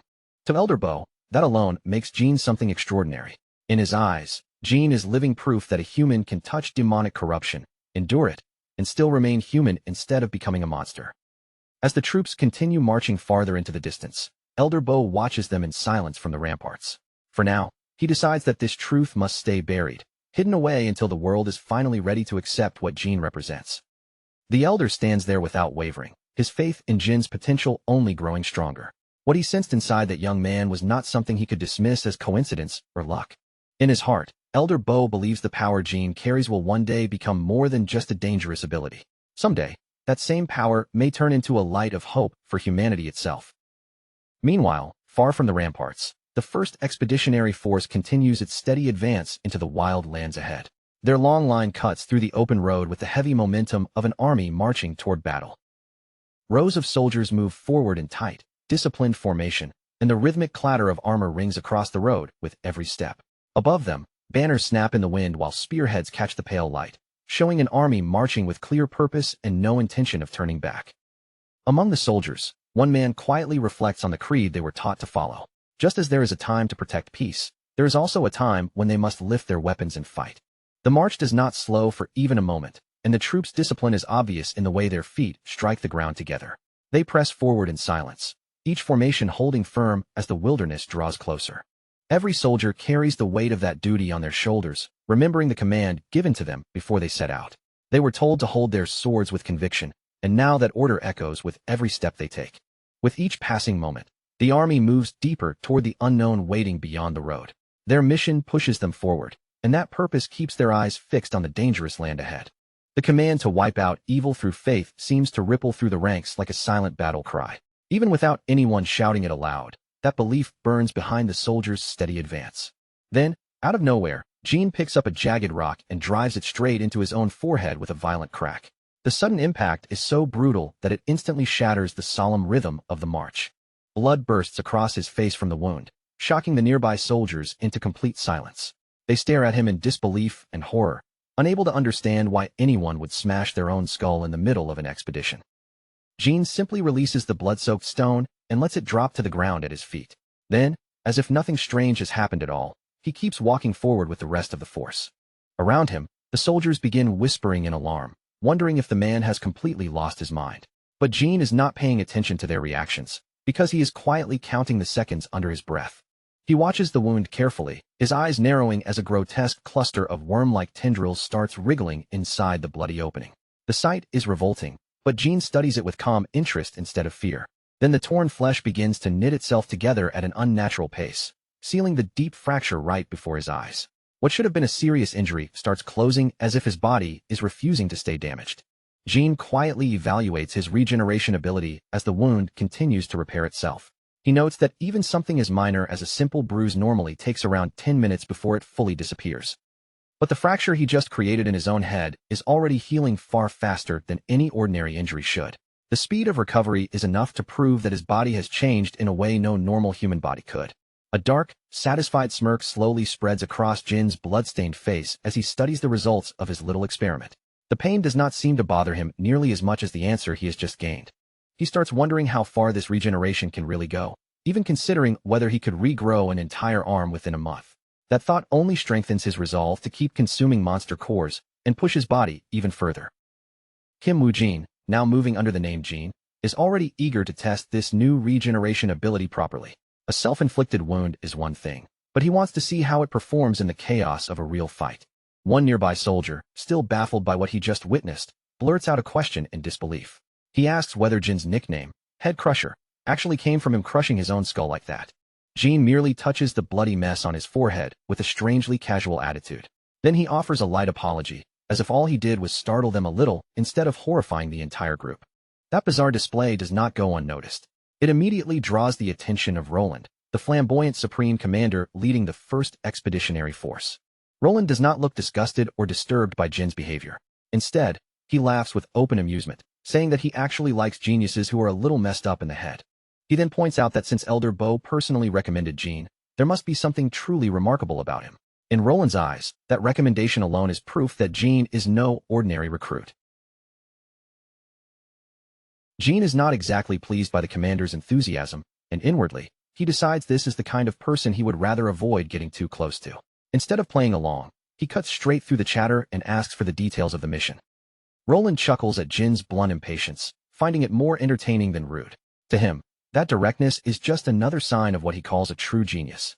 He explains that their target lies north of the third pioneer city, where they are being sent to eliminate the rift cores scattered through the area. Their main goal is to push in, clear them out, and strike directly at the center. As Roland looks across the rugged terrain stretching ahead of them, his expression turns more focused. He sets the objective plainly, saying they should aim to finish the entire battle within 10 days. Jean turns his eyes toward the dark forest in the distance, clearly unconvinced by that timeline. From the size of the area alone, he finds it strange that clearing such a limited zone would take more than a full week. Roland simply points a finger toward him and grins, amused by Jin's reaction. The fact that Jean thinks 10 days sounds too long seems to entertain him more than anything. But before their exchange can go any further, the ground beneath the soldiers suddenly churns and erupts. Dirt and stone explode upward, throwing the marching formation into sudden chaos. From beneath the soil, a massive multi-eyed creature known as a leech rat bursts into the open. Its body launches straight toward Roland, jaws and claws aimed directly for the commander's throat. A soldier nearby immediately shouts in panic, warning the commander to watch out.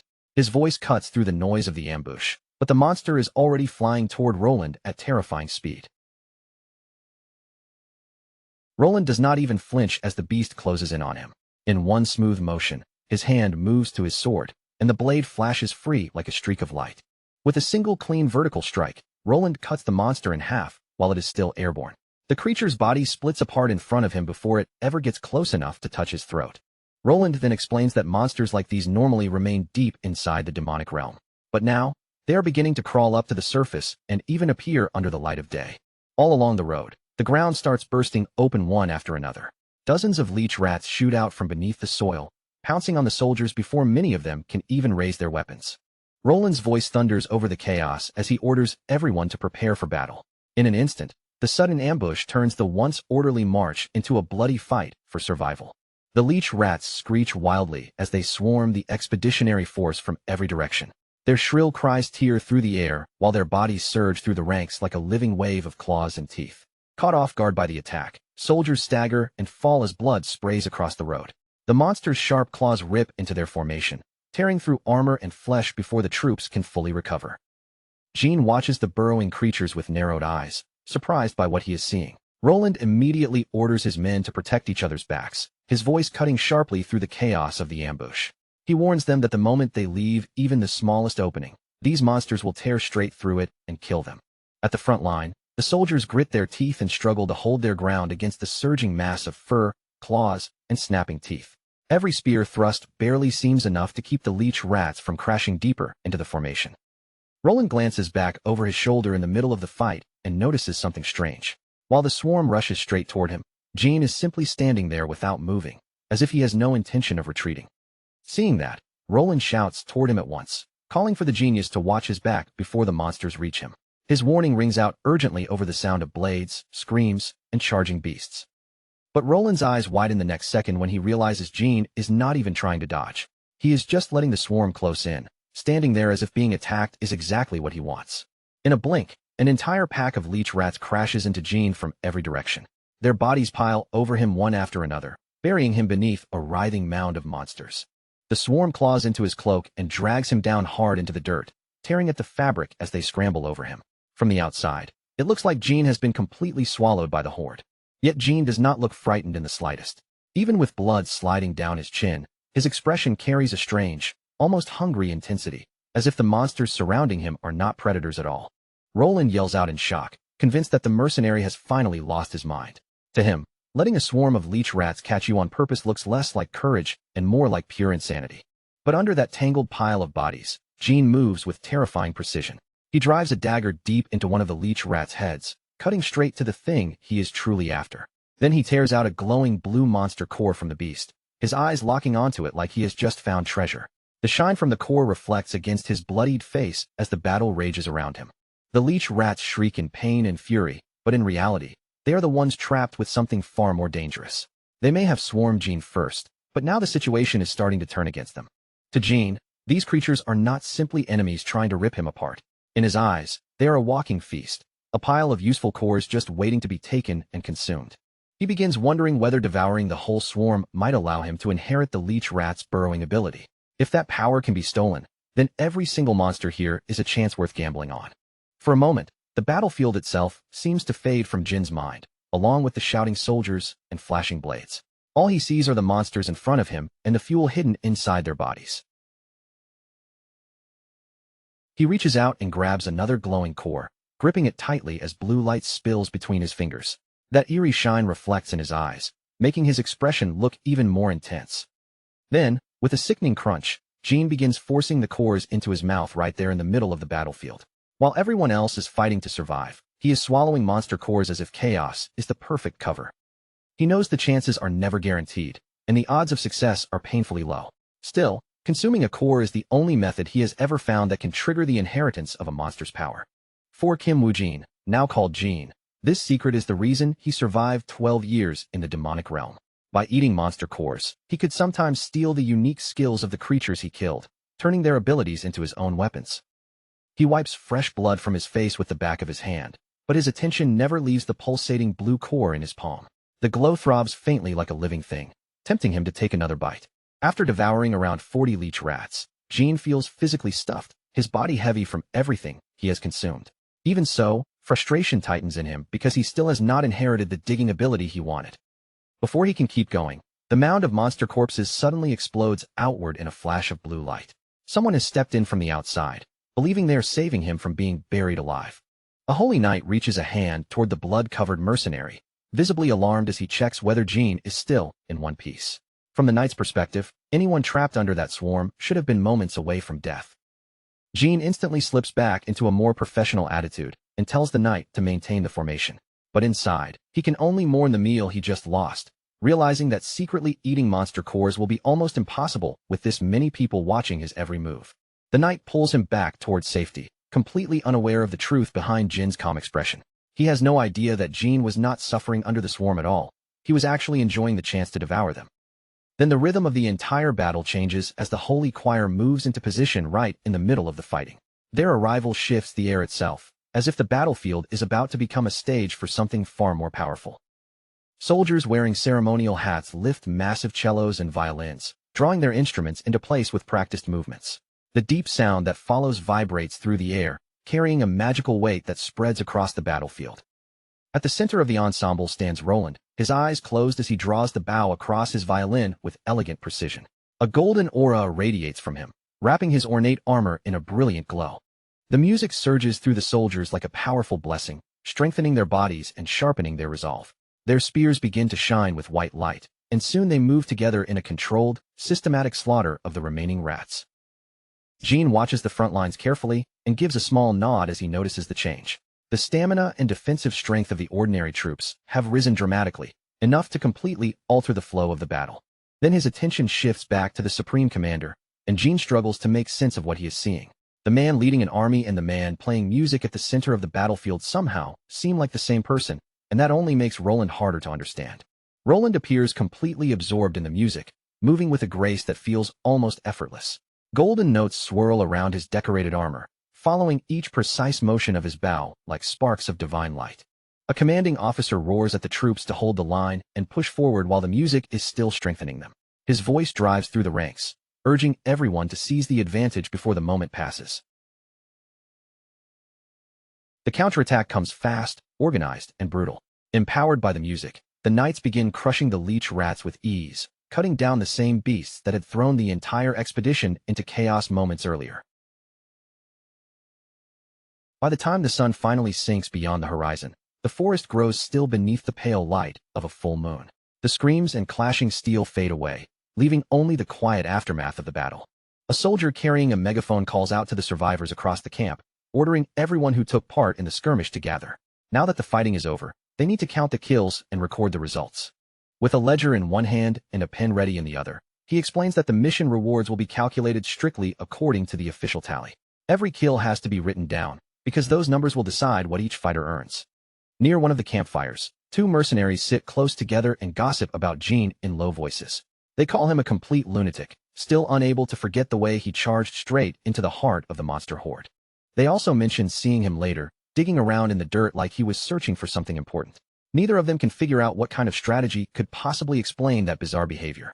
Inside a dimly lit tent, Jean sits with a gloomy expression, clearly bothered by how things turned out. After devouring so many cores, the fact that he still failed to gain a new ability leaves him quietly stewing in disappointment. But deep down, he knows this result is not exactly surprising. Inheriting power from a monster core is extremely rare, and no amount of effort can replace the need for overwhelming, pure luck.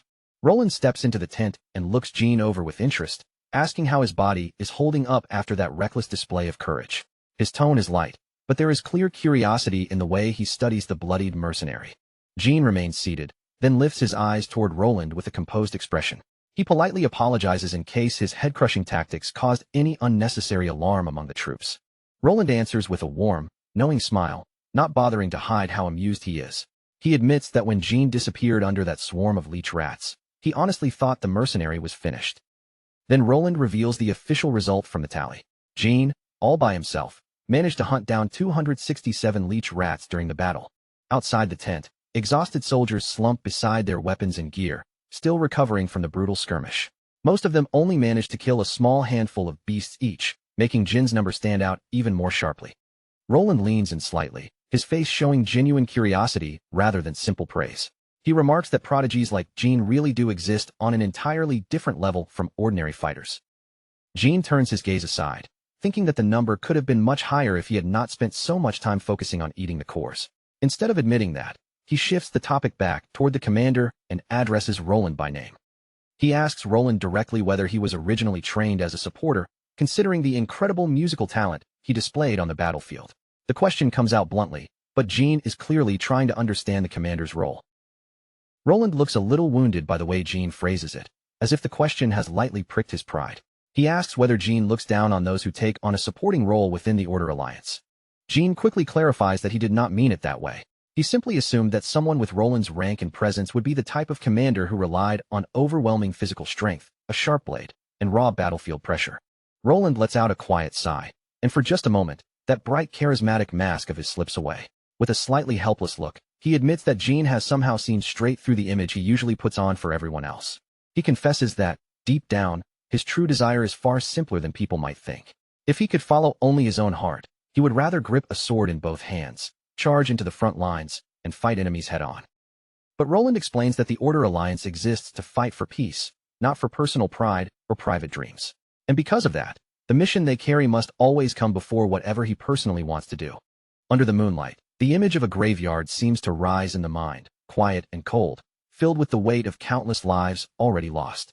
Those graves stand as a silent reminder of the homes destroyed and families shattered by the demonic realm. Roland gestures lightly with a smile, as if trying to soften the heaviness of his own words. Since his musical ability is truly among the best, he chose the position where that gift could protect the most people and help the army the most. Jin listens to him more carefully now, his earlier irritation slowly fading as he reassesses the man in front of him. At first, he had dismissed Roland as just another loud, annoying noble who liked to talk too much. But when Jin sees the sincere happiness on Roland's face, his impression begins to change. The commander may be strange and flamboyant, but Jin can tell he is far more decent and genuine than he first assumed. Beneath the bright full moon, Roland casually agrees to show Jin his performance properly another time. Around them, the camp slowly settles into the quiet rhythm of night, with the tension of the day finally easing. The flags of the Order Alliance flutter gently above the rows of tents, stirred by the cool night breeze. In the moonlit silence, the camp looks calm for now, even though danger still waits somewhere beyond the darkness. 1 week later, the expeditionary force has already pushed far deeper into the dangerous, overgrown territory of the demonic realm. The land around them grows wilder with every step, thick with shadows and hostile presence. Their march has been marked by one victory after another, with the troops destroying multiple rift cores along the way. They have also fought off all kinds of monsters, including vicious kobolds that tried to block their advance. Inside the command tent, several high-ranking officials gather around a table covered with maps, scrolls, and battle reports. Their faces are tense as they discuss how the monsters they encounter are becoming stronger the farther the army advances. A helmeted holy knight reports to the commanders with a firm posture, noting that the soldiers' morale has actually risen since the start of the journey. Despite the danger, the troops seem more confident now than they were when they first set out. Out on the front lines, a pack of kobolds shrieks with savage bloodlust as they rush forward. Their jagged daggers flash in their hands, and crude explosives swing at their sides as they charge straight toward the troops. Kim Woo-jin, now moving as Jin, slips through the kobold pack like a shadow sliding between blades. His sword cuts through the monsters so quickly that some of them barely seem to realize he is there before they fall. Then a massive rabbit-like monster with blazing red eyes bursts out from the brush, its huge muscular body lunging into view. With sharp teeth bared and a towering frame, it comes crashing toward the mercenary like a beast built for slaughter. Jin responds without wasting a single movement, his expression calm and his blade precise. In one clean stroke, his sword slices through the monster's neck, sending a spray of dark blood across his cloak. After the beast drops, Jin immediately pulls a cluster of glowing blue cores from its remains. Without hesitation, he stuffs them into his mouth with practiced ease, as if this gruesome act has become completely routine for him. He chews through the cores with growing irritation, realizing that once again, he has swallowed a dud and gained no new skill from it. Meanwhile, back inside the safety of the command tent, One of Roland's subordinates reports that the mercenary is single-handedly eliminating every monster the moment it appears. A small, satisfied smile tugs at Roland's lips as he listens to the report. The more he thinks about Jin's terrifying efficiency, the more amused and impressed he becomes. Then Roland suddenly bursts into loud laughter, unable to hold it back. To him, there is something almost hilarious about the pride of the entire Order Alliance being outperformed by one lone mercenary. Another commanding officer stands nearby with his arms crossed tightly, his stern face darkening at Roland's reaction. He snaps that this is not something to laugh about, especially when Jin is sweeping up most of the performance rewards by himself. Roland waves off the old knight's concern with a confident smirk, pointing out that Jin's work has helped them suffer almost no casualties. Then his expression sharpens as he adds that the stronger monsters appearing now are a clear sign that they are getting close to their final destination. Outside the camp, the wind begins to pick up, tugging at the tents and stirring the dust around them. Roland orders everyone to take whatever rest they can, because this may be one of their last chances before the real fight begins. The scene then shifts to Pillar Canyon, a desolate stretch of land where jagged rock walls rise high on both sides. The narrow pass below looks harsh and unforgiving, boxed in by towering stone like a natural fortress. Far above the canyon floor, four figures stand on top of ancient stone pillars, looking down over the terrain from their high perches. From that height, they keep watch over the pass as if they have been waiting for someone to arrive. One of them, a man wearing a heavy iron mask with a single eye-like opening, wonders aloud whether the Order Alliance is finally on its way. His voice carries over the wind as he looks toward the distance. He stands near the edge of his pillar, his blue cape snapping sharply behind him in the gusts. As he watches the horizon, he seems puzzled by how the enemy army managed to locate this hidden place. Beside him, a woman with long red hair and a veil trimmed in gold answers calmly. She points out that their rift cores were always going to attract attention sooner or later. The red-haired woman closes her eyes with quiet confidence, as if the enemy's arrival is not a surprise at all. She believes their youngest sibling expected this exact response from the Order Alliance when she made her move. A small smile forms on her lips as she thinks of that younger sister. In her mind, someone chosen for such an important role could not possibly be careless or incompetent. Below them, on a lower pillar, another man stands with a wide-brimmed hat and a white ruffled shirt. He gazes out toward the far horizon, watching the distant path with a relaxed but calculating air. He crouches down slightly and tells the others not to worry about the situation.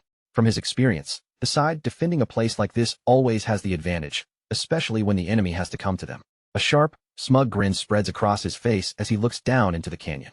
The enemy may have reacted a little faster than he expected, but that does not matter enough to disrupt their plans. The man rises again and adjusts the brim of his hat with a confident gesture. As far as he is concerned, nothing will interfere with what he proudly calls the Great Plan of Darkness. Far below those towering pillars, the expeditionary force continues marching forward. Commander Roland, with his vibrant red-orange hair and ornate golden armor, leads the army while Kim Woo-jin, Jean, follows close behind him. As the army rounds a bend in the canyon path, their advance suddenly slows. Massive white webs hang from the cliffs in thick layers, draping across the route like heavy curtains blocking the way forward. The entire force comes to a stop as everyone stares at the canyon floor in front of them. The ground is buried under sticky silk, and even Roland looks stunned by the insane sight they have just walked into. From the shadows between the rocks and webs, dozens of red-eyed predators begin crawling into view. The trap has already been triggered, and the expedition now finds itself standing in the middle of a massive spider nest. Roland looks down over the ledge with a serious expression and asks if this is really the correct location. The priest beside him confirms it, explaining that the corrupt energy of the demonic realm is unusually concentrated in this area. Roland admits that he has never even heard of a place like this before. His expression grows more serious as his eyes move across the strange terrain, studying every cliff, web, and shadow below. Beneath them stretches a huge, jagged canyon, its depths completely smothered in layer after layer of thick, white webbing. The bizarre sight reaches far down into the earth, making the whole place feel both unnatural and deliberately prepared. Deep in the shadowy ravine, giant spiders crawl through the tangled sheets of silk with quick, predatory movements. Their legs move silently over the webbing, as if the entire canyon has been turned into their hunting ground. Kim Woo-jin steps up beside Roland, his eyes fixed on the canyon below. After taking in the layout, he gives a small nod and says that something about this entire place feels wrong. He explains that high ground is usually a major tactical advantage, so the design of this hideout does not make sense. For any creature to dig a hole this deep and settle inside it, there has to be a reason beyond simple defense. Roland suggests that maybe it was built to avoid exposure, but Kim Woo-jin immediately rejects that idea. If hiding were the real goal, he argues, they could have simply dug a tunnel instead of creating a canyon-like pit. The young hunter keeps staring down into the valley, his expression turning colder the longer he studies it. In his mind, the shape of the place is too intentional to be dismissed as a random monster lair. Then he gives Roland the conclusion directly, without softening the warning at all. This entire area does not look like a hideout. It looks like one enormous trap built to swallow anyone who enters. Roland turns toward him in disbelief, his eyes widening as Jin's words sink in. Only then does the full weight of what they are standing in begin to hit him. All of a sudden, a thunderous crash erupts from directly behind them, so loud it seems to split the air apart. The ground under their boots trembles from the impact, instantly turning every head toward the source of the danger. From the tree line, enormous white beasts burst out in a blur of motion, their huge bodies charging straight toward the expedition force. Before the startled soldiers can properly react, the monsters are already crashing into their ranks head-on. A whole pack of these giant creatures floods the cliffside at once, rushing in with terrifying speed for monsters of their size. The soldiers are caught completely off guard, their formation shaken as the enemy swarms them from the side. These monsters are Bigfoots, towering beasts known for overwhelming physical strength, along with salmosas, venomous snakes whose scales are tough enough to repel ordinary weapons. Together, they turn the cliffside into a deadly battlefield in an instant. One of the Bigfoots plants its feet heavily into the ground and pulls back a massive fist covered in thick white fur. The creature's muscles tense as it prepares to unleash a crushing blow. The punch lands with brutal force, smashing into a soldier and sending his body flying through the air like a broken doll. He hurtles toward the edge of the pit before anyone nearby has time to reach for him. The beast's raw strength is so monstrous that even the rocky edge of the cliff cannot withstand it. With a single strike, the stone fractures and crumbles, proving just how dangerous one careless step near the edge can be. Without hesitation, the Bigfoot grabs another helpless knight in its massive hand. Then it hurls him straight into the dark canyon below, tossing him away as if he weighs nothing at all.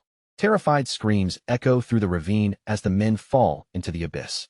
Their bodies rapidly vanish into the layers of shadow and fog below, swallowed by the darkness before anyone can even see where they land. As they plummet, some of the falling soldiers desperately reach out toward the thick strands of webbing stretched across the canyon. In that frantic moment, those sticky white threads look like their only chance to stop the fall. One man manages to catch hold of a web and thinks, for one brief second, that he has saved himself. But that relief dies almost instantly when he realizes the silk has trapped him completely, leaving him dangling and unable to escape. A giant spider crawls closer from the shadows, looming over its freshly caught prey. Its many red eyes glow in the darkness as it moves and slowly, turning the trapped soldier's brief hope into pure terror. Back on the cliff, Roland fights to pull his troops back into order, shouting commands over the screams and chaos. He orders them to deal with the Bigfoots first before the entire force gets shoved off the cliff edge. Roland quickly realizes they are being pushed back too fast, and the situation is slipping out of control. Without wasting another second, he calls for the Holy Choir to begin casting their buffs immediately. Kim Woo-jin watches the slaughter unfold with a sharp, predatory smirk curling across his face. His eyes burn with an intense red glow, not with fear, but with the excitement of someone who has found his next prey. One Bigfoot raises its enormous leg and brings its heel down with a thunderous stomp. The ground beneath it crushes and cracks from the impact, sending dust and broken stone flying outward. Then, in the heart of the chaos, the leader of the pack finally appears. It is the strongest Bigfoot among them, made even more terrifying by a giant snake fused directly to one of its arms. Kim Woo-jin does not hesitate for even a second. He launches himself off the cliff, throwing his body into a dangerous descent straight toward the depths of the monster-filled pit. A nearby soldier freezes in disbelief, staring after him with wide eyes. To everyone else, it looks insane that this young hunter would willingly dive into the very hole crawling with monsters. Roland shouts after him in shock, his voice echoing across the canyon. But Kim Woo-jin is already disappearing into the darkness of the ravine, falling toward the battlefield below. Kim Woo-jin's attention is fixed entirely on the huge, symbiotic beast below, especially the salmosa coiled around its arm. His gaze locks onto that fused monster like he has already chosen his target. He knows immediately that he has found the strongest creature in the pack, and if there is going to be a valuable core anywhere in this swarm, then it has to be inside that monster. The strongest Bigfoot roars up at him as the hunter drops from above, its voice shaking the canyon walls. It braces itself to defend its territory, ready to crush the intruder falling toward it. Kim Woo-jin slams one hand against the vertical rock face, using the jagged wall to control his fall. The impact steadies his body, letting him keep his momentum without losing direction. Then he begins running down the sheer cliffside at high speed, moving almost impossibly along the vertical stone. His blade is already drawn as he accelerates straight toward the massive target waiting below. His boots bite into the rough stone with every powerful step, scraping sparks of gravel into the air behind him. Each movement sends loose rocks scattering as he drives himself faster down the cliff. Even while the wind screams past him during this vertical duel, Kim Woojin's expression stays cold and calm. There is no panic in his eyes, only the focused stillness of a hunter closing in on prey. The giant ape swipes at him with a massive arm, trying to knock him out of the air. But Kim Woojin uses the cliff face, the angles, and every nearby surface to slip through the vertical space with terrifying ease. He closes the distance in a blur, his body cutting through the gloom as his sword flashes. A white arc of steel carves across the darkness, signaling the strike he is about to unleash. The beast bares its teeth in a furious snarl, clearly sensing that this human is no ordinary opponent. It understands that in close combat, Kim Woojin carries enough strength to become a real threat. The Salmosa fused to the Bigfoot's arm suddenly lunges forward and spits a stream of deadly venom across the battlefield. But Jean reacts instantly, swinging his blade once and knocking the poison away before it can touch him. Kim Woojin only grins, completely unfazed by the creature's extra tricks. No matter how many advantages this symbiotic monster tries to use, he looks ready to face every one of them head-on. Kim Woojin stares down at the creature with a dark, hungry grin spreading across his face. To him, this symbiotic monster is not just a dangerous enemy. It is a rare prize, a coveted source of power waiting to be harvested. The vertical battlefield blurs around him as the hunter continues his descent. He twists and spins through the air, his blade trailing silver light against the dark, jagged walls of the ravine. The giant ape and the snake attack at the same time, lunging with erratic, desperate movements from different angles. But Kim Woojin stays light on his feet, reading both threats as they rush toward him. He uses the sheer cliff wall and the layered webs stretched across the canyon as footholds and leverage points. With each pivot, he slips just outside their reach, turning the terrain itself into part of his movement. As he watches them move, he notices that although the two monsters have joined together, their coordination is far from perfect. A fusion like this should normally be overwhelming, but here it feels more like two separate instincts crashing against each other. Kim Woojin understands that when two monsters combine, their strength should not simply add together. It should multiply into something far more dangerous. So he keeps his distance, calmly waiting for the perfect moment to take advantage of their lack of harmony. Every creature has a weakness, and for symbiotic monsters like these, the fatal flaw is the conflict between two separate minds. He watches closely as the Bigfoot's arm twitches, with the snake trying to pull it in a different direction. Facing two sets of teeth, claws, and instincts at once is definitely troublesome, but Kim Woojin knows the monsters are struggling even more than he is. The Salmosa and the Bigfoot are both trying to control one shared body, and that internal fight is slowing them down. The beast roars in frustration, its yellow eyes widening as its movements clash against themselves. To survive this fight, the two monsters would need to move as one, but their instincts refuse to fully merge. No matter how well they may have cooperated before, true teamwork falls apart under the pressure of life and death. Kim Woojin narrows his eyes, recognizing that the duel has reached the moment where he can finish it. That brief hesitation from the beast is all the opening he needs. Under the pressure of Kim Woojin's relentless assault, the monster finally breaks down and falls back into raw, uncoordinated animal instinct. Kim Woojin uses the terrain to trap them exactly where he wants. When the Bigfoot throws a wild punch, he dodges smoothly, redirects the motion into the cliff, and forces the giant Salmosa to take the full impact from its own symbiotic partner. Blood splashes across the rock wall as the fused beast collapses with a final agonized shriek. The violent struggle ends in an instant, and the prize Kim Woojin came for is finally within reach. Kim Woojin flicks his wrist and cleans the blood from his blade, while a purple aura pulses around him like quiet satisfaction. He has just proven that even a gatekeeper monster is nothing more than another stepping stone in his path. He looks down at the severed heads lying before him, unimpressed by the supposed difficulty of the battle. To him, this outcome was exactly what he expected from a clumsy monster that could not properly control its own evolution. The hunter stands over the enormous carcass, his shadow stretching long across the bloodstained stone. Already, his mind is focused on the power locked inside the core he is about to pull from the monster's body. The battle site is left as a gruesome mess of white fur, torn flesh, and dark blood smeared across the cliff base. The beast's remains lie slumped against the stone, a silent reminder of how quickly the fight was decided. Kim Woo-jin admits that, for a gatekeeper, the monster at least managed to put up a halfway decent fight. A faint smirk touches his lips as he prepares to move on, already looking toward the next stage of his journey. Kim Woo-jin's sharp eyes catch a faint glow flickering from inside the snake's mangled remains. The light is subtle at first, but the energy pulsing from it feels different from the ordinary cores he has swallowed before. He tilts his head slightly, curiosity stirring as a strange vibration hums through the air around him. Purple mist coils near his body while the lingering energy from the kill slowly begins to fade into the ravine. The glow grows brighter, revealing a rare blue monster core buried within the gore. It is a prize he did not expect to find this quickly, and the moment he sees it, he can almost sense the untapped potential sealed inside. Kim Woo-jin stares at the core, wondering if this particular one might finally give him the offensive edge he has been searching for. A faint, uneasy feeling flickers through his mind, but he brushes it away before it can slow his hand. Instead of listening to that warning, he chooses to focus on the immediate rewards sitting right in front of him. After all, a hunter chasing power cannot afford to hesitate over bad feelings when a rare core is within reach. Kim Woo-jin reaches down and lifts the glowing blue core from the remains, feeling its energy throb against his palm like a living pulse. Without wasting time, he crushes it open, letting the raw power spill out and surge directly into his body. Then, without a second thought, he shoves the Salmosa core into his mouth and swallows it whole. He stands completely still for a moment, bracing himself as the terrifying energy rushes through his veins and forces his body to adapt to whatever new power it carries. His eyes snap open, shining with a fierce red glow as the absorption reaches its peak. Blood drips from the corner of his mouth, a brutal side effect of the violent transformation twisting through him from the inside. A new ability suddenly manifests, with a notification flickering at the edge of his vision. He has successfully integrated the monster's essence into himself, and even before testing it, he can already feel that something inside his body has changed.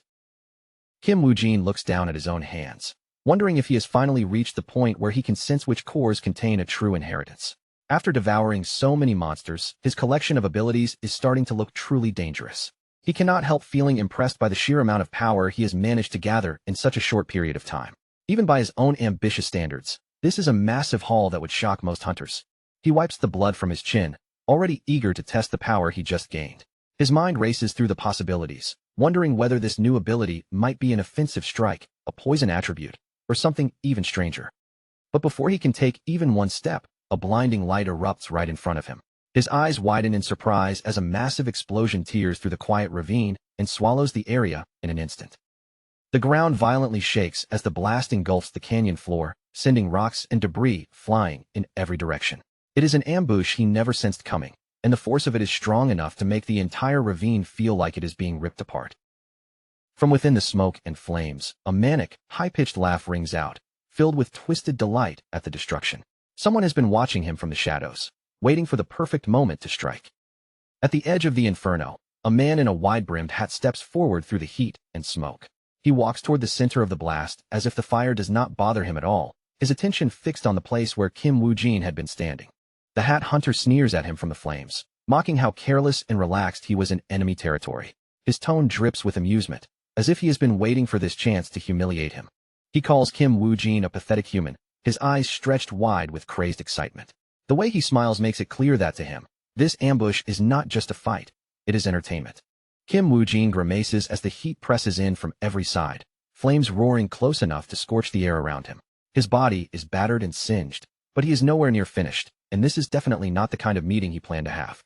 The hat hunter peers through the fire and gives a small nod when he sees that his target is still standing. He seems almost disappointed that the explosion did not end things immediately, muttering that the attack was a failure.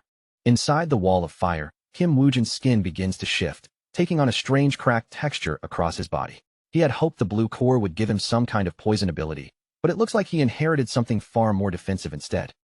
A layer of gray, stone-like armor now covers his body, absorbing the worst of the explosion before it could tear him apart. He stares down at his hands, realizing that while this was not the power he wanted, it is exactly what kept him alive. The hat hunter stands at a distance, watching the flames flicker around the newly armored hunter. His grin widens even more as he reassesses his opponent, clearly delighted that the situation has become more interesting. Kim Woo-jin stands tall in the middle of the flames, the gray scales across his skin glowing faintly from the lingering heat. As the fire coils around him, he begins to understand just how useful this stone skin might be. He admits to himself that it is not the offensive power-up he was hoping for, but it is still a valuable tool to add to his arsenal. Now he is already wondering how much punishment this armor can endure before it reaches its limit. The notification confirms that this new ability is worth investigating further. He has survived the first strike, but the Hat Hunter is clearly not done playing with him yet, and the real battle is only beginning. A massive wall of fire erupts around the ravine, turning the canyon floor into a hellish battlefield of smoke and burning light. Even though the attack came without warning, Kim Woojin's focus remains locked and unshaken. Kim Woojin tightens his grip around the hilt of his blade, his hands now protected by the rough gray scales of his stone skin. His body reacts to the heat instinctively as he prepares to answer the ambush with a counterattack of his own. With one powerful swing, he cuts through the thick smoke, forcing back the flames rushing toward him. The strength behind his blade sends out a shockwave that rattles the surrounding cliff walls. Kim Woojin glares at his opponent through the haze, his expression hardening as the smoke shifts between them. He understands now that the first explosion was only the opening move, and the real test has just begun. The Hat Hunter stares in disbelief, his eyes widening when he realizes his opening strike failed to finish the job. He never expected a mere human to withstand two of his most lethal attacks, and still remain standing. The enemy begins piecing together who his prey really is, suspecting that this must be the same insane bastard rumored to consume monster cores. As Kim Woojin leaps through the air with predatory grace, the Hat Hunter watches him with growing excitement. Dark energy starts to swirl around the Hat Hunter as he decides there is no point in holding back anymore. He hunches over, and his silhouette begins to twist and distort into something far less human. 6 massive, spindly spider legs burst from the Hat Hunter's back, tearing straight through his clothing. He spreads his arms wide, fully embracing the monstrous inheritance hidden inside his body. The two hunters collide in a blur of motion, Kim Woojin's blade crashing against a chitinous spider leg with a burst of sparks. The impact is so heavy that the ground beneath them seems to tremble from the force. They repel each other almost immediately, springing backward to create distance and measure each other again. Between them, the ground is scorched, cracked, and shattered from that brief but violent exchange. Kim Woojin narrows his eyes at the grotesque transformation, recognizing the clear signature of a spider monster's core. That tells him enough. His opponent has also been feasting on the essence of beasts. The Hat Hunter laughs with twisted joy, sounding genuinely thrilled to have found an opponent worth fighting. He says he has been looking forward to this encounter, delighted that Kim Woojin has appeared right before him. He mocks the irony of the situation while his spider legs twitch eagerly behind him. To the Hat Hunter, this is not merely a hunt anymore. It feels like a long-awaited reunion with the prey he wanted most. The enemy's red eye glows with manic intensity as his excitement slips deeper into madness. He is so thrilled by the thought of killing Kim Woojin that he claims he could almost cry from joy. Then, without warning, dozens of smaller spiders drop from the cavern ceiling, crawling down the rocky walls toward Kim Woojin. The Hat Hunter has not come alone. He has brought an entire hive to surround his prey. Kim Woojin looks upward and quickly understands the true scale of the ambush. More creatures keep emerging from the shadows, closing in from every direction and tightening the trap around him. The spiders launch a coordinated assault, spraying streams of fire and corrosive green venom into the ravine. In an instant, the air becomes a lethal mix of burning heat, smoke, and acid. Kim Woojin spins his sword in a sharp defensive arc, deflecting the projectiles while searching for a path out of the kill zone. His movements are precise, but the sheer number of attacks pouring down on him is overwhelming. He grinds his teeth as flames lick across his stone skin, pushing the limits of the defense he just gained. Even through the protective gray scales, he can still feel the brutal heat pressing into his body. A massive eruption of orange and yellow fire consumes the center of the ravine, blasting upward with terrifying force. Smoke rises high into the air like a dark pillar, and the explosion is powerful enough to be seen from miles away. Far above the ravine, Roland stands with his violin in hand, his eyes widening as he sees the smoke rising from the abyss. The scale of the destruction below is far beyond anything that could be called an ordinary monster hunt. Roland calls out Kim Woojin's name, worry cutting across his face as he looks down toward the ravine. From where he stands, he can only imagine what kind of battle must be unfolding in the depths below. As the smoke and fire slowly begin to clear, Kim Woojin is revealed crouching at the center of the ravine in a defensive stance. Both hands grip his sword across his chest, while roaring rings of flame coil around his smoke-covered body. The Hat Hunter watches him with morbid fascination, clearly impressed that anyone could survive such a direct hit. As he studies the armored figure standing inside the flames, he begins to wonder whether calling Kim Woojin human is even accurate anymore. He can tell right away that Kim Woojin has already stepped past a boundary most hunters would never even reach in their lifetime. After devouring monster essence again and again, Woojin is no longer standing there as an ordinary human hunter. He has transformed into something far more dangerous and unnatural. Across Kim Woojin's arms, the stone-like scales begin to split open with deep, ugly cracks. Pieces of that hardened armor crumble off one by one, exposing the raw, burned flesh hidden underneath, making it painfully clear that even his defensive ability is starting to collapse under the pressure. Kim Woojin quickly measures the situation through the haze of smoke and pain. The way his enemy combined gas with fire was not some random attack, it was a perfectly timed tactic. And if another explosion of that scale lands cleanly, even his stone skin may not be able to protect him again. Only then does Kim Woojin fully understand what kind of opponent is standing in front of him. This man is not just strong. He is a high-ranking dark priest who understands how to read an enemy's elemental weaknesses and tear them open. From this point on, brute strength alone will not be enough to win. A thin line of blood runs down from the corner of Kim Woojin's mouth, staining his chin as he steadies his breathing. But even through the pain, his eyes remain cold, focused, and deadly. He admits to himself that he had taken this enemy far too lightly. The Hat Hunter suddenly launches himself forward with terrifying speed, his spider-like legs digging into the rocky ground and throwing his body ahead in a strange, twitching burst of motion. The attack comes so violently that Kim Woojin barely has enough time to move. Their bodies collide once more, and the sharp ring of metal striking against hard chitin echoes through the canyon. The Hat Hunter does not attack from just one direction. His extra limbs lash out all at once, forcing Kim Woojin to defend against blows coming from every angle. The Hat Hunter keeps mocking him as he presses closer, clearly thrilled to see how long Kim Woojin can survive in this chaotic close-range battle. Every movement is faster than the last, and the more Woojin struggles, the more the Hat Hunter seems to enjoy pushing his body to the breaking point. He comes crashing down from above, using his full weight and momentum to drive Kim Woojin into a low defensive crouch. Around them, the air hangs heavy with the sharp scent of ozone, scorched stone, and the aftermath of repeated blasts. Kim Woojin clenches his teeth and strains against the crushing pressure, his muscles swelling as he forces back the Hat Hunter's multi-limbed assault. Every spider leg, every blade-like movement, carries enough force to become a killing blow if his guard slips for even a second. A rough grunt tears from his throat as the force drives him backward. His feet scrape and skid across the uneven stone floor, and with every step he loses more ground, struggling desperately to keep himself upright beneath the endless barrage. Purple energy bursts from Kim Woojin's blade as he swings up to deflect a vicious strike from one of the spider legs. Steel, venom, and mana crash together in a deadly rhythm, locking the two hunters into a violent dance where one missed beat could mean death. Another high-speed exchange erupts in a blinding flash of light, and the force of their clash sends broken fragments of rock flying through the air. The battle has grown so intense that even the cavern walls begin to crumble under the repeated shockwaves. Kim Woojin sucks in air in harsh, desperate breaths, his face smeared black with soot and streaked with fresh blood.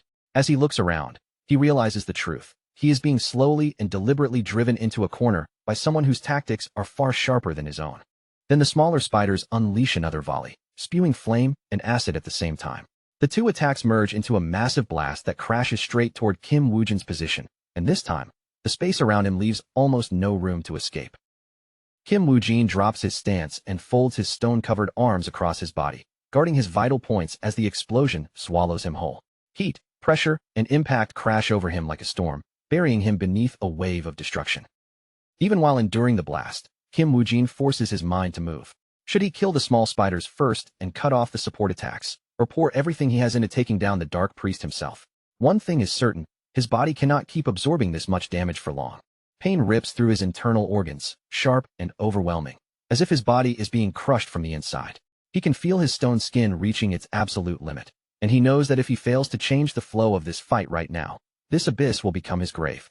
The Hat Hunter bursts through the smoke, his single red eye shining with a predator's hunger. A twisted laugh slips from him as he closes in, already preparing to finish off the wounded prey trapped in front of him. Kim Woojin braces for impact, raising both stone-covered arms in front of his face. With nowhere to dodge and no clean counterattack available, all he can do is grit his teeth and endure the blow that is about to land. A massive spider leg cuts across the battlefield in a blur, sweeping forward so fast that the movement is almost impossible to follow with the naked eye. The sharp, spear-like tip is aimed straight for Kim Woojin's throat. The attack lands with a sickening impact, driving deep into Kim Woojin's shoulders and back instead. Blood splatters across the rocky ground as the monstrous appendages pin him down, holding his battered body in place.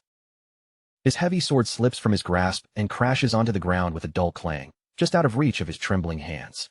Kim Woojin's body is covered in wounds, his blood dripping onto the stone, and his defenses have finally been broken apart.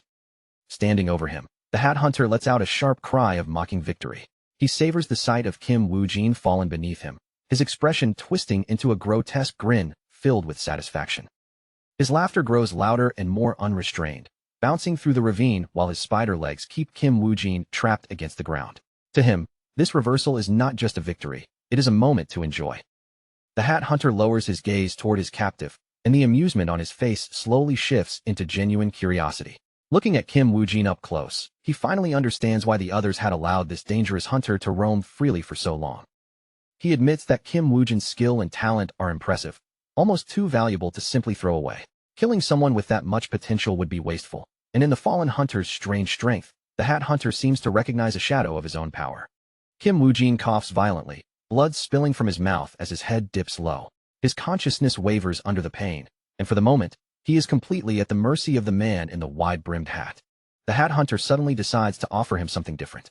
His voice loses its mocking edge and turns strangely calm, almost persuasive, as he looks down at Kim Woojin kneeling in the dirt, broken and exhausted.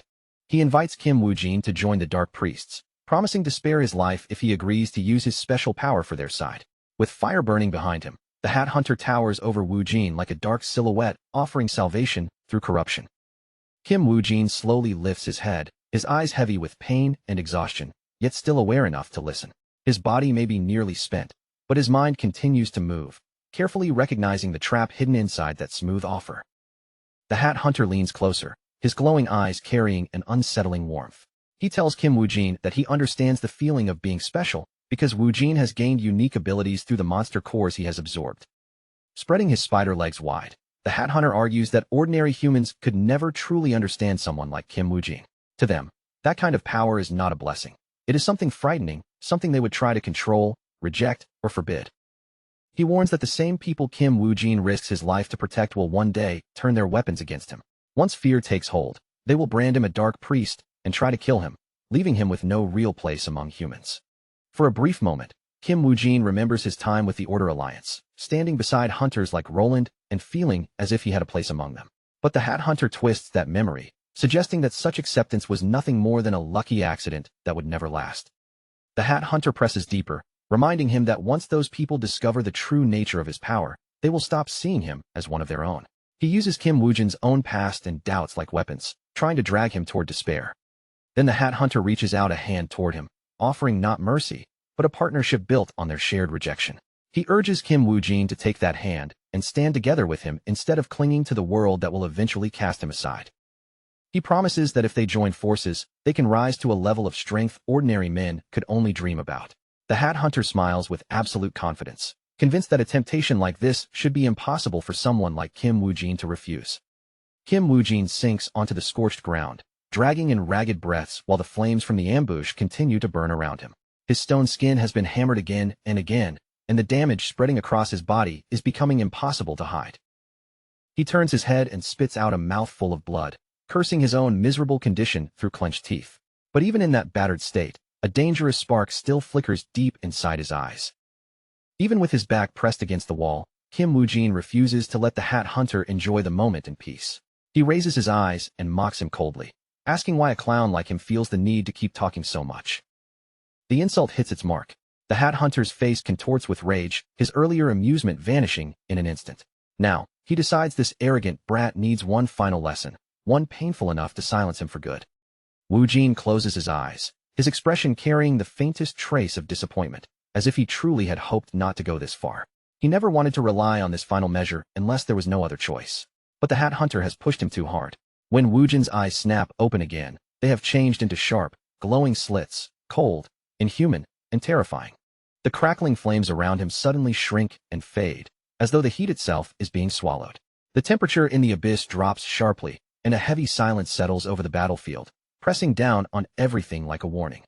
A sudden gust of wind tears through the pit, carrying with it the metallic scent of blood and the sharp bite of ozone. The brief calm shatters completely, and the air itself seems to announce that the real storm is about to begin. The Hat Hunter freezes for a moment, his arrogance giving way to confusion. Something enormous is shifting in the surrounding mana, something far beyond the wounded prey he thought he had already defeated. A violent pillar of black and red energy erupts from Kim Woojin's body, blasting upward as the stone floor beneath him shatters apart. The shockwave rips through the abyss with raw, uncontrolled force, swallowing the battlefield in terrifying power. The Hat Hunter staggers backward, raising his arms and legs to shield his face from the crushing heat and pressure. His confidence cracks as he stares into the surge, unable to comprehend the overwhelming scale of energy exploding from Kim Woojin. His eyes widen until they nearly bulge from their sockets, terror finally spreading across his face. What he is seeing is not a simple burst of strength. This is a full core rampage, unleashed right before his eyes. At the very center of that raging storm, Kim Woojin's body begins to twist, harden, and change into something far beyond human. The gray scales that once only covered his stone skin sink deeper into his muscles, fusing with his flesh until they become a permanent, monstrous layer of armor. Kim Woojin fixes a fierce glare on the Hat Hunter, his eyes burning through the chaos around them. In a cold voice, he tells him to start saying something that actually makes sense, because from the very beginning, joining the Dark Priest was never even an option for him. The eruption of power spreads across the entire abyss, swallowing the wide space in a massive wave of violent energy. Against that towering pillar, even the Hat Hunter's spider-like body looks small and fragile, as if he has been reduced to nothing more than a tiny shadow before a storm. Now fully transformed, Kim Woojin towers there with clawed hands, hardened scales, and crimson eyes glowing like a predator in the dark. Then he delivers the coldest line of the entire fight, asking the Hat Hunter how a wolf could ever lower itself to serve a dog. Kim Woojin stands upright in the middle of the cavern, his back covered in cracked gray scales while red energy snaps and crackles around him. The pressure pouring from his body fills the underground space, making it clear that his transformation has reached its terrifying peak. He turns his head just slightly, and the red glow in his eyes sharpens with a terrifying intensity. Kim Woojin has heard enough of the Hat Hunter's nonsense, and he tells him plainly to at least open his mouth and say something that makes sense. A sudden burst of red energy explodes outward, flooding the chasm with blinding light and jagged streaks of electricity. The discharge tears through the air with such force that the entire underground structure trembles around them. Woojin's full form is finally revealed, his body wrapped in scale-like armor, and his eyes blazing with a savage, predatory fire. He scoffs at the very idea of bowing his head, then throws the question back at the Hat Hunter. How could anyone expect a wolf to serve a dog? The Hat Hunter's eyes widen as he stares upward at the terrifying creature Woojin has become. For the first time, his confidence cracks, because he can no longer hide his shock at the overwhelming power Woojin had been keeping buried until now. Desperate to seize control of the fight again, the Hat Hunter screams for his spider children to attack and burn the intruder alive. Two of the monsters immediately rush forward, their bodies charging with glowing elemental orbs as they prepare to strike. Woojin does not even bother to move. He simply narrows his glowing red eye, gathers his power with frightening calm, and calls out the name of his ultimate technique, Heavenly Punishment. Massive pillars of crimson and black energy burst up from the cavern floor, stretching violently toward the ceiling like spears of judgment. The eruption is so enormous that every other figure in the cave is instantly dwarfed by its scale. The spider minions are swallowed before they can even complete their attack. Their bodies are caught inside the raw blast, ripped apart by the violent energy in an instant, leaving no trace behind after the first impact. Red lightning crashes down from above, turning the cavern into a hellish field of fire, sparks, and electricity. The ground beneath them starts to melt and split open, unable to withstand the terrifying heat and force of Woojin's assault.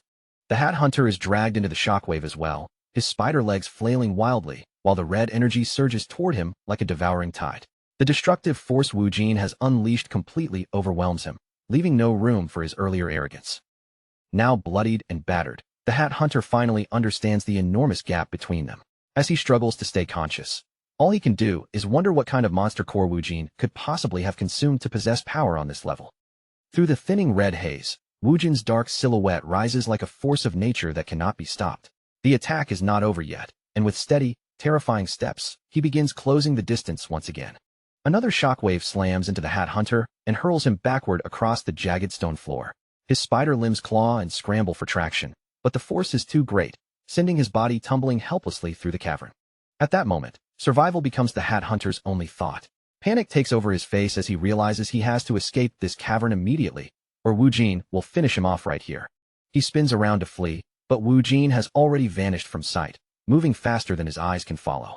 In the next instant, the scaled hunter appears directly behind him, close enough to strike before he can even breathe. The Hat Hunter's expression twists in horror when he realizes his path of escape has been completely cut off. He never saw Wu Jin move, and now the real predator is standing within arm's reach. Wu Jin's clawed hand shoots forward and clamps around the Hat Hunter's neck with crushing strength. Red sparks leap between his fingers, and the air around them tightens as Wu Jin prepares to settle everything with his own hands. With brutal, merciless force, Wu Jin tears one of the spider legs straight from the man's back. Fresh blood sprays across the rocky ground, marking the moment the Hat Hunter's monstrous body begins to fall apart.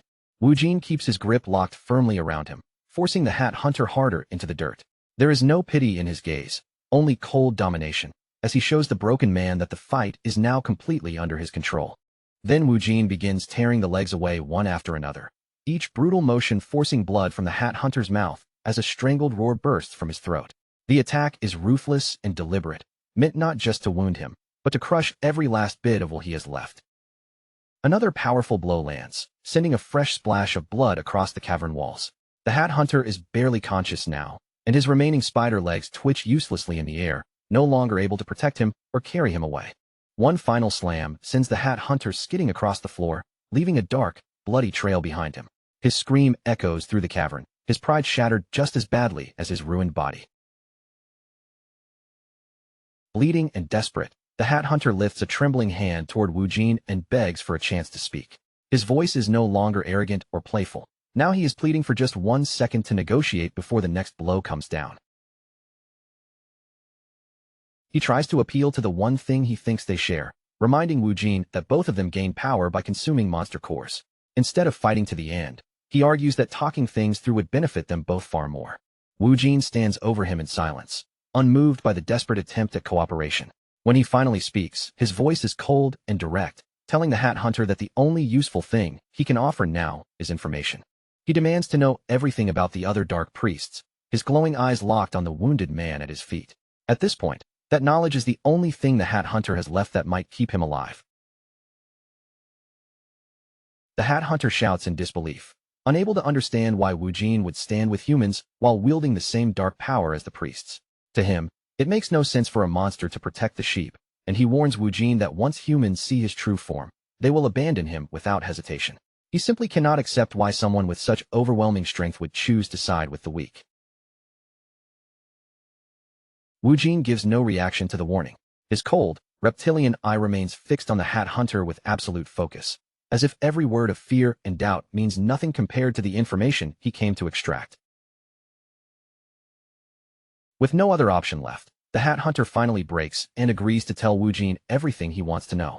He starts talking quickly, searching for any possible way to stop the next strike from falling on him.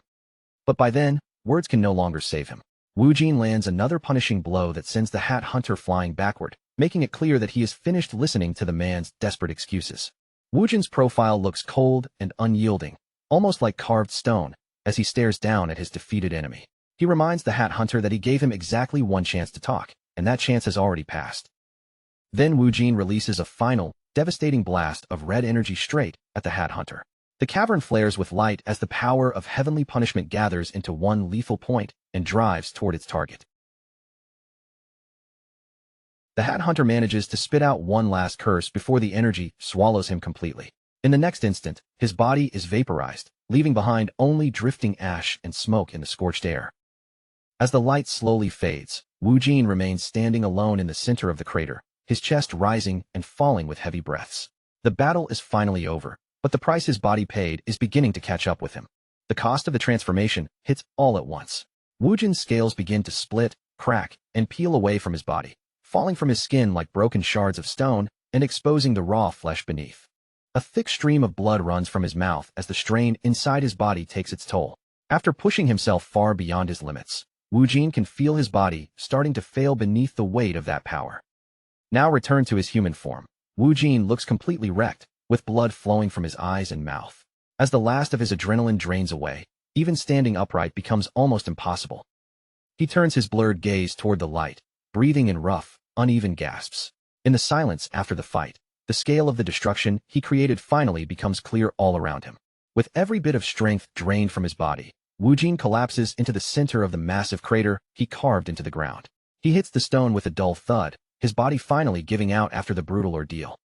Lying on the cold cavern floor, he stares weakly up at the ceiling while each breath comes shallow and heavy. He mutters to himself about how exhausting the battle was, and then his eyes slowly begin to close. Kim Wujin's eyelids grow heavy, and blood continues to trail down his face as he fights to stay conscious. Even using that ability for a short moment has torn through his body, leaving him barely able to hold on. His vision blurs until all he can make out is the cracked stone of the crater floor beneath him. He knows he cannot afford to fall asleep in a place like this, but his remaining strength slips away as his eyes keep closing. Roland and one of the knights finally reach the edge of the pit, leaning forward to peer into the darkness below. When they spot a motionless figure lying at the bottom, they immediately prepare to climb down and reach him. Roland stares into the crater with concern written across his face, his mouth opening as he calls down to the man below. There is relief in his expression too, as if they managed to find Wujin before it was truly too late. Moments later, Roland and the knights gather around Wujin's battered body on the crater floor. Seeing the extent of his injuries, Roland urgently orders his men to bring a stretcher, making sure they can move him without causing even more damage. Roland leans over him in a tight close-up, his face tense and sweat gathering along his forehead. His voice drops to a worried whisper as he calls Wujin's name, searching his friend's battered body for even the smallest sign that he is still alive. Then Roland slowly lifts his gaze toward the cave wall, where a huge monster-shaped dent has been carved into the stone. Green blood is still dripping from the impact mark, running down the rock in thick, disgusting trails. Looking at the wreckage around him, Roland can only wonder what kind of terrifying battle unfolded in this place while they were separated. The silence of the cavern makes the traces of destruction feel even more unbelievable. The story then moves to the third pioneer city, a massive fortress city spread out beneath a cloudy sky. High stone walls surround the settlement, and sharp towers rise above it like watchful spears guarding the horizon. Inside the city, bright sunlight pours through a large window and fills a quiet, well-furnished bedroom with warmth. In the middle of the room sits a single bed, and beneath the covers, a wounded figure lies asleep in the soft morning light. Kim Wujin rests under the blankets, his pale face touched by the sunlight as his eyes slowly begin to open. He still looks drained and worn out, but the danger that nearly killed him has finally passed. With great effort, he pushes himself upright, his dark silhouette framed against the glowing window behind him. The moment his body moves, a low groan slips from his lips, as if every muscle is protesting at once. Wujin lowers his gaze to his own hands, then to the bandages wrapped around his torso and the countless scars left across his skin. Staring at the evidence of that brutal fight, he can barely believe he actually survived such an ordeal. Just then, a maid steps into the room with a tray in her hands. The instant she sees Wujin sitting up in bed, her eyes fly wide with shock, and she nearly loses her grip on everything she is carrying. Without wasting another second, she spins around and rushes back into the hallway, shouting at the top of her lungs that the mercenary has finally woken up. Her hurried footsteps ring against the stone walls as the news spreads through the building. A moment later, Roland bursts through the door, his face lit up with pure excitement and relief. He shouts Wujin's name as he rushes toward the bed, one hand already reaching out toward his injured friend. Standing beside the bed, Roland quickly tells him that he had been unconscious for 3 entire days. Wujin stares back at him in silence, still trying to process the fact that so much time has passed while he was out cold. Wujin's expression grows serious as he realizes just how severe the backlash from his transformation must have been. Even with his new regeneration ability, his body still needed days to recover from the damage. So he looks up at Roland and asks the first thing that comes to mind, whether the expedition is finally over. Roland gives him a firm nod and explains that they managed to clear out most of the rift cores in the surrounding area. Even better, the number of casualties stayed low, which is almost unheard of for a dangerous mission like this. A warm smile spreads across Roland's face, and for a moment, he closes his eyes as if the relief is finally sinking in. He gives Wujin the credit without hesitation, saying that the mission succeeded entirely because of him. Wujin answers with a small, confident smirk, casually suggesting that Roland should repay him with a generous reward. Deep down, though, he feels the quiet warmth of being recognized by someone else, a feeling so satisfying that no matter how many times it happens, he never seems to get tired of it. Before their conversation can continue, the door opens once again, and an Order Alliance representative steps into the room with his hands clasped behind his back. Roland turns toward the entrance, his expression shifting as he notices the interruption. The representative introduces himself in a cold, formal tone, adjusting his glasses while his eyes settle on Wu Jin. Without any warmth in his voice, he states that he has come to take Wu Jin's testimony about the expedition. Two stern-looking guards stand with him, making the visit feel less like a polite inquiry and more like an interrogation. The representative demands to know exactly what kind of opponent Wu Jin faced, wanting every detail of the fight recorded as accurately as possible. Wu Jin leans back against his pillows, his face unreadable as he listens to the man speak. Even from the bed, he can feel the pressure building in the room, as if the questioning has already begun before he has said a word. The representative adjusts his glasses once more and explains that the Order Alliance needs proper records of everything that happened. According to him, the battlefield reports were too chaotic and inconsistent to be useful on their own. He leans a little closer, his gaze sharpening with open suspicion. The reports claim that a single human fought a monster of that scale, and he admits that such a thing was simply too unbelievable for them to accept without hearing it directly. Wu Jin stares back at him, quietly wondering whether he is still under suspicion for what happened inside the cave. The air in the room suddenly feels colder, and with a small, exhausted sigh, he thinks about how things never seem to end cleanly. Even after surviving, he has to deal with another annoying problem. A close look at Wu Jin's lower face shows his jaw tightening as he grits his teeth ever so slightly. He understands that this situation could become serious, and his mind immediately starts searching for what kind of lie might cover his tracks. Before he can answer, another man suddenly appears in the doorway, making the representative turn back in shock. The newcomer is an old man wearing a blindfold, and on that blindfold is a bizarre smiley face that makes his entrance even stranger. The representative gasps the moment he recognizes him, calling him Elder Bo. With a calm but unmistakably authoritative presence, the elder steps into the room as if he already owns the situation. Elder Bo states in a firm voice that he will handle this matter himself. His tone leaves no space for argument, but the confused representative still asks what he means by that. The elder's face appears in close-up, the strange smiley face on his blindfold clashing with the seriousness in his voice. This time, he repeats his order with more force, making it clear that he told them to get out. The representative flinches, his face quickly losing color as he realizes he has no power to challenge Elder Bo. He stammers out that he understands, then hurriedly prepares to leave before the situation grows worse for him. Outside the building, clouds drift slowly over the city walls, softening the harsh tension that had filled the room moments before. Back in the infirmary, the pressure begins to fade as the unwanted guests retreat from the doorway. Through the large window, Elder Bo can now be seen sitting in a chair beside Wu Jin's bed. With the representative and guards gone, the two are finally alone, and the atmosphere in the room settles into something much quieter. Wu Jin breaks the silence by thanking the elder for stepping in. He admits that he had been worried about being misunderstood, especially since he had only just opened his eyes after 3 days unconscious. As he speaks, Wu Jin keeps a careful eye on the old man. Ever since their first meeting, Elder Bo has shown an unusual interest in him, and Wu Jin cannot help but wonder what the elder is truly trying to do. Elder Bo tells him not to worry, and his expression softens slightly as he speaks. Even though the blindfold covers his eyes, it somehow feels as if he is looking directly at Wu Jin. Then the elder tells Wu Jin that he has decided to trust him, no matter what form he takes. As those words settle in the room, Elder Bo quietly slips a hand into his robe and begins to pull something out. From within his robe, Elder Bo brings out an object that immediately starts glowing with a vivid blue light. Wu Jin, still sitting in the bed with the window behind him, leans forward slightly and watches with growing curiosity. The blue glow washes over Wu Jin's face, lighting up his eyes as shock flashes across his expression. He seems to recognize the strange energy pulsing from the item in Elder Bo's hand. Elder Bo raises a large spherical monster core, its surface covered with numerous glowing blue eyes. Wisps of pale energy drift around it like cold smoke, filling the room with an eerie light. The elder calmly explains that he took the core from the body of the dark priest Wu Jin killed inside the cave. His voice remains steady, and the blindfold hides whatever thoughts might be passing through his mind. In an extreme close-up, Wu Jin's blue eye reflects the many eyes embedded in the core. He is left speechless, realizing that Elder Bo has just placed an incredibly powerful and dangerous secret right in front of him. Wu Jin accepts the core with both hands and stares down at it with intense focus, unable to look away from its strange glow. Elder Bo tells him that he secretly slipped it away because he had a feeling Wu Jin might need it for some reason.